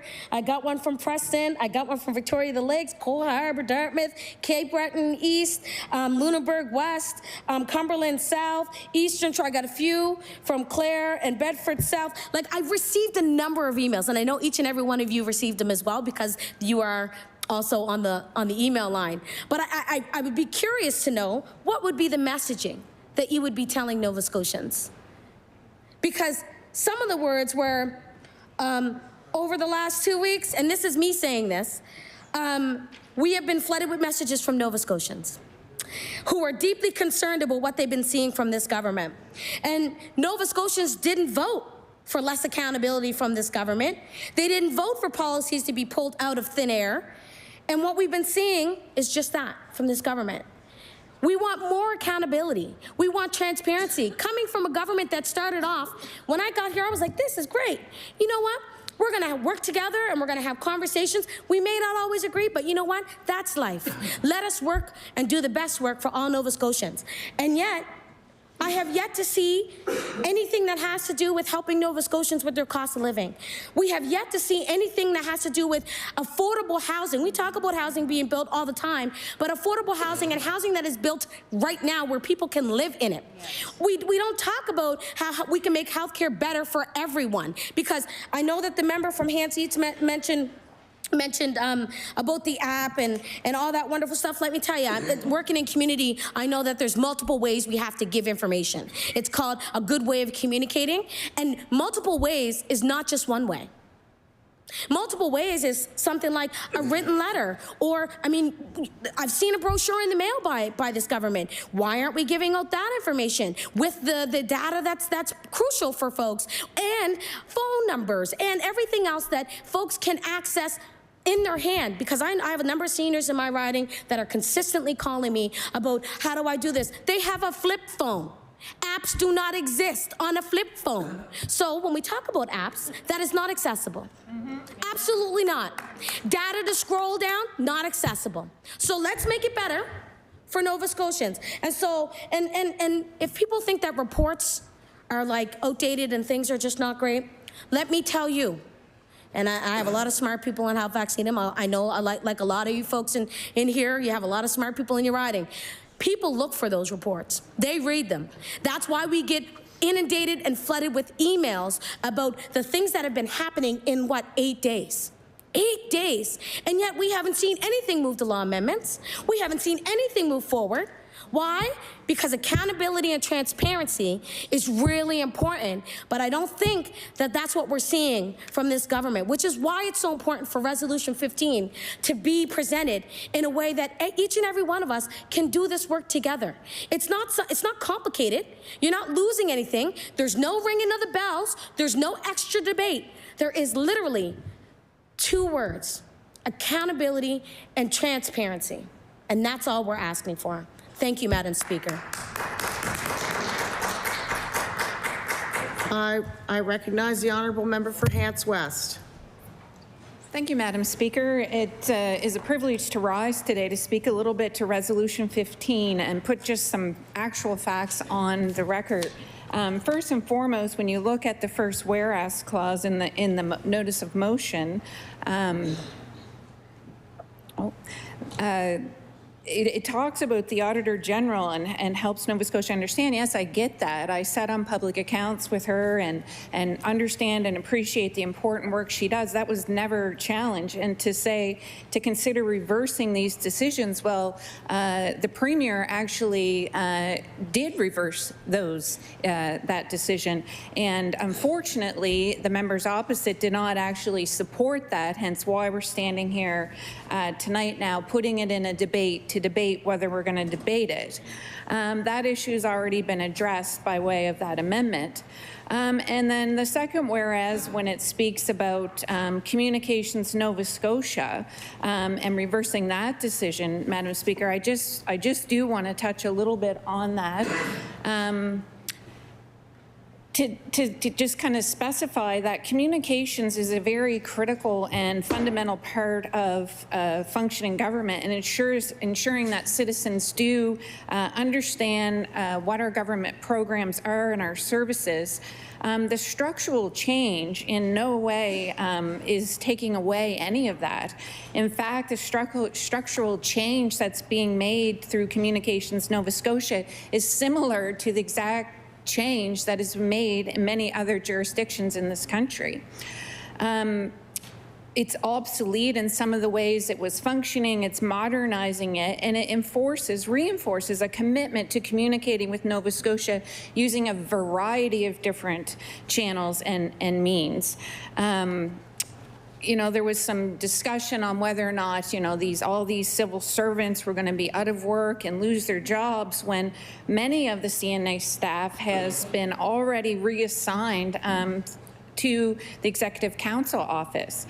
Others have been reassigned, for example, to different governments, departments, and vacant positions that were sitting there vacant because of non-necessity have actually been eliminated, creating more government efficiency, not less, saving Nova Scotians money, not spending more. When we're trying to table a budget that actually puts the interests of Nova Scotians first. So the total complement has been reduced by approximately 10% because of those changes. That's a very effective change.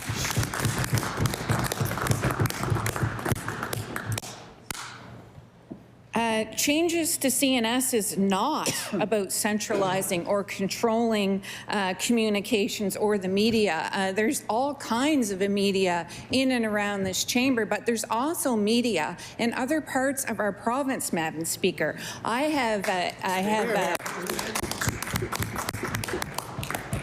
I now have a reporter in my local paper, and yes, I'm very lucky to have a post-media production still at home, that actually can now participate and ask questions to the minister or ask questions to the Premier to speak about things that matter. We have the Laker News, which I believe is in Cape Breton, Fall River. Order. Yes.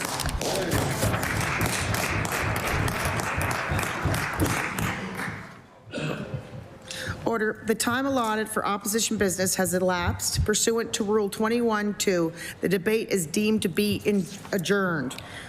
We have now reached the moment of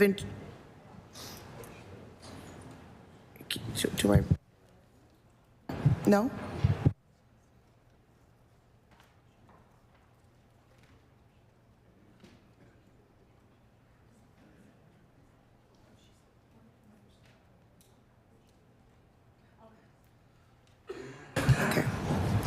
We have now reached the moment of interruption. The notice of the topic for the adjournment debate was submitted by the Honourable Member for Sydney, Member 2.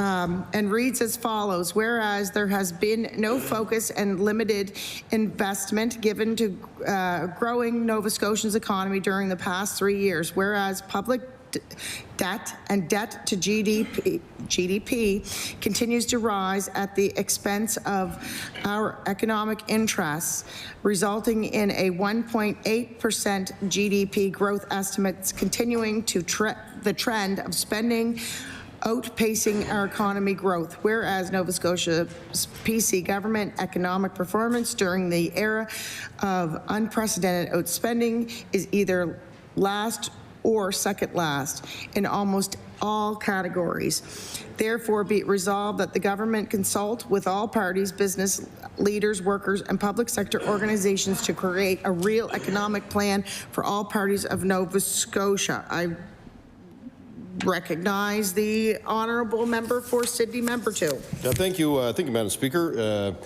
Take the next few minutes to talk about something that's very important for the future of this province. I'm honored to put this forward as the late debate. I'm sure we'll hear from all sides of the House on this topic. I suspect the government will come back with a rebuttal regarding all of the work that they're doing, and that they have a new economic plan and they're breaking down trade barriers, which we all support, but that hasn't happened yet. I do think that this is important. We've had this conversation before, Madam Speaker, in this House, where, and I've said this before, I said you have a government that had historic federal transfers coming in. You had a government that had historic revenues that were generated through population growth and a strong economy coming out of COVID, which I want to recognize many people who were involved during that pandemic, that were on staff, that supported the economy. We came out very strong, one of the strongest economies coming out of the pandemic. And the government has had, as a result of that, the government has had the flexibility and capacity to spend. But what we have seen is that we've seen the government overspend, historically overspend, to the point now where we're looking at a budget with a deficit. When you include the potential money that is needed for tariff response, you're looking at a deficit of $700 million. And the government over the years has tabled deficit budgets only for them to become surpluses. And that is not the result of anything that the government has done. That is the direct result of population growth, and that is the direct result of a federal government that has given this government historic transfer payments. Period. That's it. It has nothing to do with great investments in the economic engine of the province. It has been a budget after budget after budget of growth. Growth that started during the pandemic, because we came out of it strong, and growth because, Mr. Speaker, this government, who, by the way, they pounded and pounded away on a federal government to win another election, and congratulations, they have a supermajority, but that was their whole campaign against a government that gave them more money than any other government gave a provincial government in the history of this province. And that's how they won, and that's how there's 43 seats here. It has nothing to do with a strong economic performance, because I'll say this, and put it on the record, Mr. Speaker, this province has the second lowest productivity. The second lowest. We are the lowest in international exports. The lowest. We have the lowest household consumption. The lowest, again. And we're second last for research and development. And that statistic is one that says the government has not invested in the economy and has not tried to diversify in the face of what we potentially will see. Now, the government is talking about resource development. That's part of their economic plan, which we all know, which we support as a caucus, resource development, but we know that that is years away. It is years away. And I say this and went back and forth, and the government's going to have to make some interesting decisions around mineral deposits and critical minerals in this province that are going to impact communities. And they say they're going to have those tough conversations, and it'll be interesting to see. I know some of those projects myself, and I know there are members on that side that already are opposed to those projects. And now they're not going to have to be opposed to those projects. They're going to have to support those projects, which will be very interesting, Mr. Speaker, when the time comes. But as I said, the province has a deficit of $700 million. We know that there potentially could be a change in transfer payments with new government. God help us if Pierre Poilievre wins, because his mandate, you know, they're federal cousins. They're federal brothers and sisters, Mr. Speaker. Conservatives, they want to slash the budget. They do. They want to slash the budget. It's going to be. They have indicated that $10 a day child care goodbye. All of these things, the government's going to have to pick up if they want to continue to have these services available to families across the province. There's many examples I can provide, Mr. Speaker. So we're in a situation right now where, and I use statistics. Nova Scotia's economic growth rate sits at about 1.8%, which is far behind what is needed to keep up with the inflation, rising costs, and the investment required. We are overspending way more than we're actually growing. And, you know, we hear the conversations about investments that the government has made, and every government makes investments. You know, and every government's different in a sense. I come from a government where we had 6 balanced budgets. We were Liberals balancing budgets. I've talked to Conservatives across Nova Scotia that questioned a lot of the decisions that the government has made, Mr. Speaker, around the Auditor General, which I ultimately think it was Conservative supporters that were telling the Premier this, and that's why he reversed it. Now you're looking at the Privacy Commissioner in FOIPOPs. I'm talking to Conservatives across the province who are not very happy right now with their government on some of this stuff, and they're also not happy. And this is coming from Conservatives. They're not happy when they see a $700 million deficit. That is a monstrous number for a traditional Conservative party to put forward. Now, every government will make investments. Investments were made around the pandemic to support Nova Scotians, because you have to make those decisions. This government has made the decision to put a $200 million contingency fund in just in the event of tariffs, which we're hearing now are another month away, apparently. When you look at the trajectory that they're on for spending and how the economy is not growing, and they haven't invested anything in the economy to date, or even talked about it for that matter, for the new members that are here, the conversation about the economy was non-existent for this government's first mandate. It was non-existent. There was no big stories about we're going to invest in research and Nova Scotia is going to be a leader in A, B, or C. It was, we're going to fix health care. We're projecting hundreds of millions of dollars in deficit budgets. Then the federal government would provide more money for transfers. The economy and the population grew substantially, which helped spur big revenues. And the government, ultimately, that's how they spent. And they continued to overspend, and they've been corrected by the fact that the economy itself, not by any doing of the government, they were propped up by federal transfers, Madam Speaker, and they were propped up by population growth, which ultimately was bringing in more revenue across. That is changing. That is now changing. That is changing, Madam Speaker, and the relationship with the federal government is going to change. And especially if their Conservative brothers and sisters win in Ottawa. If the Conservatives win, their team, their family is going to slash the budget. And this is the largest projected deficit that this government, I believe, has put forward since they've become the government. $700 million is significant. That is a significant number for a population of just over 1 million people to put forward. And you're now just going to start talking about the economy. Conservatives, 3.5 years it took for them to actually have a conversation about the economy. Because now we're under threat. We're under threat of potential tariffs. But it shouldn't have taken a threat for the government to actually start having the conversation. You know, I don't think I've ever heard the word entrepreneur used in here. I don't think I've very seldom heard the word small business support used in here. I don't think the word economy has been used itself very much in here, Madam Speaker. I know that because I've listened to a lot of the debates.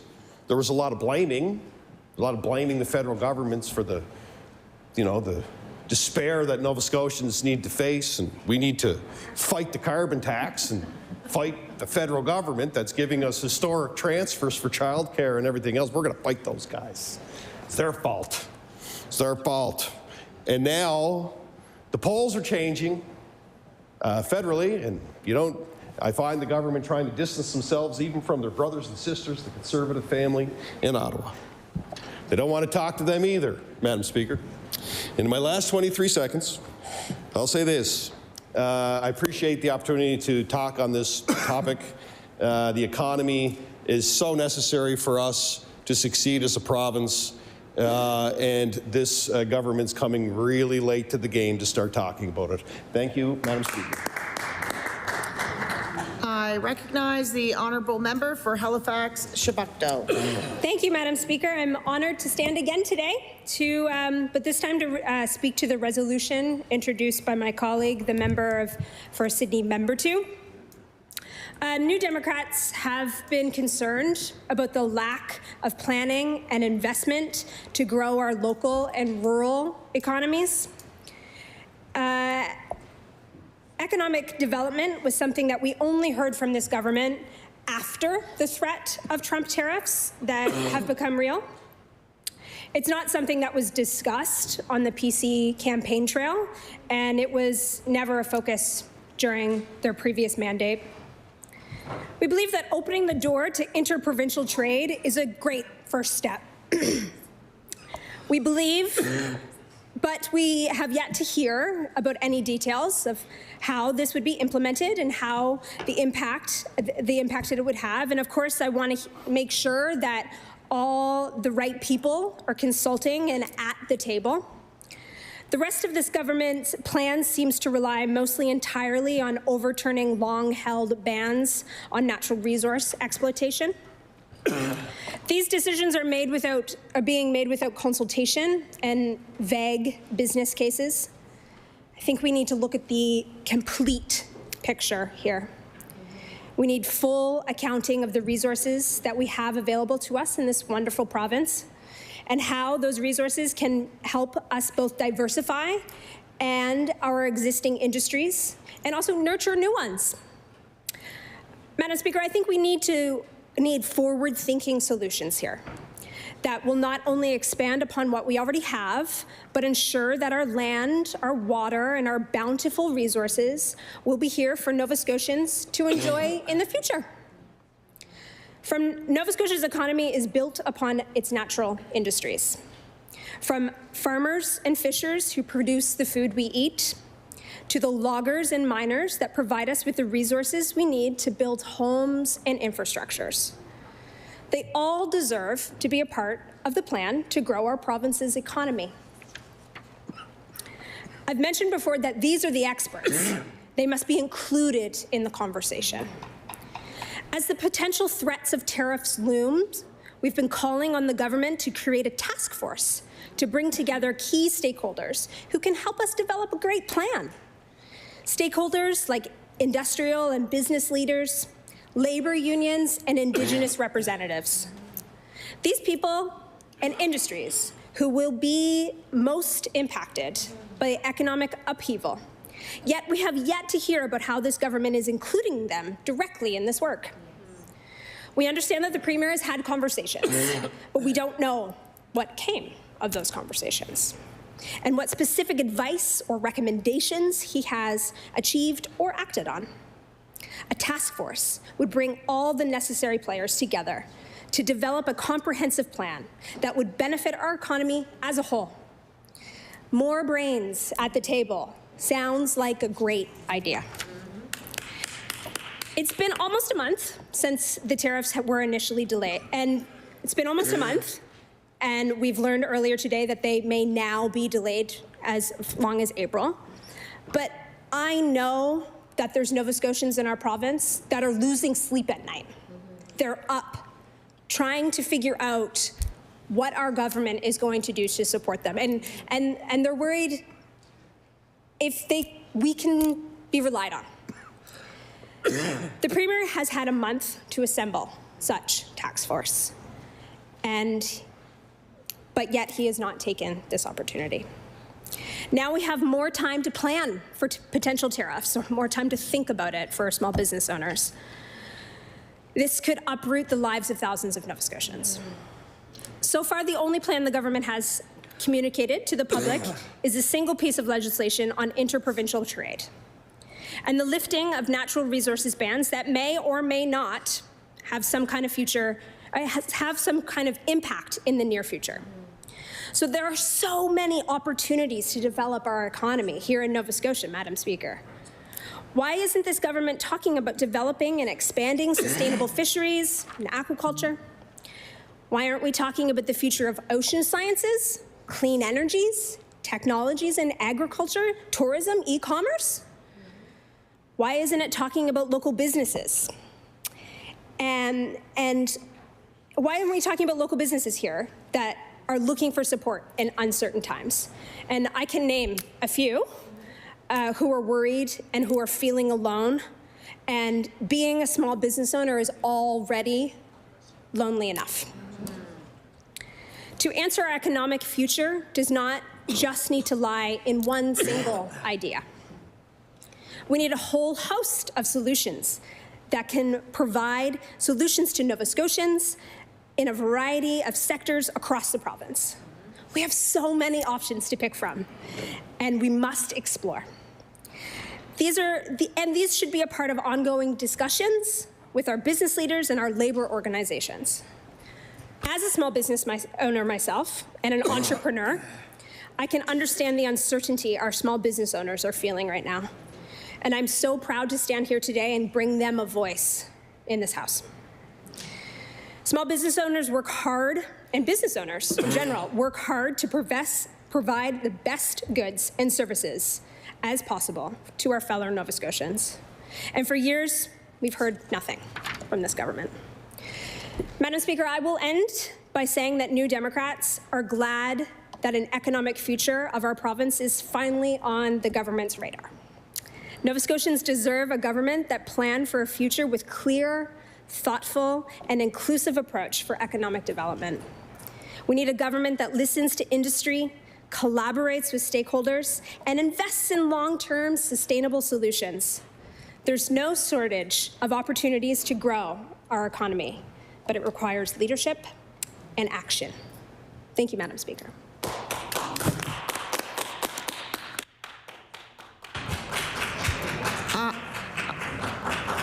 I recognize the honourable member for Waverley Fall River Beaverbag. Thank you, Madam Speaker. And I just want to start off, Madam Speaker, by saying I am very proud to be part of the most diverse government this province has ever seen. I just want to correct a few statements made by the members opposite. One of them is really about investment into research, investment into our economy. I don't know if the members would remember, but in 2022, Nova Scotia government made a $50 million investment into research in Nova Scotia. $50 million, $25 million each 2 years in a row. 2022, we also made a $13 million investment into MyTax, which created 3,500 internships with PhDs and master's students. When we invest money into research, from that research, we start incubators, we start small businesses which grow into large businesses. That's a huge investment into research and into our economy. So I just really wanted to correct that. And also, the $700 million debt that we've accumulated in Nova Scotia. $700 is a lot of debt to some people. But the measurement of how healthy an economy is the debt to GDP ratio. And to put that in perspective, Madam Speaker, if I were going to the bank for a loan, the bank looks at my debt and then looks at the income I have and needs to make sure that I have the income to cover the debt. Nova Scotia is in a very healthy place when it comes to our GDP ratio. And there's two factors when we look at that ratio. It's a really simple math formula. It's the amount of debt that we have as a province over the amount of economic activity, GDP, underneath. There's two ways to improve it, or there's two ways to make it bad. So number one, if I want to improve my GDP, because GDP measures the amount of productivity we have in our province, I can either decrease the amount of debt I have, or I can increase the amount of economic activity. By that I mean creating good jobs, creating more businesses, investing in business, making sure that people have good jobs so that they can go out and make more money and spend in Nova Scotia. Spend it on Nova Scotia loyal products. Spend it on products, spend it on housing, spend it on vehicles, buying their groceries. The more money we have, the more GDP that we'll have. So when we take those formulas, or that formula in perspective, we're doing exactly that. Not only are we keeping up with our campaign promises to improve health care, build more homes, have more money in the pockets of Nova Scotians, we're also doing the other things. We're improving that bottom line, that GDP. That's our economic development plan. In 2013, the Ivany report said a healthy Nova Scotia economy would function around a 30% GDP. Okay, well, a 30% GDP in 2013, that was probably commissioned by the NDP government of the time, and then for the next two terms was the Liberal government that was performing that. Well, unfortunately, the government of the time didn't invest in Nova Scotia. We did not increase the GDP.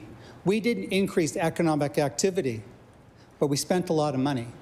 So our plan in Nova Scotia to pay for the things that we need, to pay for the health care, to pay for the housing, is that we are going to invest in the natural resources we already have. We didn't have to wait for the Trump tariffs to be threatened to us to look at wind energy, to look at what's going on in Nova Scotia with companies like Everwind and Bearhead. We didn't have to wait. They were already there. And guess what?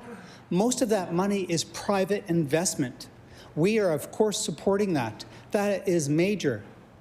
And then we are probably standing on top, right now as I speak, on top of natural resources, mineral resources that have value not just to us, but to the world.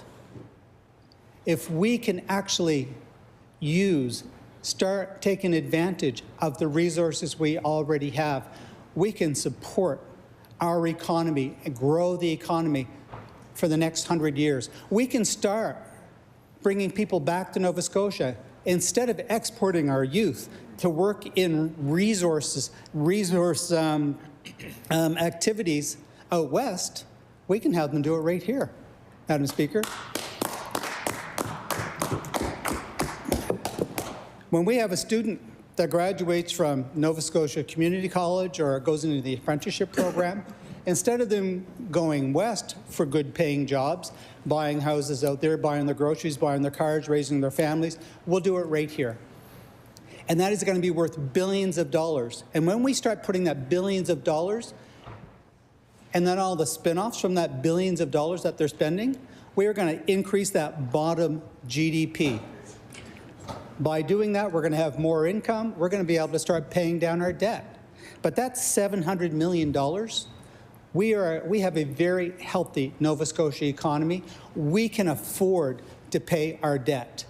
And if I want to buy a new car or I want to buy a new house, the bank looks at that ratio. And it doesn't matter what the number is of your debt, can you afford to do it? And the Auditor General of Nova Scotia says, Nova Scotia, you can do it. We gave you a good rating.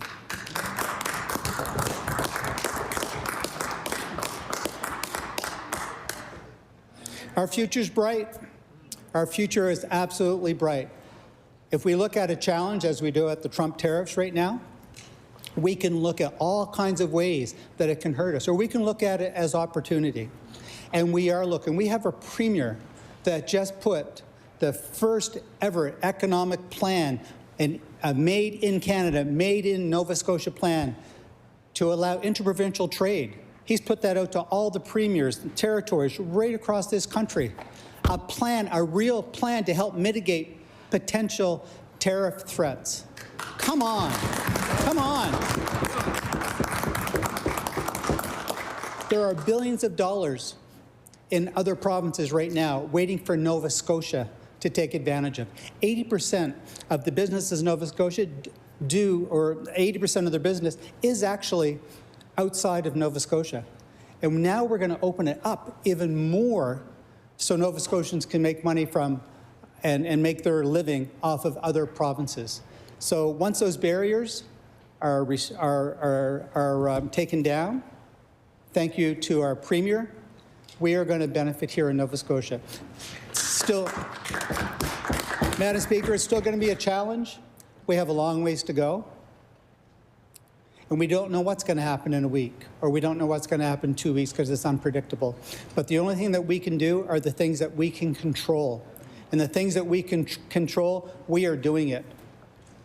And my honourable colleague across the way that spoke last said, we need a government that looks at all the barriers, that is transparent, that understands economic development, that understands trade.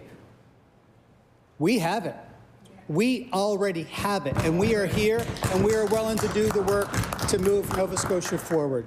And as far as our debt goes, as far as our GDP goes, we already have a plan. And since I already have a little bit of time left, I'm just going to read a little bit from something that I can certainly table, but it's from our budget.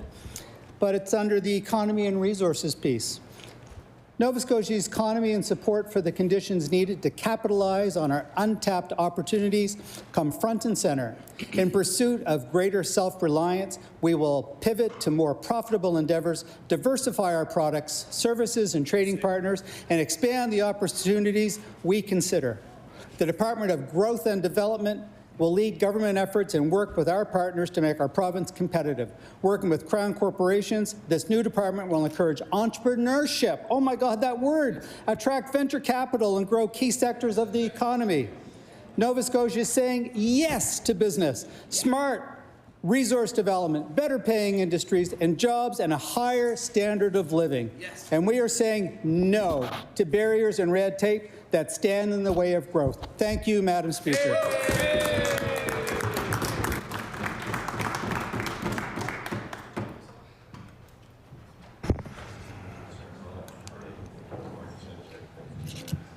Seeing no other speakers, I wish to thank all the members who participated in the adjournment debate this evening. Before I recognize the Honourable Government House Leader, I would like to rule on that point of order.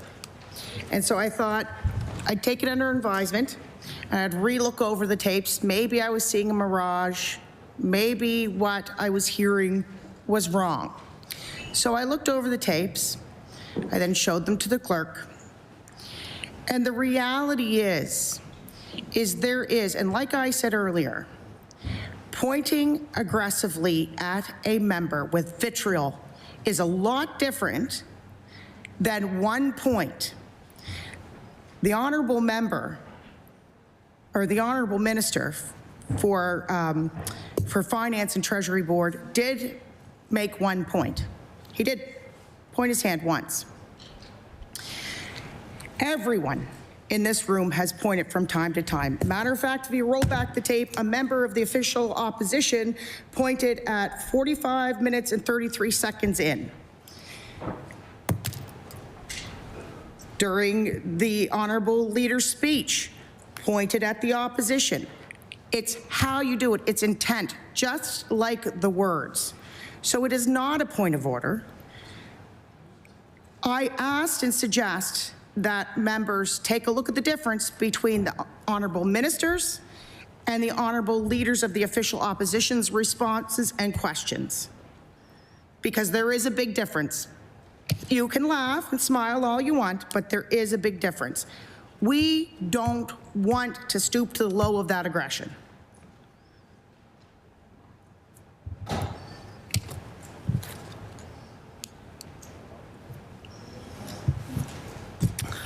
I recognize the Honourable Government House Leader. Speaker, pursuant to Rule 5C, I move that the hours for February 27th be not 1 till 6, but instead be 1 till 10. Pursuant to, Rule hold on. 5C. I know, just hold on a second. I want to find my appropriate wording.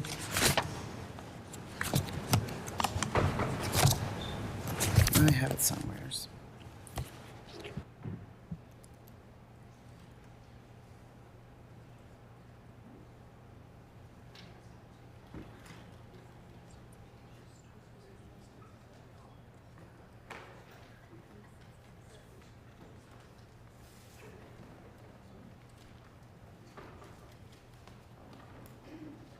Pursuant to Rule 5C, the motion is for the hours for Thursday, February the 27th, be 1 to 10. All those in favor of the motion, please say aye. Aye. Contrary-minded, nay. The motion is carried. I recognize the Honourable Government House Leader. Thank you, Madam Speaker. Speaker, would you please call order of business government motions? Order of business government motions. Speaker, would you please call Resolution 5? Call Resolution 5. I recognize the Honourable Member for Halifax Citadel Sable Island. Great. Thank you very much, Madam Speaker. So I'm rising. I think I have a little bit of time left from yesterday's debate, and I won't speak long.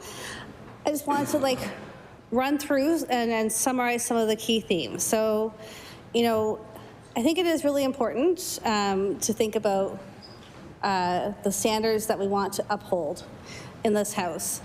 And I think that, we've built, like I said, from the Westminster model, which was the creation of an executive branch that holds decision-making power, but is accountable, in fact, to all of the legislators, so all of us in the legislative branch, and that recognize the role of the diverse parties within that institution, including an official opposition.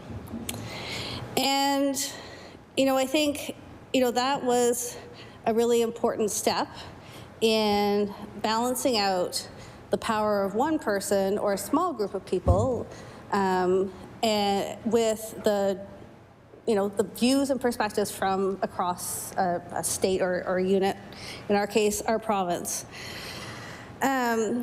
And so, and then, government also changed again, right? So after 1950, as I had said last night, government really took on an increased role in terms of having many departments, offering programs and services.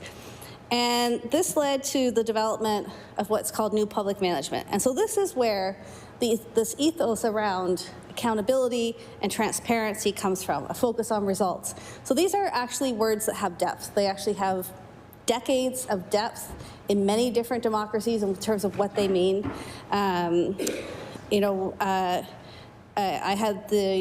I did a Master's of Public Administration, so spent a lot of time understanding these words, looking at examples of these words, and then also worked in government a lot, where we took the words very seriously in terms of what does this mean, how are we accountable, how are we transparent, what are our results? So every year, what are we going to do this? What are our expected outputs and outcomes every year? Because you know what? If you don't have a plan, then spending the public's purse, you don't know if you get to where you want it to be, right? You actually don't know if you're making a difference.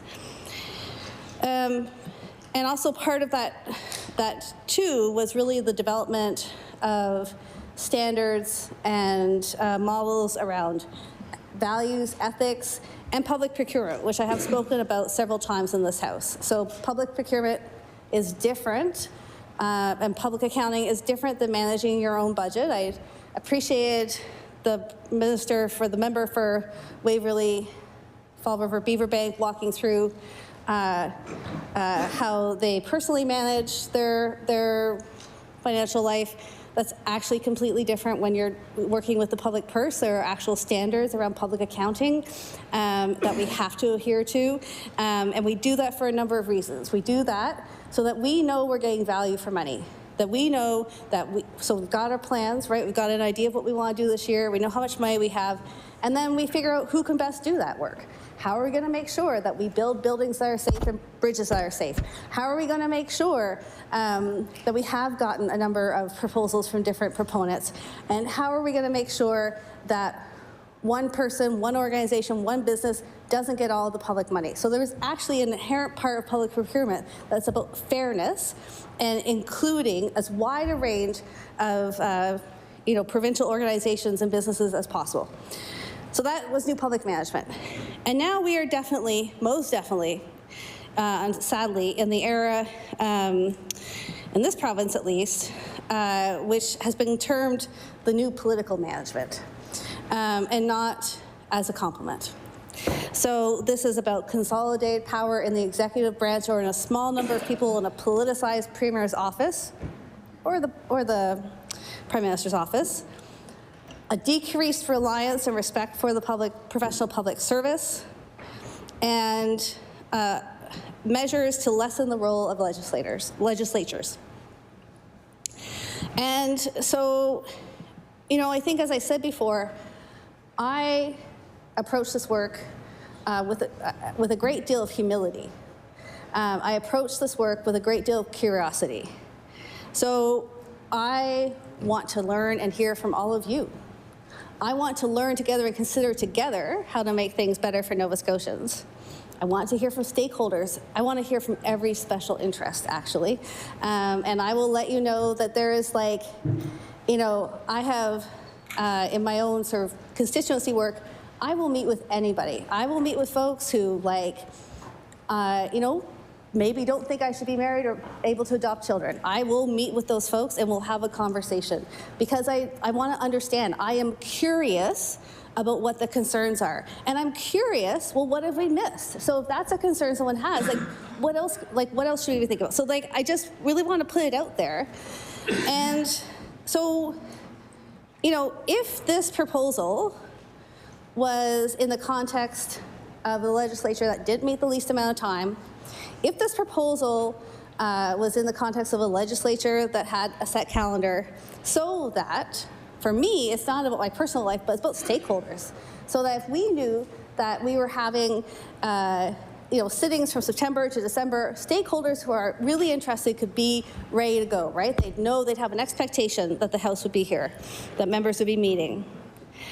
And, unfortunately, based on the track record of this government, with short sittings, no calendar, a bit of a hate-on for anybody who doesn't agree or even dares to question the direction of the government, stakeholders, media, independent offices, this exact proposal to change the rules is completely alarming. There can be reasonable process to managing legislative business, but we will not support this change.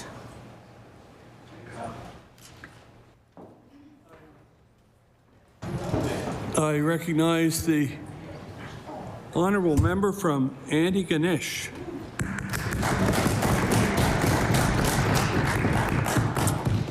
Thank you, Mr. Chair. So I would like to rise and speak about Resolution 5, about time allocation and just the necessity for us to be able to move the House along. So I've heard stories about the blueberry monologues, and I've also witnessed a number of monologues from some of my colleagues over the years. And actually, in these epic debates, I think if we spoke to our predecessors on all sides of the House, there would be some epic monologues through debate that bring levity and joy to the House sometimes. I think of Alfie MacLeod as an example, who undoubtedly held court here and entertained at the same time as he filibustered. One example. So I also think that long debate and sometimes filibustering actually provides us opportunity to respect those of us who are orators, because not all of us come to this House as orators, but some of us do. And it's quite enjoyable to watch someone who can speak off the top of their head like that. They can speak for a long time. They can read. Indeed. I don't know if I would use enjoyable, but it is something to see when my colleague does filibuster. But I actually haven't really experienced it all that much in my 3.5 years here. The tools of debate are rarely about policy. In fact, they generally are used to tear down not just the government, but the character of the MLAs in the government. So rather than debate policy, we debate our intentions. So it certainly doesn't always reflect what's in the best interests of Nova Scotians. I agree with my esteemed colleague from Clayton Park West that we should be modernizing and looking forward, and we should always be trying to provide the best experience for Nova Scotians as we make laws as part of our roles as MLA. But the past can also help us inform our decisions, and I'd just like to take us back, if I could, Speaker, to October 2023. The fall sitting of October 2023. I introduced amendments to Bill 322, which was the Opioid Damages and Healthcare Cost Recovery Act. The House went into Committee of the Whole, and unfortunately that none of this is enhanced, but certainly am able to direct people to the video, to discuss 9 clauses. So this, just for folks who weren't here, was a bill to tighten legislation to ensure we had jurisdictional alignment as we entered a national class action suit for the harms knowingly caused by opioid companies. Now, harms, as we are all aware, when we're talking about opioids, mean loss of life, loss of function, families and people destroyed. A bill that would help government advocate for and hold to account people who didn't care about the effects of these drugs. So as a government, I believe it was started under the former government, the Liberal government, we were passing this amending this legislation to stand up for the most marginalized people in our society. By all accounts, these were housekeeping, really changes, just from a procedural perspective. But what was happening, and this is my opinion, and the backdrop of this legislature was that we'd called as government long hours, which was deemed unacceptable by the opposition. There was conflict over Deputy Speaker appointment, if memory serves, and of course, this is purely my opinion. But when you looked at the legislation itself, how could anyone argue the validity of the intention of this bill? There were a couple of amendments that were tabled by the NDP in Committee of the Whole House, but I'd like to recap what happened. The bill was filibustered, and there was actually no discussion on the content of the bill. And again, that can go back to the video. Clause 1, no debate. Bells rang for an hour, and the clause passed with a vote of 40 for, 0 against. Clause 2, the bells rang for an hour. The vote was 39 for, 0 against. Clause 3, gratefully carried. Clause 4, 1 hour, the bells rang. The vote, 38 to 0 for. Clause 5, the vote was Clause 5 rang for an hour. Vote was 30 to nothing in favor of the clause. As is occasionally happens in here, at that point I got up and I was mad, appreciating that I have just a scooch of a temper. But we were 4 hours into bell ringing with no debate at this point. Clause 6, 35 minutes. The vote, 23 to 0. What you'll note, Mr. Speaker, is that as the hours went on, the number of voters dwindled. And to the member's point earlier, this was really about keeping government in the House. It wasn't about this bill, it wasn't about the harms, it wasn't about the intention. It was about teaching government a lesson, because we don't have the same values as the folks from across the aisle from us. The remaining clauses, the title and the preamble carried, And the bill carried after 25 minutes of bell ringing with a vote of 22-0. And I can pretty much guarantee you, without naming names, there was likely 3 people on the other side. But again, video would show exactly who was and wasn't here. So I certainly was frustrated. It was disrespectful, and it was not in the best interests of Nova Scotians, but it was self-serving. It was in the best interests of the opposition parties. The contents or the purpose of that meaningful bill, in my opinion, on that day, were irrelevant. I want efficient, effective debate. I continue to learn how to do that in this House. Time allocation will cause all of us to choose our words wisely. We will be more effective communicators. Why shouldn't we expect that of each other? And why shouldn't Nova Scotians expect that of us?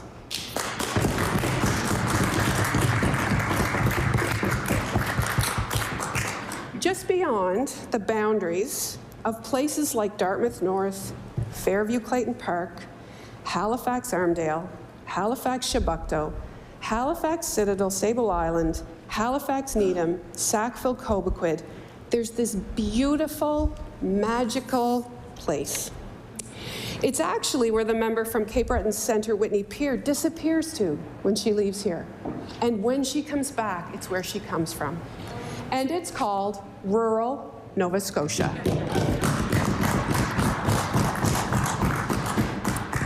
The legislative work that we do here is monumentally important, but so is the work that happens in each of our constituencies. An effective legislative session gives us opportunity to come here as legislators and work together and to work hard. But when we're efficient and effective in our legislature, it puts each of us with more time in our constituency, meeting with constituents, advocating for constituents, attending events, being present in our communities, and helping wherever we can. When I'm here, my ability to do that is strained. I am in an incredibly privileged position to be a minister. But when I'm here, I am trying to manage my constituency. I am trying to support my family. I am trying to support the department and the staff who work there and be a minister that they can be proud of when I stand here and I represent the work that they do in every department.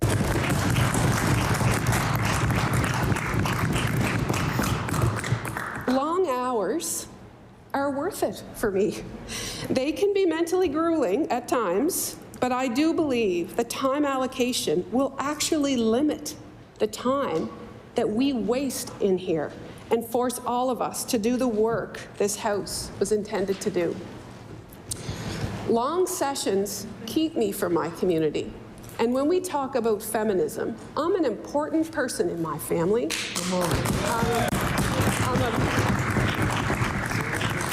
I am a mother of 3, granted they're adults, but a mother is always a mother. Come on. I live across the road from my mother and beside my mother-in-law, and I work really hard to stay connected in their lives. They're well, and I'm grateful for that. My sister and her husband and 4 young children live across the road, and actually, my mother is in the fortunate position to live with them. Those children are so important to me, and as part of one of the women in their life, I work very hard to be involved, to value them, to be present for them.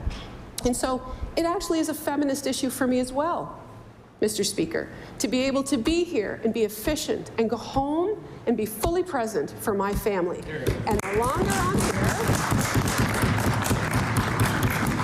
the more difficult it is for me to be here. And I appreciate my privilege. I have an apartment here and I have a bed here, but it's not my bed.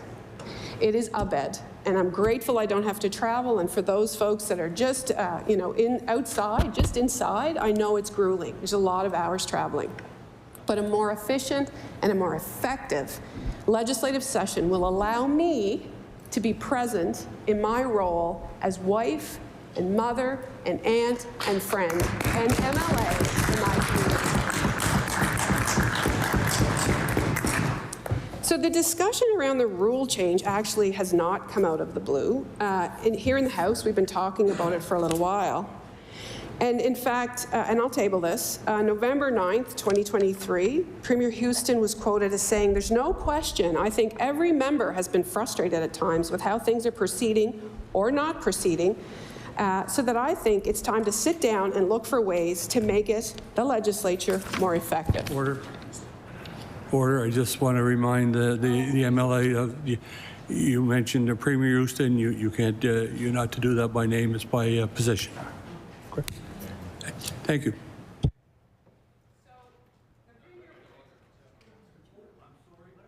I recognize the MLA for Antigonish. Thank you. So ringing the bell, and this is another quote, again, I'll table it, ringing the bells for an hour and then supporting the bills or clause that didn't seem to serve Nova Scotians well, said Houston, who added that any changes should be done by considering how other provincial legislatures operate. Can you not use it in a quote? Okay. I recognize the MLA for Antigonish. But the NDP leader was quoted as saying, "We need to do what every other province in the country does. We need to know when we're required to work," which she's talked about, "and have some reasonable expectation that when we're at work, we'll get things done."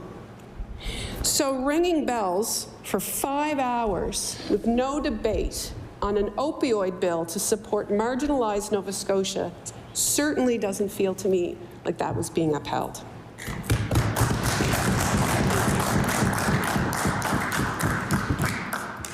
So we are here as change makers to create change for Nova Scotians. Our Premier, our caucus, are hard-working, focused government. Hours of debate off topic is not action. Debate should be focused and concise.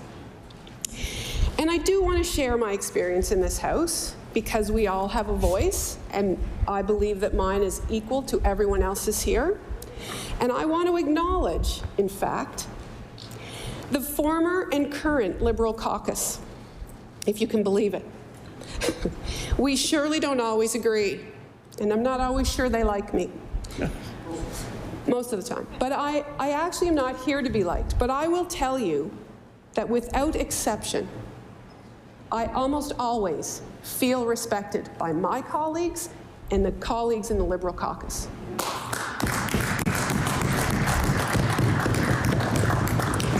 But I will say that I rarely feel respected by my colleagues in the NDP caucus. They cast aspersions on me. My colleagues, they deliberately use the wrong party name so that they can cast some sort of doubt on my character. They disrespect me. I'm not a member of the Conservative Party. I have been a member of the Progressive Conservative Party since I was a child. Should I dare make a slip of the tongue, it is a 5-alarm fire. I am human. I do my best to be respectful, and I know I have a temper. But I certainly do my best to be a respectful colleague. So what I would say is that if respect is demanded, it should be reciprocated.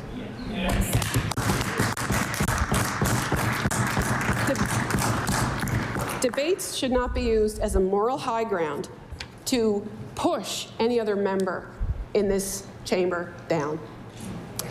So debates, I felt, are often used to look down from a self-proclaimed moral high ground.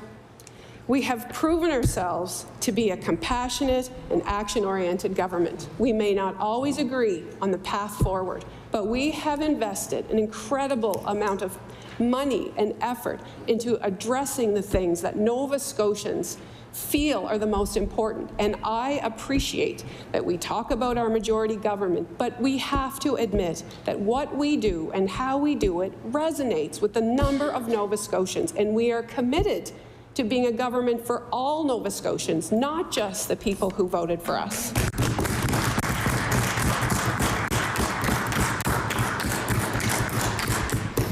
I don't believe that seeking an efficient use of time in the legislature is a moral impediment.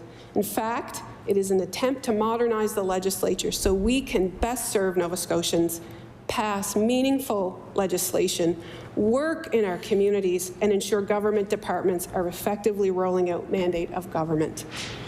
I do wish we could work together. I certainly do. And I'll just give you a little anecdote. In December, I think it was 2023, but I stand corrected because I'm going from memory, I was asked to meet with the NDP about healthcare. And I had to cancel the original appointment. I can't remember what came up, but I reached out to the two members that I was expected to meet with, and I apologized profusely. Something had come up, and I had to change the appointment. But I wanted to be a good colleague, and I wanted to show them that I had integrity, and I scheduled that appointment as quickly as I could in order to meet that commitment. And I met, I think we had about an hour, but I stayed a little longer than that. There was a couple of staff there with me, and we talked about healthcare. And I, in good faith, thought, okay, maybe that is a productive meeting. Maybe we can work on some things that are meaningful to both of us, to both parties. Those two individuals walked out of my office after a discussion that I took at face value and walked right into a media scrum that had been prearranged. So it was not about healthcare. It was, again, around self-promotion and an opportunity to tear down government. And perhaps that's how government works. But if we want a collaborative and supportive environment here, it has to start with each of them. And I learned an important lesson that day, Mr. Speaker. I won't do that again. Because why would I? Why would I meet someone in good faith, try to be collaborative, try to hear, try to understand, try to explain, only to be torn apart in the media without A, being told, and working very hard to try and be respectful. So, lesson learned. It's what happens when you're green around here. Sometimes you get taken advantage of. So time is a finite resource, Mr. Speaker. We all have a limited amount of time in these roles. And I believe we should all feel the urgency to use our time on behalf of Nova Scotians to its best and highest use in the People's House. Thank you.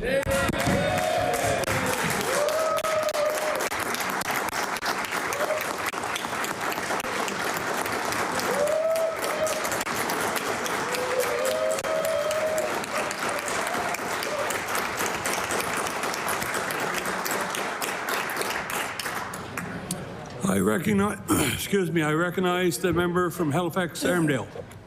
Thank you, Mr. Speaker. I finally am able to speak. As most of you, I apologize for the hacking and coughing of the last 2 weeks. Although not one to blame and shame, I did seem to start to cough on February 10th after I shook hands with the member from Bedford South who was coughing at that time. But I'm sure it's just a coincidence. I came here not knowing what to expect. This was my second time at running, and I've been surprised. Some good surprises. And one of the biggest surprise, naively, is how many men there are in the room. I haven't seen this many distinguished gentlemen in the same room since I was last in a gay bar pre-COVID. So it's good. It's all good. The Minister for Waverley Fall River Beaverbank spoke about I'm sure you'd be a great minister. That member would be a great member. About diversity in this House, this legislature, and I agree, because I stand here as the first openly gay man to run and be elected in this legislature in its history. Others may want to claim it retrospective, but no, there's no retrospective membership. You either got it or you don't got it. The reason I bring up the reference to the large number of men is not to be disrespectful, but it reminds me of some history I learned. 2018, I read a book, White Fragility, by Robin DiAngelo. And I had an aha moment. The aha moment was she spoke about how our founders in British North America, our cultures, our institutions, mostly the big three, were founded on British colonization and the British culture. So healthcare, justice, education, and one could also say religion. So the British model that we adopted, that North America adopted before the Americans became independent, was really founded on a British model that was basically founded on a culture that perpetuated for hundreds of years, I don't have to remind people here, of all male, white, holding positions of authority in all of our sectors. And things have changed, but I can't, I won't speak to Indigenous members or Acadian members. The history we have speaks for itself, that culture was oppressive. And I'm still surprised about how the culture, we continue to have this culture in our institutions. And I can speak to it. I've spent my entire career as a nurse, as a physician, working with diverse communities. First it was Indigenous communities in Labrador, Northern Ontario, Yukon. And I've also worked with gay and lesbian community. I've worked with the African Nova Scotia community. I've worked with federal offenders out of penitentiaries who are mostly Indigenous men and African Nova Scotian men. And what struck me was how often I, as the white male physician, was the go-to person and asked about how do we help? Like, what do you think needs to be done? The deference given to me as a white male and as a physician was striking. I could speak to data, but I can't speak to other people's experience. But time and time and time again, I was always the go-to person.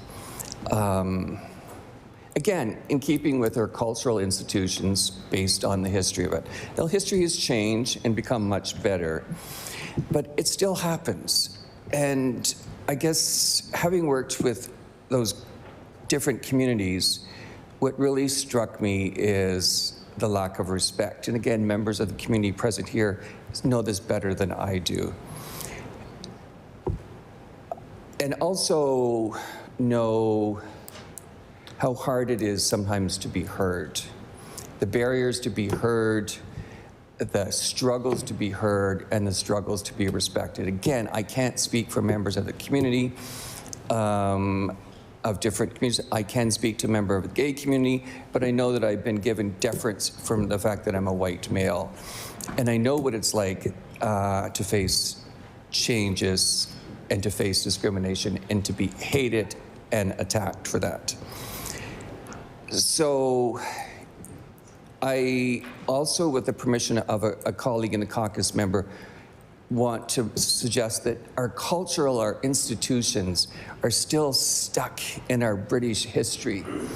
And that in the first week here, one of my colleagues in this caucus was stopped twice by security coming into this legislature. A woman. So what does that say? I think what it says is that for me, the lesson learned is there's a lot of work still to be done.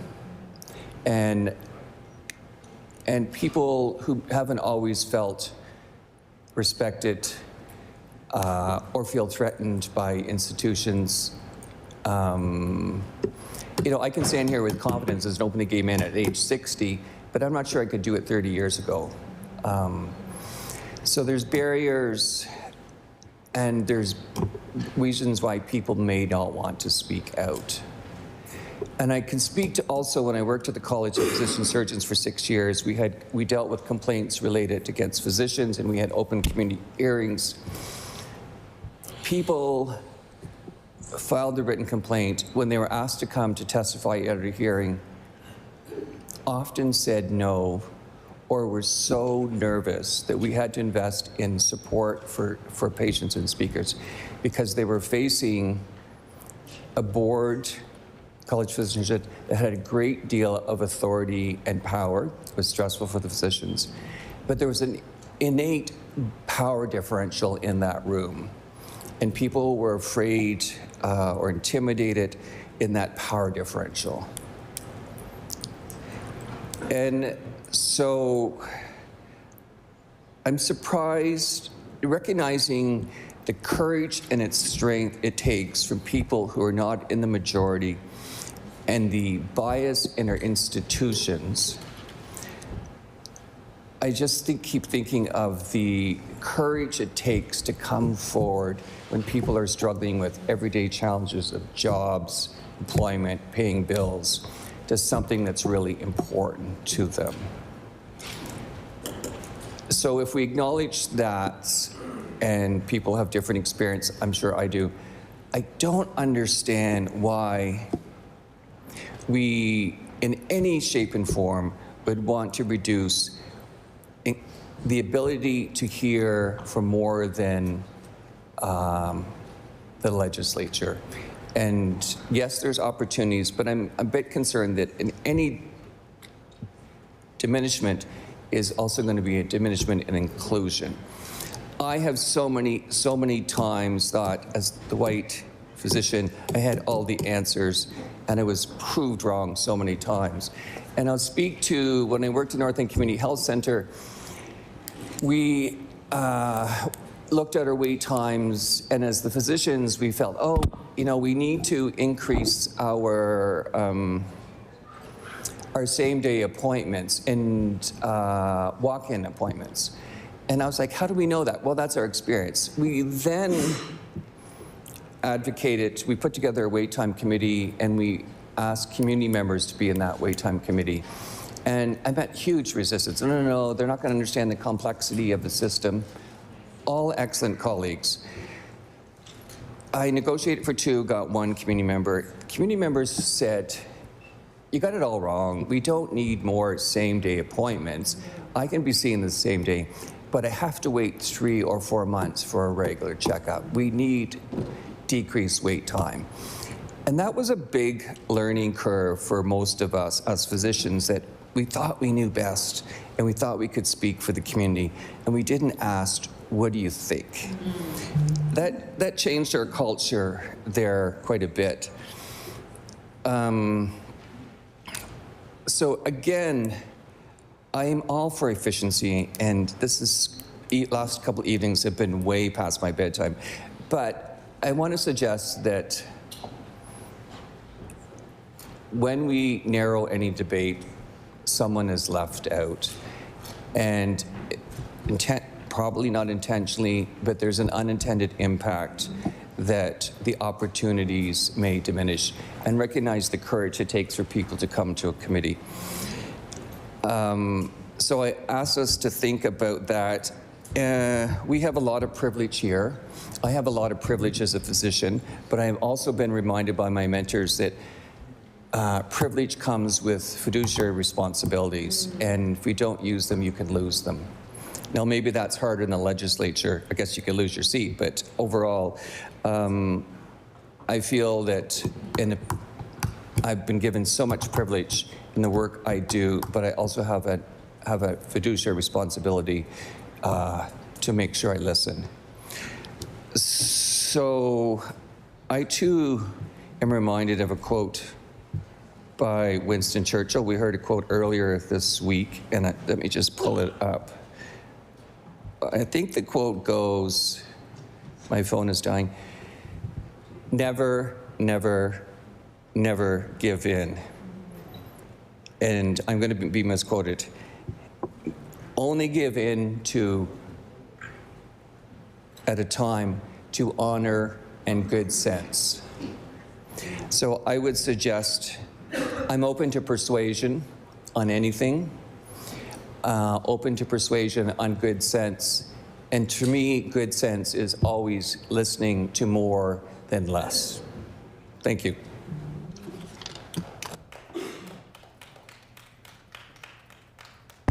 I recognize the honourable member for Cape Breton Centre, Whitney Pier. My colleague go. I recognize the honourable member for Cole Harbour, Dartmouth. Thank you, Madam Speaker. I had not originally... I had not originally intended to speak this evening, so I haven't prepared a flowery, long statement, and I won't speak long. I do, however, feel compelled to speak to and share my thoughts regarding our discussions on Resolution 5. Madam Speaker, like many in this House, I am new to this position, and I am honored to represent the good people of Cole Harbour, Dartmouth. And what I know is my constituents sent me here to get things done. A couple of nights ago, Madam Speaker, a member shared a mini lesson on Shakespeare. And while he was delivering it, I remember thinking, he must have spent a long time preparing that lesson. And ultimately, it seemed to me to be much ado about nothing. That's fine. There you go.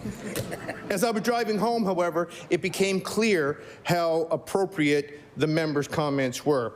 I would even suggest they are central to our discussions regarding closure and time allocation. What the people of Nova Scotia expect from me and each member of this House is action and public engagement. And far too often, what I and the people of Nova Scotia see from the official opposition is political theatre. Some of it well done and requiring a great deal of effort and preparation, but I would suggest the people of Nova Scotia would prefer that effort be placed on improving their lives. Madam Speaker, this government is working every day to improve the lives of Nova Scotians, and I believe Nova Scotians celebrate those efforts. Madam Speaker, Nova Scotia has a premier and a government that is laser focused on providing more doctors and nurses, lowering taxes, providing higher wages, building more houses, and modernizing and expanding our economy. Our premier is now working on responding to very real tariff concerns and is a national leader as he works to eliminate interprovincial trade barriers. And I would like to personally thank him for his leadership on these important issues. Madam Speaker, what I would like to share with the House as a new MLA and someone who is focused on getting things done for my constituents, there is no attempt to eliminate debate in Resolution 5. To the contrary, Resolution 5 is an attempt to focus debate in an attempt to get things done for Nova Scotians. Madam Speaker, I suggest Resolution 5 should only concern those who prioritize political theatre over public engagement, and would see this House become a place filled with sound and fury signifying nothing. Our government believes Nova Scotia deserves more from us than political theatre, and they deserve action, and that is exactly what this government will provide. Thank you, Madam Speaker. I recognize the honourable member for Cape Breton Centre, Whitney Pier. Thank you, Speaker. The minister brought up the opioid debate, and I remember those days. And it was the Nova Scotia NDP that made a point not to engage in that debate, in that filibuster, because we felt there were other bills that deserved our attention because they were problematic. It was the Liberals filibustering, including the member for Halifax Atlantic leading the charge. Our caucus has a mantra: say what you need to say or want to say on any bill before the House, and then take your seat. We have continued to follow that mantra. We saved the longer speeches for the bills that call for it.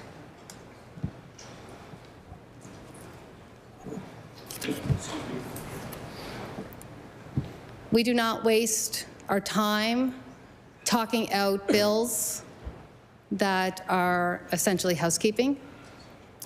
We want to talk about the bills that are important and that Nova Scotians are talking about.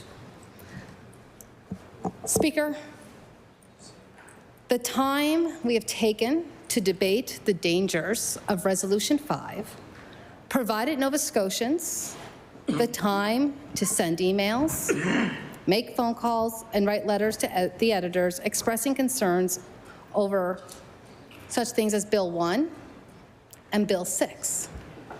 Hear, hear. The Premier admitted he was wrong to attack the independence of the Auditor General and his attempt to undermine that office.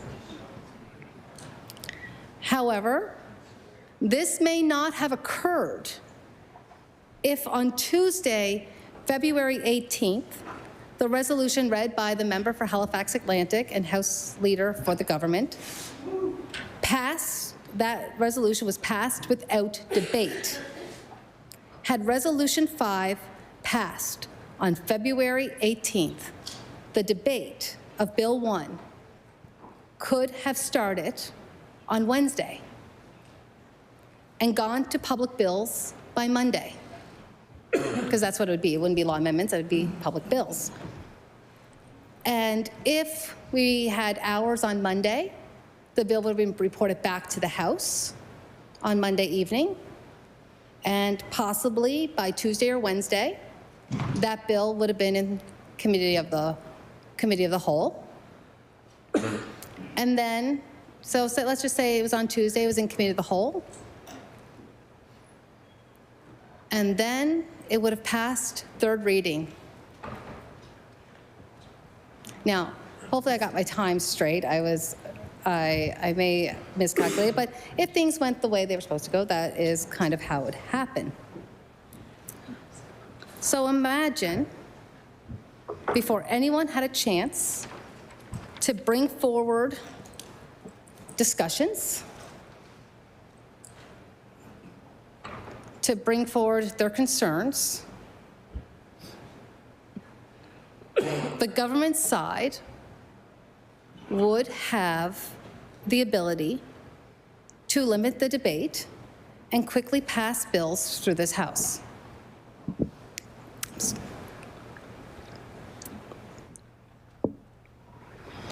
There is a chance, a good chance,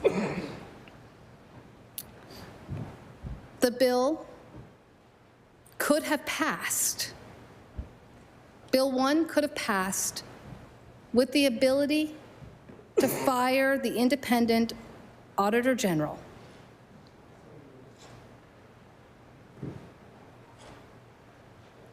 Let that sink in. Had the Resolution 5 been passed on Tuesday, February 18th, this government could have passed a bill with the ability to fire the independent Auditor General.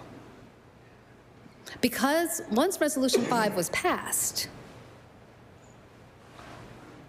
it could have been immediately implemented. In fact, it would immediately come into force.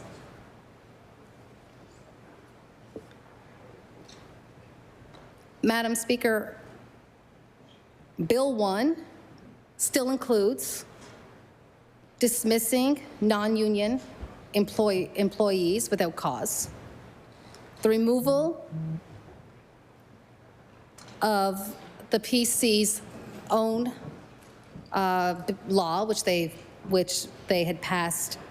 Actually, I believe it was their first piece of legislation they passed in this House as government on fixed election dates, and still includes more barriers to FOIPOPs.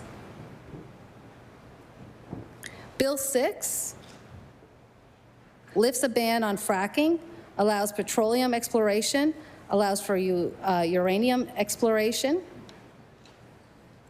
The issues laid out in Bill 1 and Bill 6 deserve the full attention of the House. Nova Scotians deserve to have their voices heard. The only way to ensure this is to allow for time to debate them thoroughly. Speaker, again, if the government were allowed to limit the hours of debate on bills before the House, it would strike at the heart of our democracy, accountability and transparency.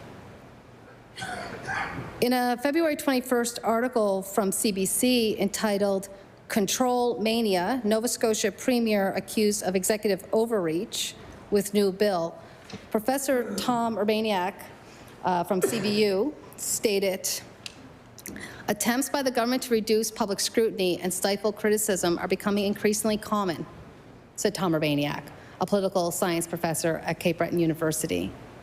This populist movement that we're seeing across the democratic world weakens institutions that can provide objective information in favor of spin and propaganda, he said in an interview. Urbaniak said that there's no doubt, he goes on to talk about the Auditor General, that the Auditor General has annoyed the government by repeatedly drawing attention to lax spending rules, and he agreed with the argument that the province's access to information law is being undermined. We are seeing a significant scaling back of the access to information regime in Nova Scotia, he said. It will make it much easier for the executive, the cabinet, to decide whether a request is too broad or too frivolous. He also noticed the lack of debate in the legislature. It seems the government will only keep the legislature going as long as it takes to pass these bills, Urbaniak said. Our House of Assembly seldom meets. If you compare it to most of the rest of the democratic world, we have a real case in Nova Scotia of an ailing democracy. I will table that. Thank you. An ailing democracy, Madam Speaker. Dr. Tom Urbaniak was a professor of mine, and he cares very deeply about the democratic process. I share his love and passion for it. And he is correct when he says we have an ailing democracy, and he's correct to say that we meet the least amount of times and for the least amount of days and that we meet. I mean, I keep track of our days, and 10 days, 17 days. That's not how proper legislation should take place. That is not how a proper legislature should function, Madam Speaker. And it does curtail debate in this House. And the fact that we have political science professors saying that in reality, debate is not occurring in this House, we have a problem. So, curtailing more debate in this House further ails our already ailing and weakened democracy. Speaker, this government has become well known for removing parts of bills or removing bills altogether. It has become a common practice. With every bill the government has amended or pulled back has been because of the debates in this House, because of the opposition's ability to debate and bring the voices of Nova Scotians into the House. Having that time to debate bills at every step of how a bill becomes a law process allows Nova Scotians the time to understand what the meaning of a particular bill will have for them. It allows the media the ability to report on bills, to provide a nonpartisan and independent report to Nova Scotians. Madam Speaker, I want to take this time to provide some examples of such bills, because I think it's important for members, especially new members, Madam Speaker, and maybe for some of us to be reminded. So, the Antigonish bill, which I'm going to I'll table all of these. The Antigonish bill, CBC report from an article from CBC on October 3rd, 2024, entitled "10th Public Meeting on Antigonish Consolidation Fails to Change Premier's Mind." Quote, "The PC government recently proposed Bill 407, which would dissolve the town of Antigonish and join it to the municipality of the County of Antigonish. After both local councils voted in favor of the consolidation, twice. Then on April 4th, CBC article, province shuts down the plan for Antigonish amalgamation. In the article, it says, in the face of mounting criticism and following a tense public meeting with the Premier earlier this week, the Nova Scotia government has shelved a piece of legislation that would have led to the municipal consolidation of Antigonish.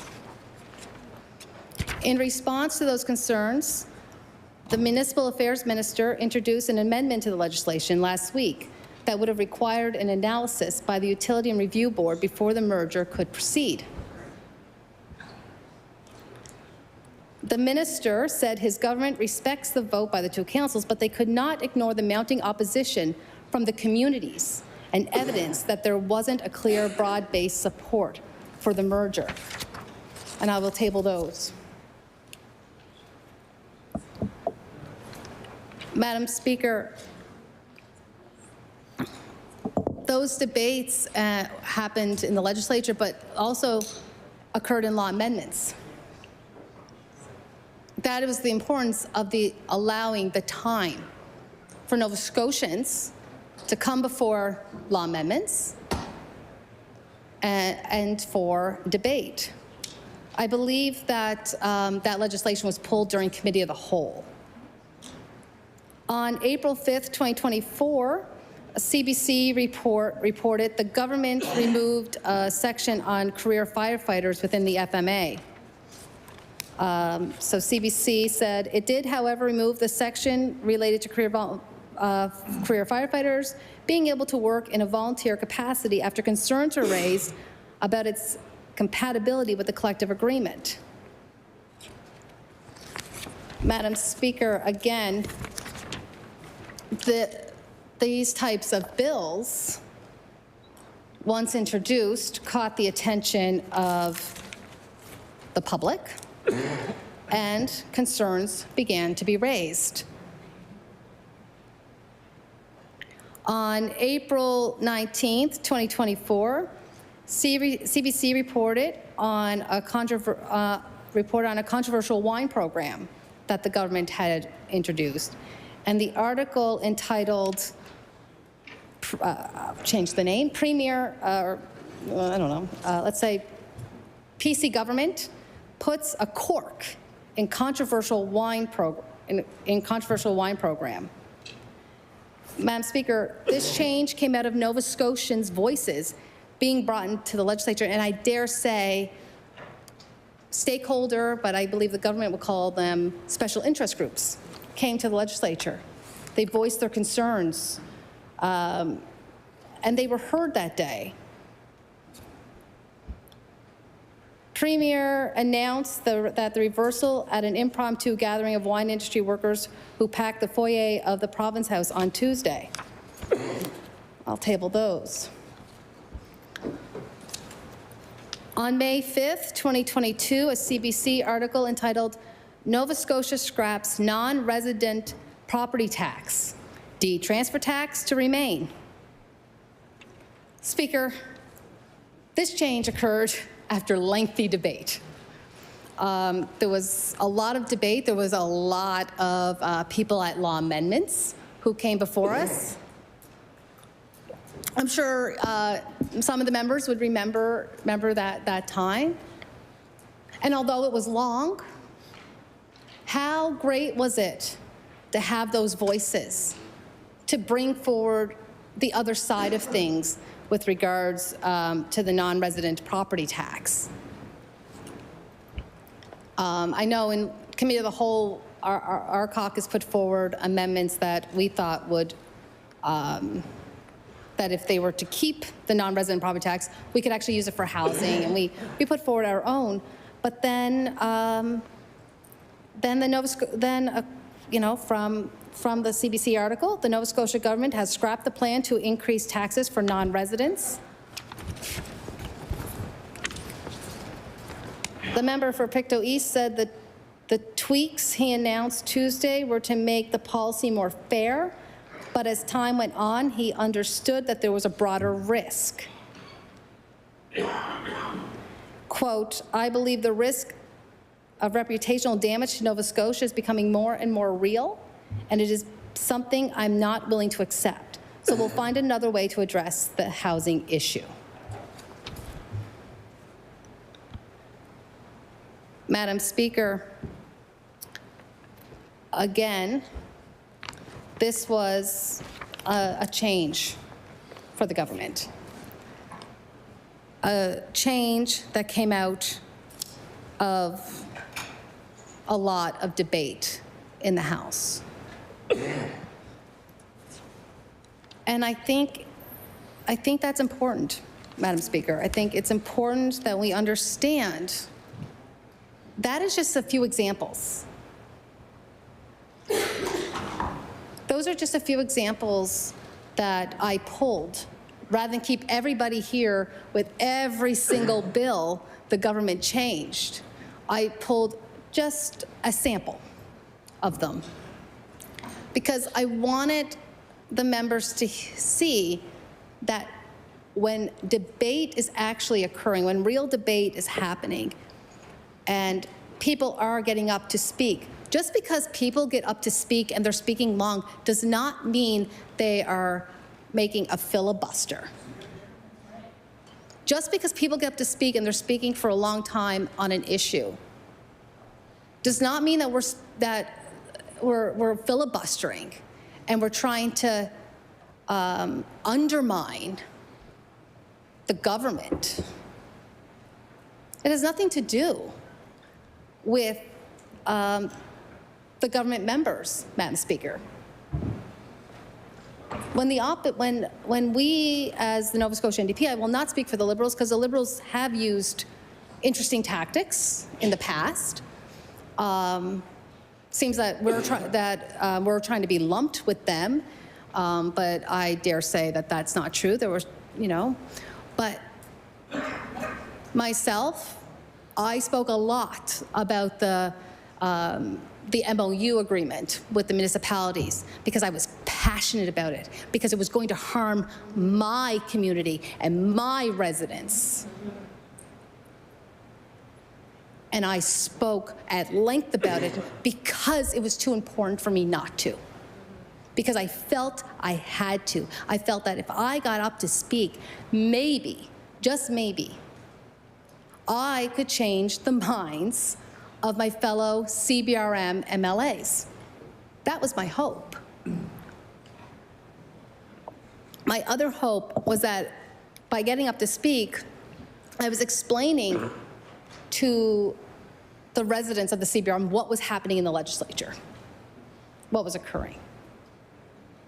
That time for those debates are so important.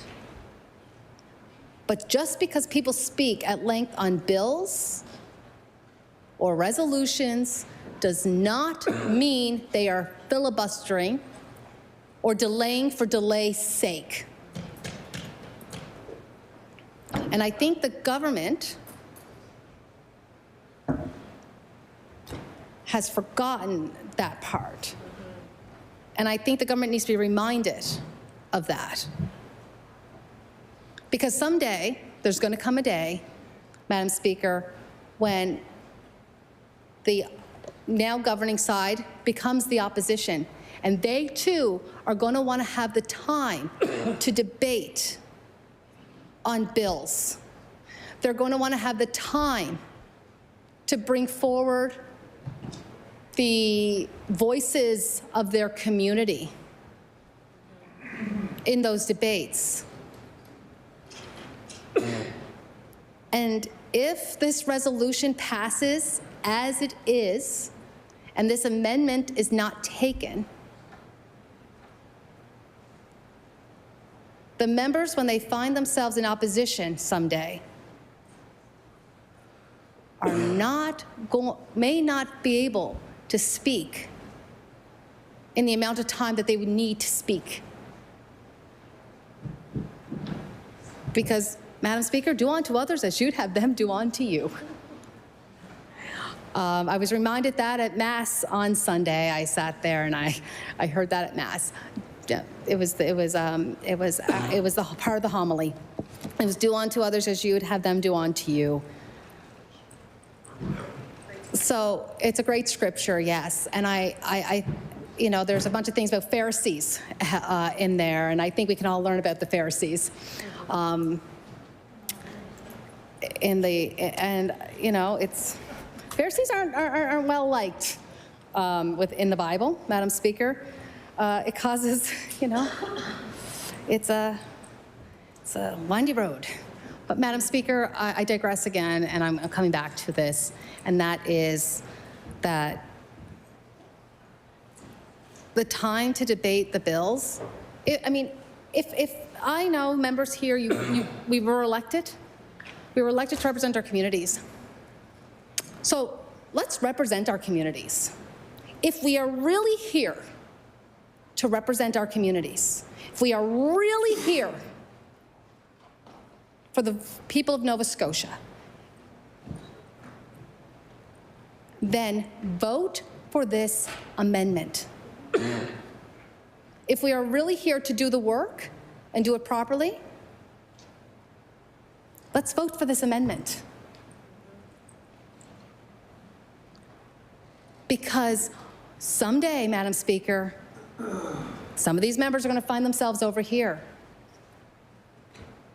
And they may have their voices silenced, and they're not going to like how it feels. And their communities are not going to like how it feels. Speaker, debate is important, but it should not be rushed. Bills before this House should never be rushed. They are going to become legislation. And that deserves to be discussed. These bills deserve to be discussed in debates. They're too important. They are affecting people's lives. I heard a member talking about, in a previous debate, about their what was it? Something about the real work happens in the constituency office. But you know what but do you want to know, Madam Speaker, what affects our constituency, what our constituency offices deal with every day? Is pieces of legislation from this House. Every day, the legislation and the policies and the regulations that come from government are what affect our constituents every day. There's not much of anything in our constituency that we couldn't do the actual work here. Housing, healthcare, education, public works, you name it, grants, affordability. It's all done in this House. We are trying to help our constituents navigate government policies and government legislation and government regulations every day. That work begins here. And so that's why rigorous debate is needed to understand the unintended consequences, the implications of bills in this House. As I said, Madam Speaker, from just the few examples I provided, it is clear that when we allow for robust debate and discussion, sober second thought comes into play. And based on debate and hearing from our constituents, we can make better bills, better legislation. The issue is, Madam Speaker, often when we are debating those bills, when we're debating those legislation, and when the opposition puts forward solutions to issues on those bills, they get rejected based on principle, based on the government not wanting to amend their bills, based on an NDP or a Liberal or an independent amendment. That's a problem here. Because sometimes, the member for Pictou East constantly asks for solutions. And when the opposition provides those solutions in debates, It is the government side that tries to shut them down. Good interventions, good solutions, Madam Speaker. I want to turn now my thoughts to what is done in Parliament and in other legislatures across Canada and within the Commonwealth. It's often joked about in my caucus about me that, oh, you know, don't send Kendra home because she's just either going to watch the legislature here or she's going to turn on some legislature or some House of Commons Parliament in some other country. Yeah. And I'm guilty. I am as guilty as charged. Yeah. I do that because I like to know what others are doing, how they work. Now, the House of Commons in the UK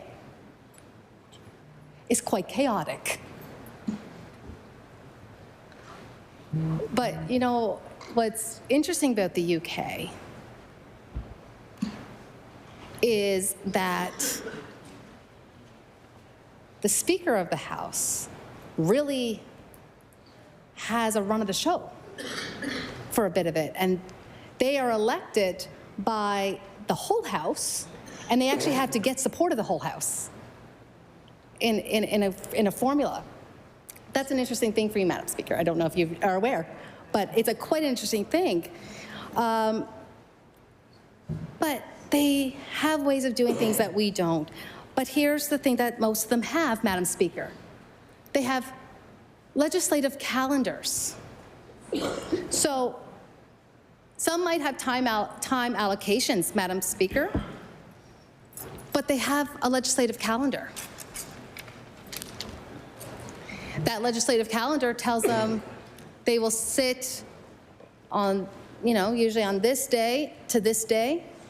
This is how long they will sit. These are the times that they will sit for.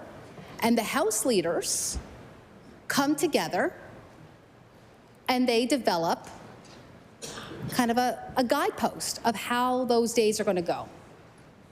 It's kind of similar to what used to happen just a few years ago with House leaders, where you hear the stories of them going for breakfast, and they would map out how long, so here's the bills that we're going to introduce. You're probably not going to like this one. How long does your caucus need to debate this bill? Like, how long do you think we're going to be here for? You know, I think they're going to want to talk about it for a couple days. Okay. And they go through it, so they know what they're going to face coming in, Madam Speaker. They know the time for the debate. They know how long that debate's probably going to last for. And they stay in constant contact. I remember coming into the House and hearing about a time when the House leader or the deputy House leaders would get together and say, I have this many people to speak. How many do you have? How many? And then you sketch out a time. How long does your person want to speak for? And you would do that work. That work has fallen to the wayside, Madam Speaker. That work is not done anymore, Madam Speaker. Not for lack of trying, I assure you. It's not done anymore, though. So a calendar would provide us with that opportunity to have all of those things sorted and created, Madam Speaker. The next is, let's talk about some committee. Let's talk about the committees. If committees ran, like in other, I'm going to get to the point. There is a point here, Madam Speaker, I assure you. So if our committees actually worked the way they do in other, in Parliament, in other countries, in other legislatures, I'm sorry, I just need a drink.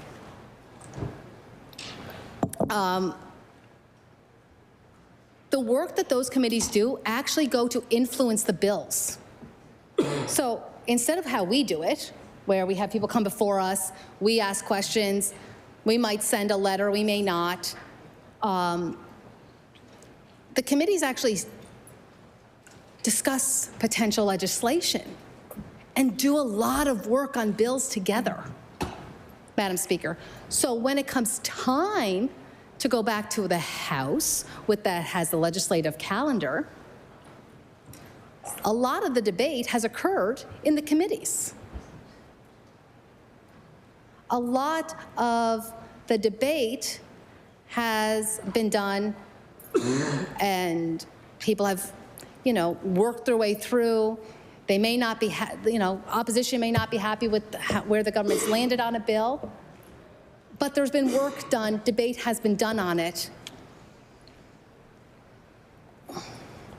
And they, we get it done. So there's no need for extensive debates because it's been done. Madam Speaker,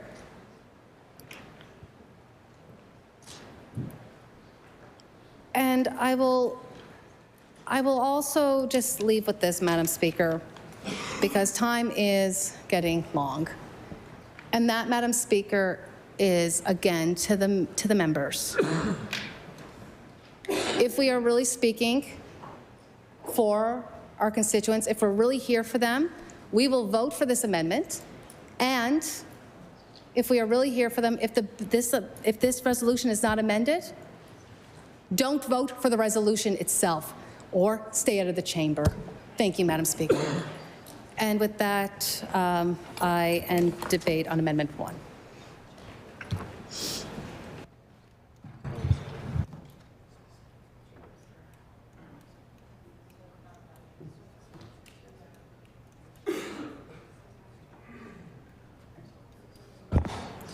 Is the host ready for the question? There has been a request for a recorded vote. We will take a recess until the whips are satisfied. Satisfied? Okay. Oh, wait, all the whips gotta be. We got recess.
order.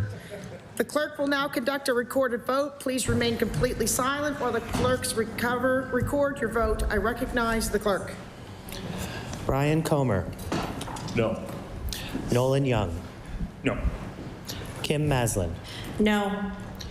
John Lohr. No. Brendan McGuire. No. Tim Houston.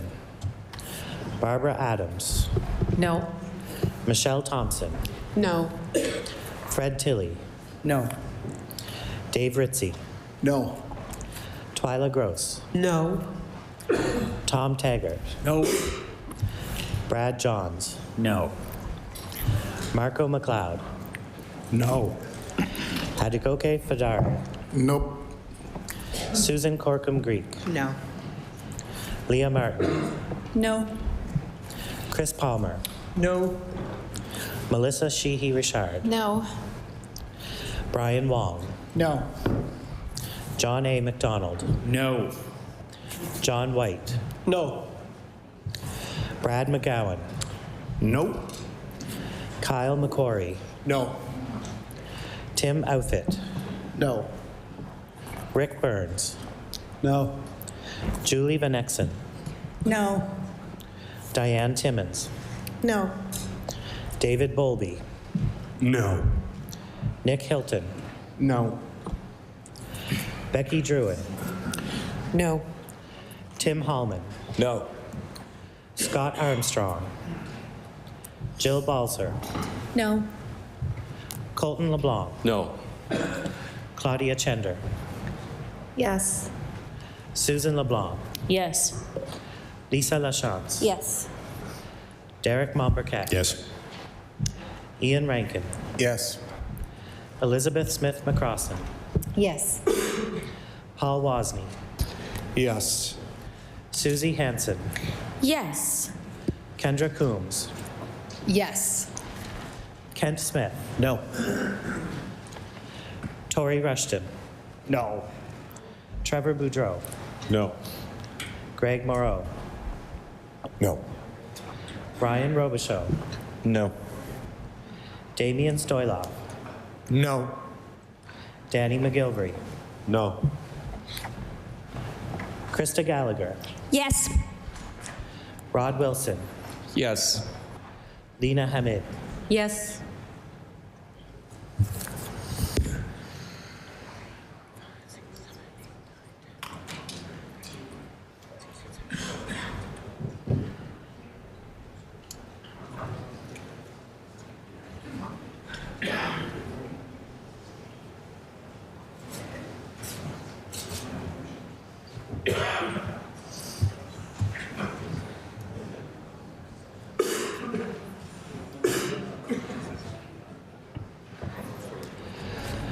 The results of the recorded vote are as follows. Yeas 12, nays 40. The amendment is defeated. I recognize the honorable leader for the official opposition. Thank you, Madam Speaker. Madam Speaker, I'm going to move one more amendment. And before I do, I just want to address what it is we're doing here. And what we're doing here, despite opinions to the contrary that have been voiced, is trying to collaborate. And this is actually the only tool we've been given to do that.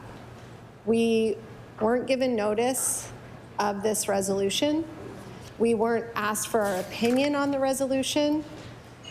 And all things being equal, we would just love to vote against the resolution because we think it's bad for all the reasons that we've talked about. But we're not going to do that because we don't have the votes. The resolution is very likely to pass. So the only avenue available to us is to put forward thoughtful amendments that we think address issues that we see and to compromise. And so in this case, I'm going to put forward an amendment about what we think is the other most ill-considered part of this resolution, which is the is doing away with the Law Amendments Committee, which I understand the committee will exist under a different name, but amendments will not be allowed to move in that committee. And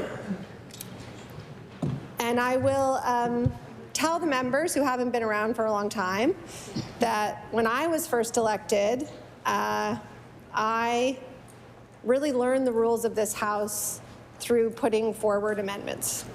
And there were, those felt like really contentious times then, but actually I look back on them with some kind of sepia-toned recollection. At the time, there were a lot of bills going forward that we thought were really problematic, particularly around education. And again, we knew the bill would pass. And so our only option when the bill came forward, abolishing school boards, fundamentally changing the organizing rights of teachers, and doing a whole bunch of other things that we disagreed with, and so did the then opposition, PCs, we got to work. And I think we probably put forward 100 amendments on that bill, and we wanted to see every single one of them passed. It was not a filibuster, it was a compromise. And I will tell you that as I stood up time and time again, feeling like I was gonna throw up because I was not used to standing up in this House, I found the government of the day very intimidating. They did lots of thumping and cheering and all the things that majority governments like to do. But you know, as a new member, I had a different take on that. But I kept on going, and the craziest thing happened, which was that as I got up over and over again to move amendments, these green notes started landing on my desk. And the pages just started coming in like every 10 minutes and putting a green note on my desk. And I didn't really have time to look at them because I was talking. And it was teachers from across the province who were watching the debate, who had been marching outside Province House trying to make their voice heard, who felt like they hadn't been consulted on the bill, just saying thank you. And that's not, that wasn't for me, it was for our staff, it was for our caucus, and the PCs of the day did some heavy lifting there too. But it was an instructive moment. And the other thing that happened is that some of those amendments passed. Not all of them, but a couple of amendments where the government of the day looked at them and said, this doesn't take us off our core objective of this legislation, and it's a compromise we can make. And I think that fundamentally, that's what law amendments is. It's a place for a government to test its legislation against public perception, against expert opinion. And with a majority government, they can decide what the outcome of that test is, and they have. And in the example that I gave of that very contentious education legislation, the teachers marched, people slept overnight, law amendments ran, and the legislation still passed. Governments can do that. But not without people's voices being heard. And not without people being able to bring their best ideas forward about what should happen. And I think it's so important. So we often talk about how we're unique in the country because we're the only jurisdiction with law amendments. But at the risk of getting in trouble, I'll say, law amendments actually isn't that great. It's just all we've got. So I think I've said this before, but just like a brief reminder, and I won't be long in my comments. In other jurisdictions, either, as I think one of the member for Cumberland North mentioned earlier, legislation will be provided to the other parties, to experts, to the public sometimes in advance of their introduction. So that's one way to do it. That doesn't really happen here. Or They go to a number of subject committees. So like if our committees were formulated differently, an energy bill would go to the Natural Resources and Economic Development Committee. And at that point, we could call experts who could talk about that bill and offer feedback, and maybe even the public could do it. So yeah, law amendments is the only committee of its kind, but there are lots of other legislative bodies that have other ways of getting feedback from the public and experts. But this is the only way we have. And so it's really crucial, Madam Speaker, that unless we change, this could be compensated for in other ways, but unless we give not just the public, but often at Law Amendments Committee, we hear from experts. Some of those experts I know, are currently in the special interest box, but that, that box has shifting parameters, so sometimes they're in, sometimes they're out, but nonetheless, we hear from experts, we hear from regulatory bodies, we hear from environmental NGOs, we hear from law associations, we hear from municipalities, and those are the folks who have the capacity to bring amendments to consider. And in almost every case when they do that, they have not been asked ahead of time if they have suggestions for the legislation. And I bet if they were, that they'd offer those amendments at the front end and they wouldn't have to come there. So law amendments is not the only path. I don't even think it's the best path, but it's the only one we have right now. And as opposition parties, I mean, now we've got 9, before we had 6. For the new government members, our staff is not like your staff. Like, we have limited resources, we have limited capacity, and we have limited time. We're gonna have less time after this passes. And so we rely to understand where the public is on a piece of legislation, where the community impacted is on a piece of legislation. We rely on law amendments. That's how we know. We hear from them. And often, people will call around and say, please come to law amendments, make your opinion heard. Half the time, we don't know what that opinion is, but we want to hear it because that's the best way to gather it. And I did ask the Legislative Library to tell me how many bills since 2000 had been amended at law amendments. 295 bills have been amended at law amendments. Now, interestingly, very few of those under this government. So, and I don't, there might be lots of reasons why, but I don't, I guess I'm saying I have some sympathy for this government saying, well, it's not really a thing, bills don't really get amended there, but they did in pretty large volumes. And now there is no opportunity for those amendments to come forward other than in the Committee of the Whole House on Bills. And the Committee of the Whole House on Bills is a really important committee. Please don't do away with that one. We'd like to keep it. But again, we're all here, as we've heard from the government members, as we've heard from opposition members, we are here to represent our constituents. We're here to do what's best for them. I really believe that's why we're all here. And to the extent that ministers have cabinet portfolios, or those of us on this side might have shadow cabinet portfolios, we also want to do our best by those areas and sectors and people impacted. And so we need to know what they're thinking. And the experts I often say my job is to amplify the hard work and brilliance of advocates in so many fields. So much of what I stand on this House and argue for and advocate doesn't come from me, doesn't even come from our caucus, but comes from people doing the work who don't have the microphone, who don't have the opportunity to bring those opinions, those ideas, those solutions into this House. Law amendments is the place where they can bring those solutions. Law amendments is the only place in our legislative structure. And so I just really would love, and you know what, if you have to ring the bells and take a recess, no problem. We won't hold it against you. There's lots of things I'd love to address that came up from the government, and I get it. I don't, I'm sure it sounds like we're being preachy, But every word we've said in here has been on the substance of this resolution and has stayed on the substance of this resolution and why we think it's important. And on this in particular, we're open for another way forward.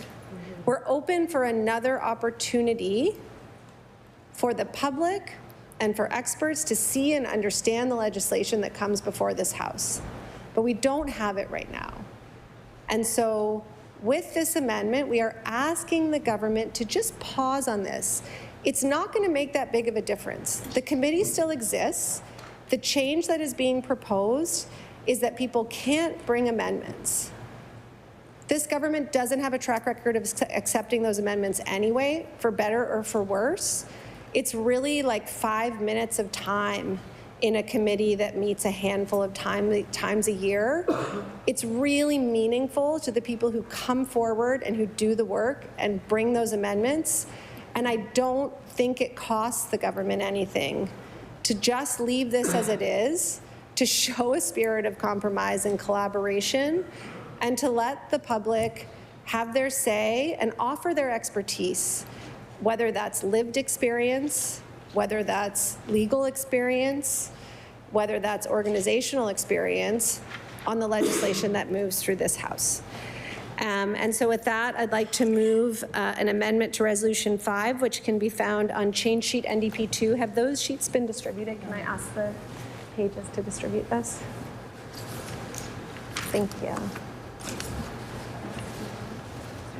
And while the pages are distributing them, I'll read it. Essentially what it does is it just changes public bills back to law amendments.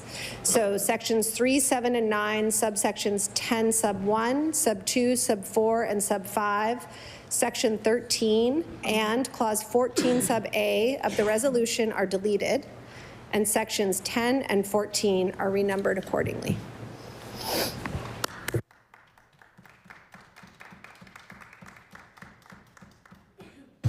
I recognize the honourable member for Halifax Needham. Thank you, Madam Speaker. I'm speaking to the resolution, and I'm just going to give folks a little understanding of what law amendments is.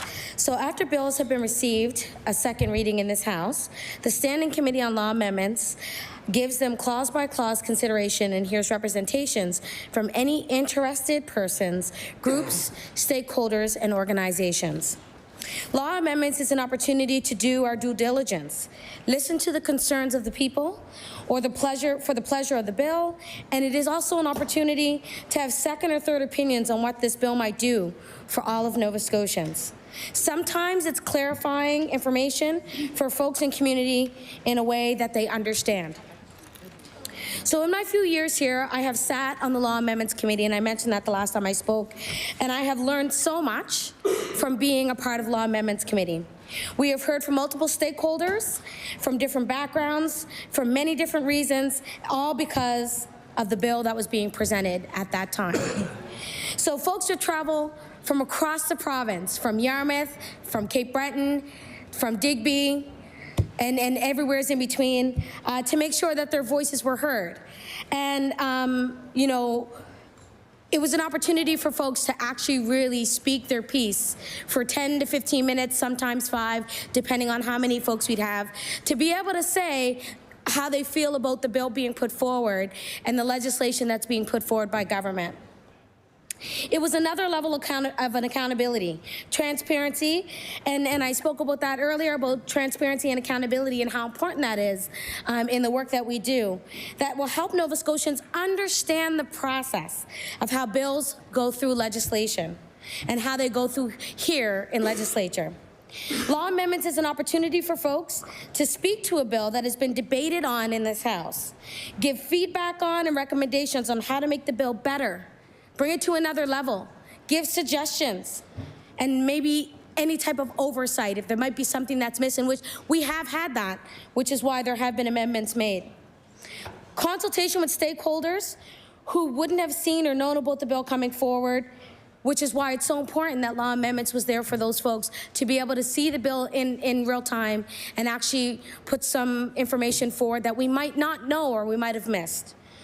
So sometimes it's to ask to have more information before passing of the bill. Law amendments, and this is where my feelings come in, is law amendments is also an opportunity to hear from communities whose voices who have been lost, as the representation of themselves is not always reflected in these halls. And I say that because, you know, I feel that every day when I'm in here. I'm super proud to be here because I know I was elected by the people. But I understand what those lost voices are. And I was one of those lost voices at some point. But like I said, it's a time for folks to come together and have a conversation about their own communities and their own people when we have law amendments. Marginalized communities who have reached out to their MLAs with no response, trying to navigate the system and not being heard. That is what we see sometimes when we have folks come to law amendments. They haven't actually been seen or heard, so they come to express their concern about the legislation that's being put forward. African Nova Scotian communities, who most times when legislation is going through this House hasn't even been consulted or even given the respect to be heard with what we know, what's best for you response. Because we hear it and we're MLAs as well, we know what's best. Indigenous communities who have consistently been left out of this conversation. All in all, the opportunity to have their voices heard here in this House, where the representatives are going to be diminished even more if we continue to change the rules of this House through this resolution. So our amendment is to make sure that their voices continue to be heard in community and in law amendments. While people in this province face considerable uncertainty, whether it be housing, cost of living, healthcare, and so much more, it is so disappointing that this government's legislative focus has been on consolidating power and silencing scrutiny instead of meeting the needs of Nova Scotians. And I mentioned that before, but I think it's really important for us to understand what our role is here. And instead of putting the government bills that are on the table right now to go through law amendments where folks could show up and speak out for the bills put forward by this government, which, by the way, could happen. We've been here, and I know that folks have mentioned, you know, it's delaying, it's a delay tactic. Absolutely not. It is not a delay tactic. Folks could have the government could have pushed their bills straight forward to law amendments because they've already gone through the reading that it was necessary. And if they couldn't have, they could have still done that because it's their choice. The government makes the decisions, so they could have made that decision, and we didn't have to be having these conversations on this resolution in this manner. But I want to say that, you know, it could have been done at any time, just saying. Instead of hearing from Nova Scotians across the province on the bills, having stakeholders and communities speak out about the bill, making recommendations to any of the bills that are already on the table, we are here discussing this resolution and how important it is to continue to have voices in the House that represent all Nova Scotians. So law amendments was one of the first times, and some folks are still here, was one of the first times I was able to speak in this House. I was quite nervous when I went forward in law amendments because I was speaking on education, which at the time, because I have young children in the education system, and I am so very passionate about it. But at the time, I was very upset with the decisions that were being made by that government on the education factor. So I've been in this House multiple times before, all thanks to the Sergeant of Arms, who we see out front here, Mr. Dalmore Buddy Day. As a child, I sang, and I continue to sing, but as a child, I was invited here to perform multiple times. And so it was always so refreshing to see a strong black man being in this House to give us hope that there is a place for us here. I don't know about you, but if I wouldn't have seen that, who knows where I may not be in this seat, but I'm pretty sure I probably would be, but because I have a number of really good support people. But I will say it's always important to see representation in places and spaces where typically there are none. So law amendments was my first time as a concerned citizen, and I was able to speak to the elected officials who would be deciding on a piece of legislation that would affect my children's education. And like it was said before, you know, amendments typically aren't passed, and the bill goes through. When you think about a majority government, You have the say. You have we've seen it through the vote just recently. It's not like it's not going to pass. It's not like things aren't going to go through this House. But there are processes in place for a reason. For every single person in this House to be able to say something or speak about or have an opportunity to do that is really important. So rewind back to my advocacy work to talk with MLAs before I went to law amendments. The legislation that came forward, I was privileged to know about the bill beforehand because I had been a part of the school board. So I had known the bill was coming. I was able to prepare. I actually spoke to some MLAs, one of them here who I'm grateful that gave me the time, because I'm also one of the reasons why I'm sitting in the seat is because they gave me that opportunity to speak to them about something that was really important to me, and they listened. And they actually voted in favor in the way that I would want it to be voted at the time. Unfortunately, the bill passed because the government was the government at the time, but I respected that because they were speaking for their community, speaking for the people that actually had concern for that. So, but I want to say I encouraged everybody and mobilized everybody to come together and come to law amendments to come and speak. So, like I said, fast forward, went to law amendments, had a good experience, was able to speak my piece, super nervous, but it was my time to be able to speak for sometimes people in my community that wouldn't have made it into law amendments because of they don't really trust government, or they don't believe that that my voice matters. But I felt like at that time that was what I needed to do, and so I did that. So we in this House need to know that there are unintended consequences to limit debate, to limit law amendments, and to silence voices of Nova Scotians. Some folks in this room's experience is different than mine, and I spoke about that a little while ago. I have come up in this world without the privilege that most of you have, that most of you have been born with, and I still don't have that privilege. I wish I did.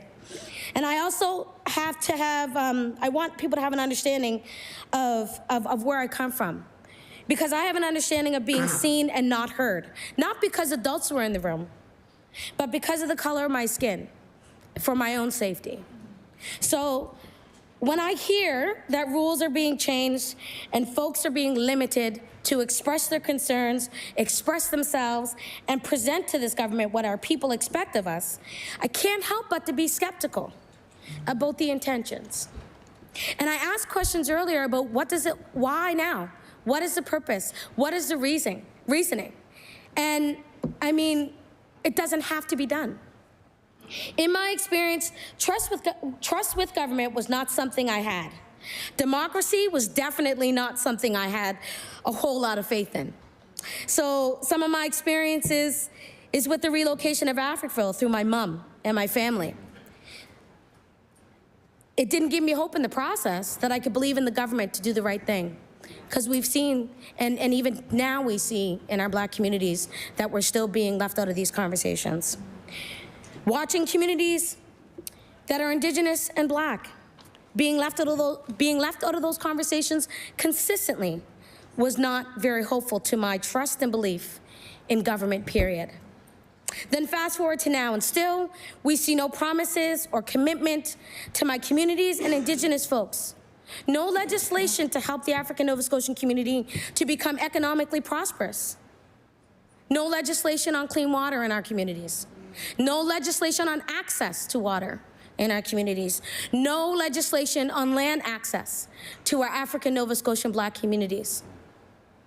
And I could go on and on about the lack of belief in this process. So I put forward solutions, and many members have said, give us a solution, we'll take a look at it. Why don't you come up with a solution? All of these things, which I believe we could be working collaboratively with. And we've talked about it multiple times.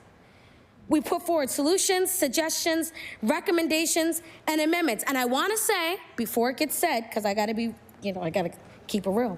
I want to say that, yes, the government passed my amendment on the environmental racism panel, which I want to say for the record, I have requested an update and received huge walls of barriers by all departments on getting the report back for the environmental racism panel.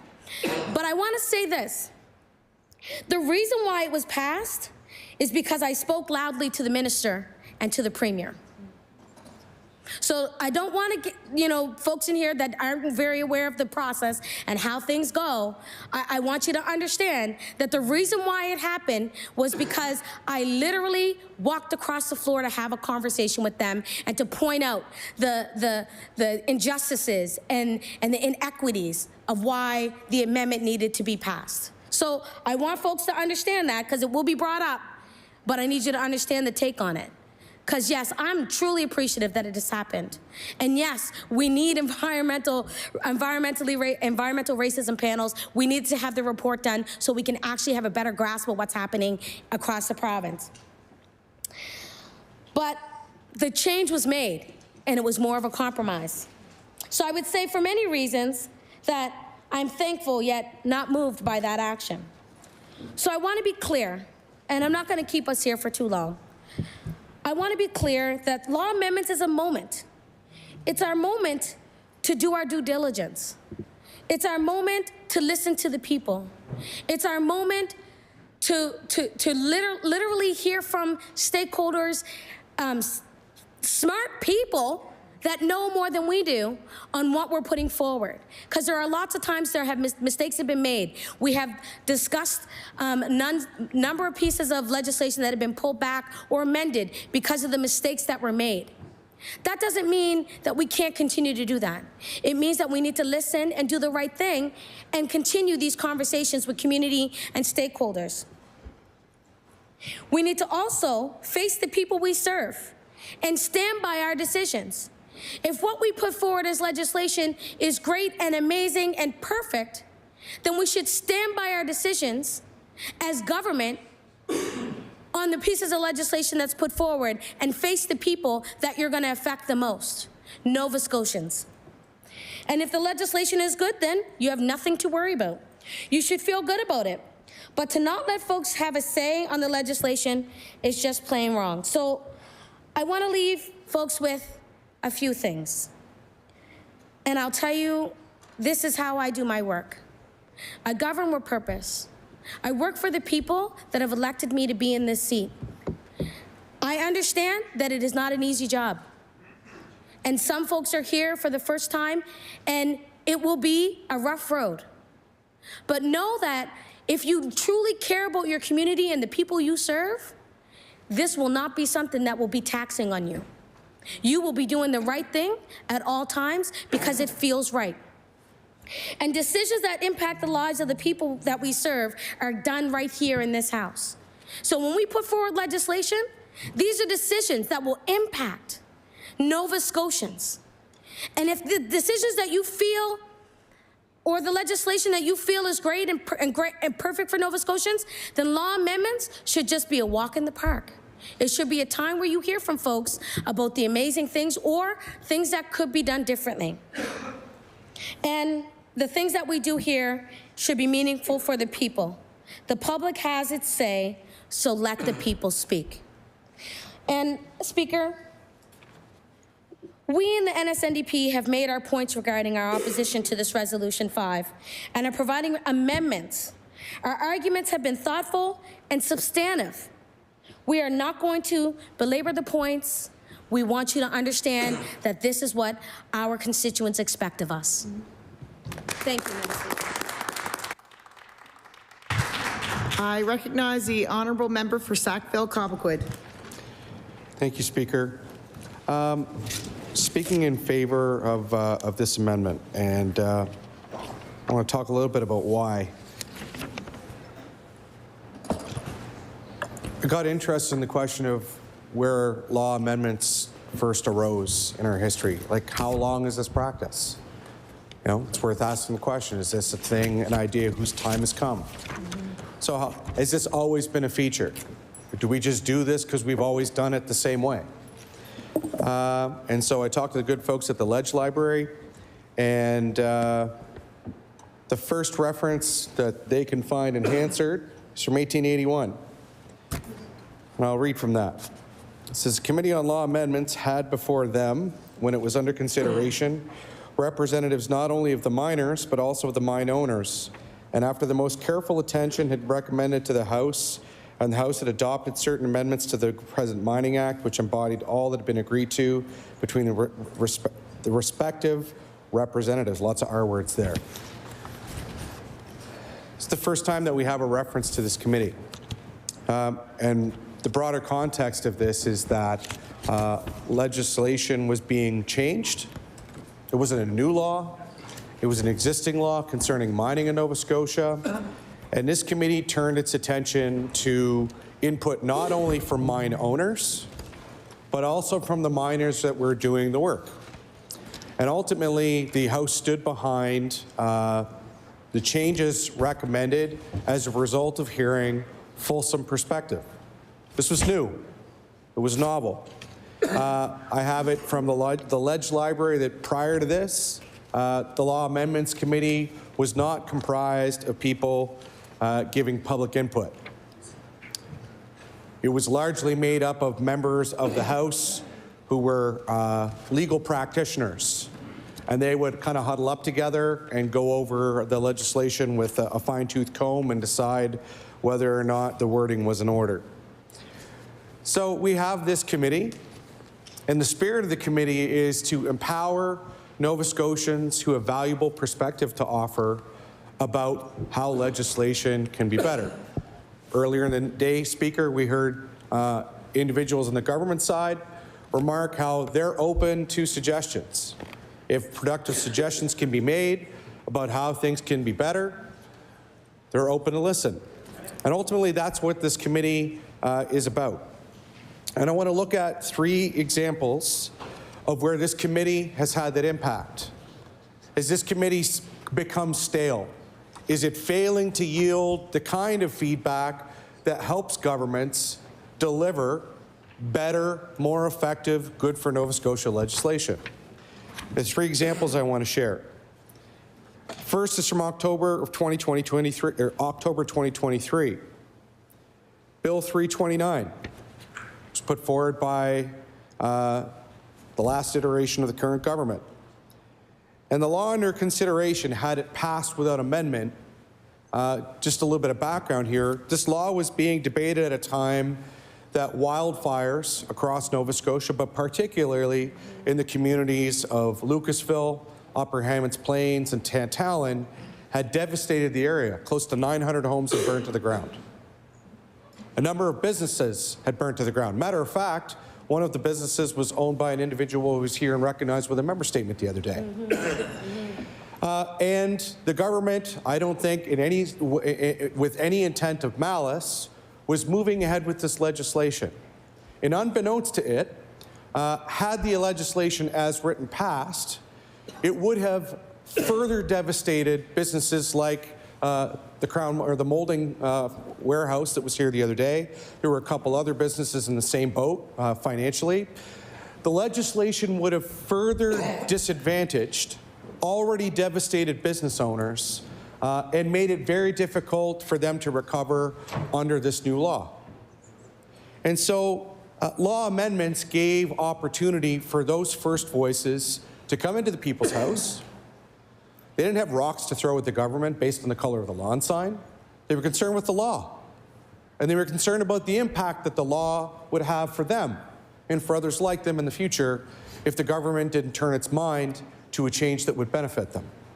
And to its credit, the government of the day heard that input, and the specific amendments suggested by this input were adopted in the legislation, and that concern was remedied. And people that were looking at already very serious harm were not further disadvantaged. And that was a good thing, Madam Speaker. Another example I want to look at in the not too distant past comes from the dark days when a very tall, angry man was Premier. And there were lots of pieces of legislation in this House about education.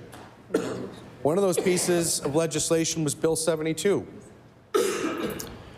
And in law amendments about Bill 72 is the bill for reference for those that maybe don't remember that bill. That was the bill that terminated Anglophone school boards. That was the bill that deunionized principals and redefined them as managers in law, and a number of other items.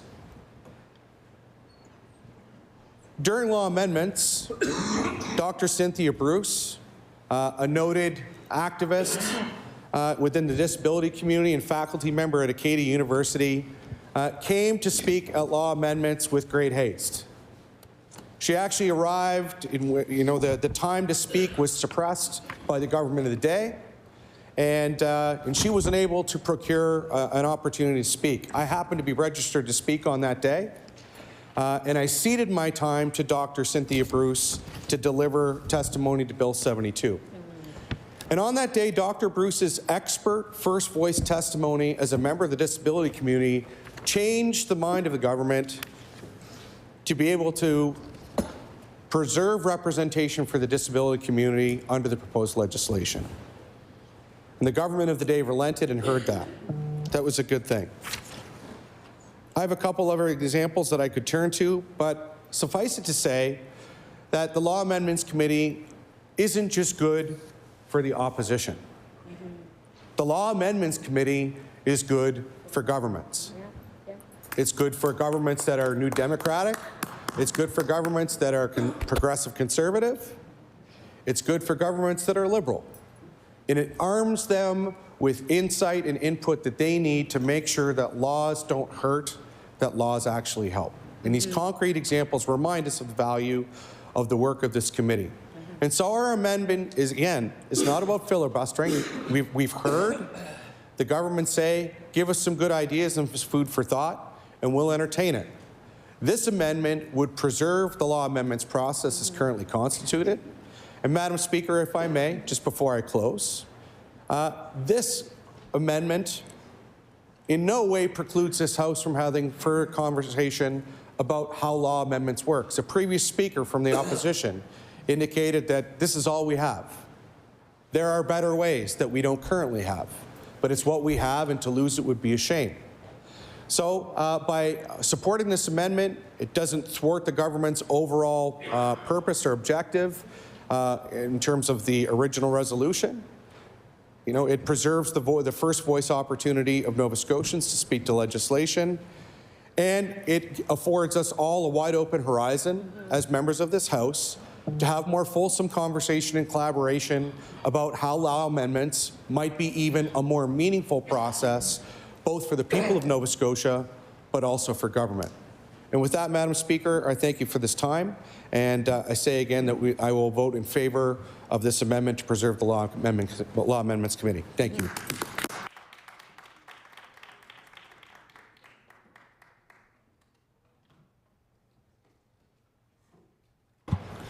Seeing no more speakers, is the House ready for the question? No. There has been a request for a recorded vote. The bells will ring until the whips are satisfied. We will take a short recess.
Order.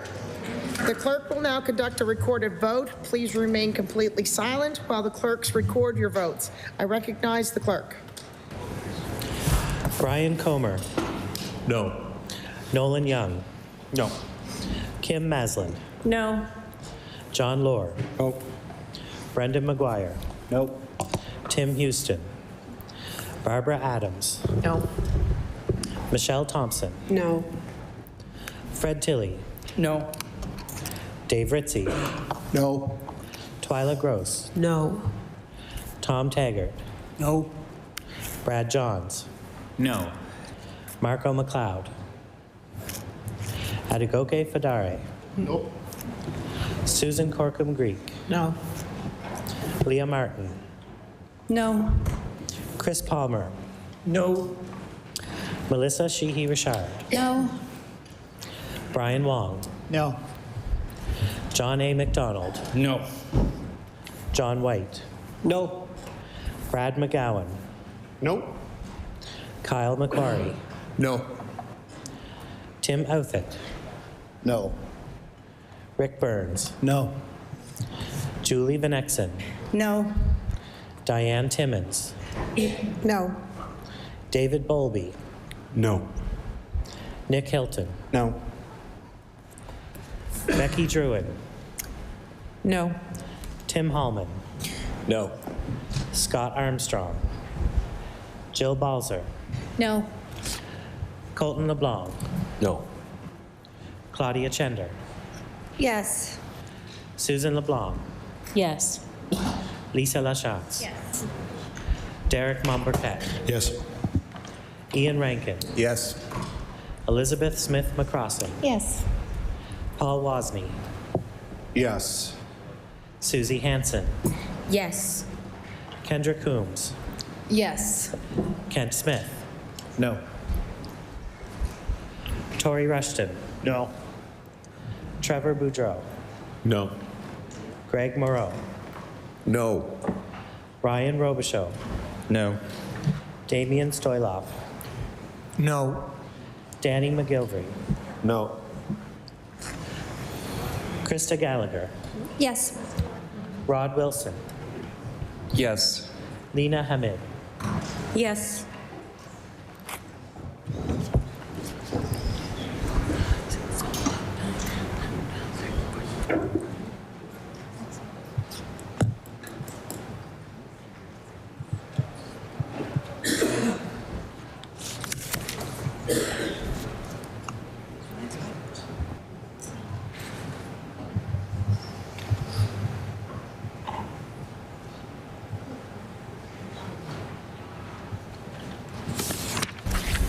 The results of the recorded vote are as follows.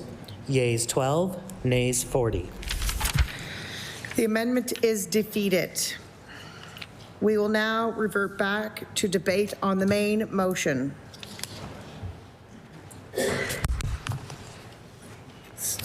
Seeing no speakers. Oh, no, okay. Hold on here. Is the host ready for the question? There has been a request for a recorded vote. The bells shall ring until the whips are satisfied.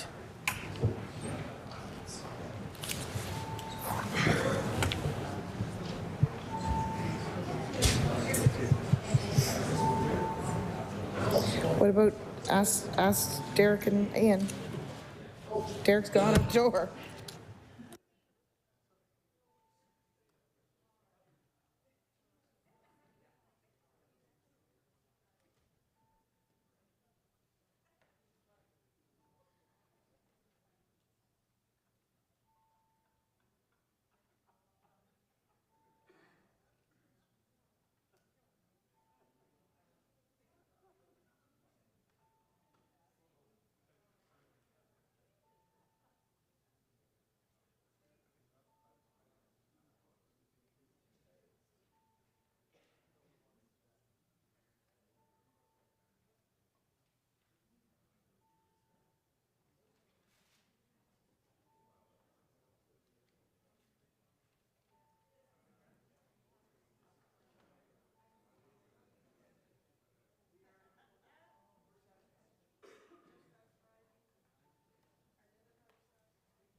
Order.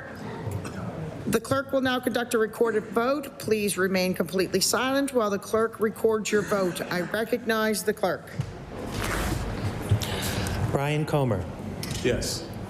Nolan Young. Yes. Kim Masland. Yes. John Lord. Yes. Brendan McGuire. Yes. Tim Houston.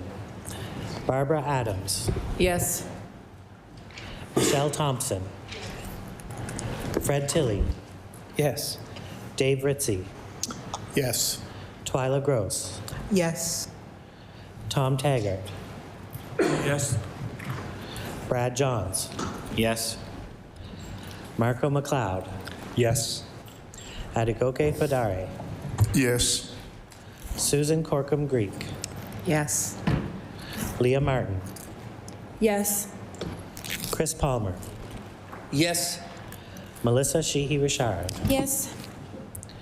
Brian Wong. Yes. John A. McDonald. Yes. John White. Yes. Brad McGowan. Yes. Kyle McQuarrie. Yes.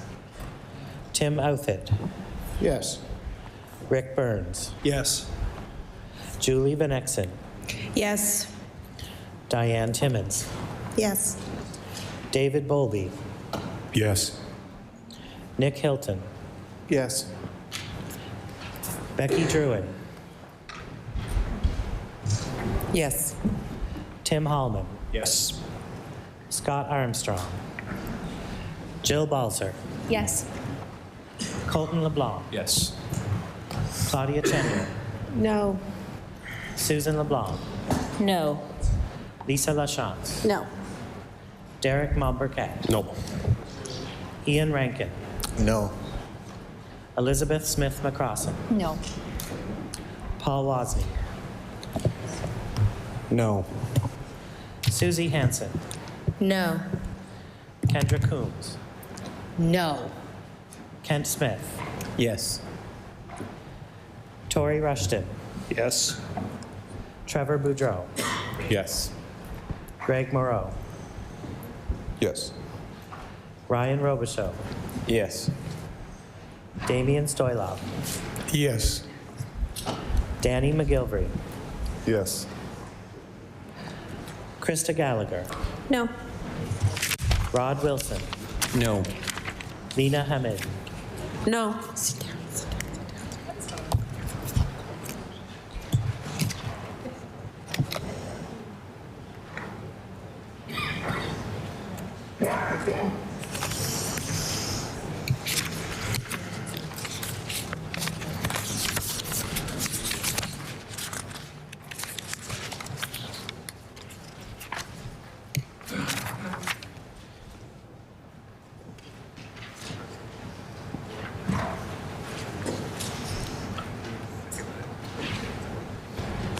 The results of the recorded vote are as follows.